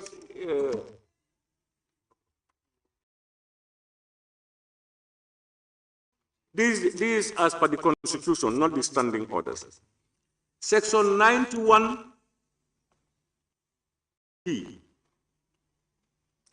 It says, a member of the National Assembly shall vacate his or her seat in the National Assembly.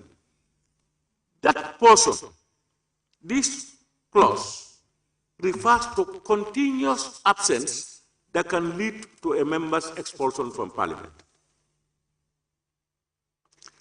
And it talks about if without the permission in writing of the Speaker or reasonable cause, he or she is absent from the sittings for at least 10 consecutive times. Meaning, it is not the day-to-day absence from sessions. It means a continuous absence from coming to the Assembly. That one, you are not going to say, I call the Speaker that I cannot come for 10 consecutive times. That one must be in writing to the Speaker. And of course, when you write, permission is either granted or rejected. Or in the event that you cannot write, it is with reasonable cause. So, honorable members, it is my desire that every member attends all sessions at all times.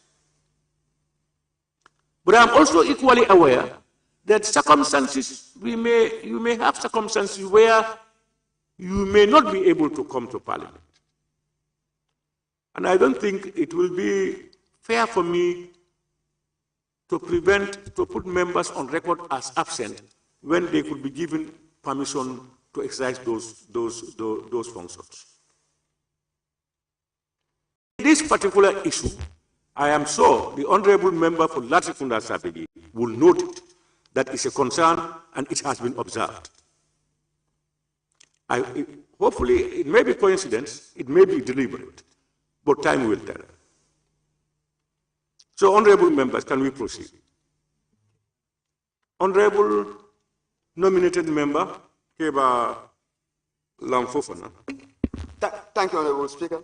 I will start by apologizing because I wouldn't like to open the door after you've made a ruling. But, Honorable Speaker, Section 112 of the Constitution is clear. It states that all members shall maintain the dignity of the National Assembly, both during the sitting of the National Assembly and in their acts and activities outside the National Assembly. The bone of contention here is with regards to the sincerity of labeling the member as absent with permission when members believe that they have evidence that speaks otherwise. And as Olarotimi once said, when the woodcutter carves sticks on its own head, it carries them. The situation is created by the Honorable Member himself. He deliberately walked out during a session of the SONA last year. And if this year also evidence came out suggesting that even though he might have asked for permission, but that's in other ways, using formalities to legalize an action which was what? Illegal. So, Honorable Speaker, what we are simply saying is, if the Honorable Member is brave enough not to come to the SONA, he should be brave enough also to see his name labeled as absent without permission, and not to use the legal means. This is all we are asking for, nothing otherwise. Thank you. You know, Honorable, yourself, your contribution, I think, has just rightly concluded the whole issue. Now, if he, for instance, his intention was not to attend SONA, but whatever reasons, he gave reasons that he cannot come to SONA because of those genuine reasons. That is for people to now determine and for himself. But some of you may be telling me I am bereaved, when probably you have a political function. How would I know? It can only be assumption.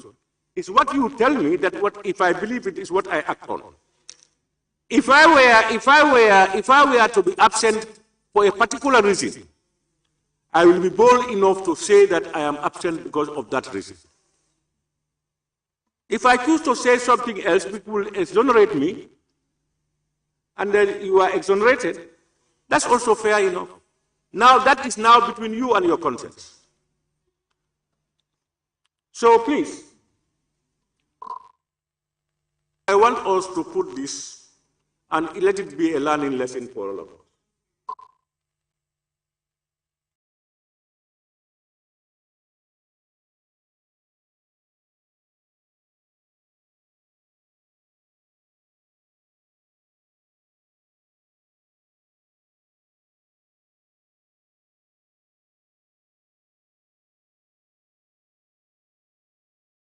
I think we have given this issue enough time.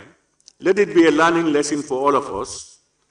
Let's try to demonstrate and uphold the trust bestowed in us, and as much as possible, try to attend sessions. As we speak, there are some members who are not in session. I am putting an end to this debate, please. I have ruled on it, and then we move forward, please. Clerk, can we proceed? Motion. Debate on the State of the Nation Address 2024 by His Excellency the Vice President.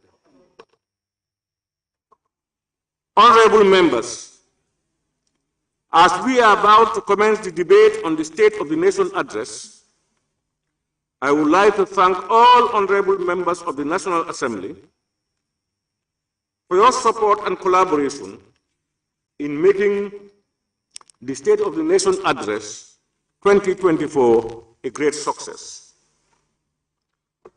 Honorable members, I equally want to remind honorable members that the President has outlined in his address the government's policies, programs, and state office administration for our consideration and scrutiny. Notwithstanding, he has entreated us to continue to work together in the best interest of our nation, our peace, and stability amidst difficult security and socio-economic challenges we face as a country. Therefore, honorable members, I reiterate that we must nurture our young democracy for a peaceful and prosperous Gambia. And in doing so, I kindly urge honorable members to reflect and debate on the address with diligence. Honorable members, may I request that any honorable member who wishes to take part in the debate raise his or her tag, constituency tag, to be recorded and will be given the floor. However, before giving any honorable member the floor, may we remind ourselves to respect the rules of the debate as enshrined under clause 29(1) of the standing orders, which reads, every member shall restrict his or her observations to the subject under discussion. Furthermore, clause 31(1) also reads, debates upon any motion or amendment to a motion or upon any bill, part of a bill or amendment to a bill, shall be relevant thereto, except in the case of a motion for the adjournment of the Assembly. Honorable members, I now therefore call on all honorable members to respect and observe the rules as indicated. I thank you all once again. Honorable Speaker. Somebody is talking. Honorable member for Lower Salem, you saying something? Yes, thank you, Honorable Speaker, for giving me the floor. Earlier on Monday, 24th of June 2024, you make a ruling. And on our agenda here is agenda 4, motions. Debate on the State of Nation Address 2024 by His Excellency President Adamabaro. And I also refer myself on your ruling. Motion without notice, at the invitation of the Honorable Speaker, Honorable Amadou Kama, the member for Nyanija, moved a motion for the Assembly to approve the various time limits indicated in the agenda of the second ordinary session 2024. And again, the ruling was motion and reports, and this is a motion. So I want you to be very clear on the ruling that you have made on the time limit.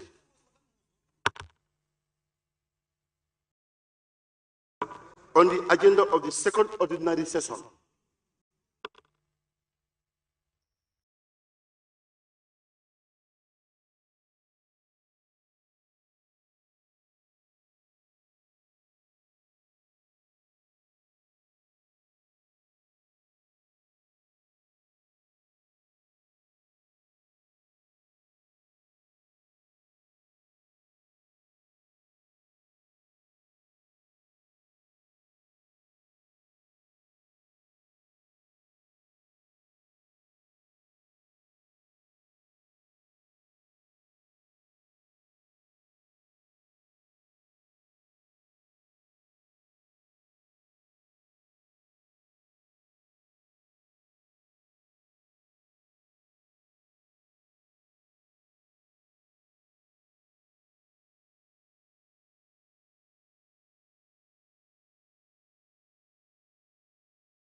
want to, unless if they want to example. Honorable members, honorable members, honorable member for Lower Salem, I've heard your observations. I'm just making consultations to confirm what honorable member for Jandija stated in his motion. And I have been reliably informed that that motion was specific to the agenda presented on that day, the times on that day. It does not go beyond that time. All motions on the agenda were timed, and it was a problem. And then the honorable member moved that the times allotted for these motions in the agenda be approved. Honorable Speaker, can I come in? Honorable Speaker, you know, in my submission. Raise your tag. Yes, Lower Salem. Yes. Honorable Speaker, on my submission on that day, and before we voted in, you know, in fact, I make a reference on the FGM bill. You understand? But then, if you read, motion without notice, in the invitation of the Honorable Speaker, Honorable Amadou Kama, the member for Nyanija, moved a motion for the member assembly to approve the various time limits, indicating in the agenda of the second ordinary session. On the second ordinary session means the agenda that we approved, the whole agenda that was designed by the ABC, that was approved. Is what time was allotted to Sona that you think had been approved? No, because there was no time allocation. Yeah, because you know, in our agenda is all motions and reports on our agenda. Now, the agenda I understand you. If you look at the agenda, ABC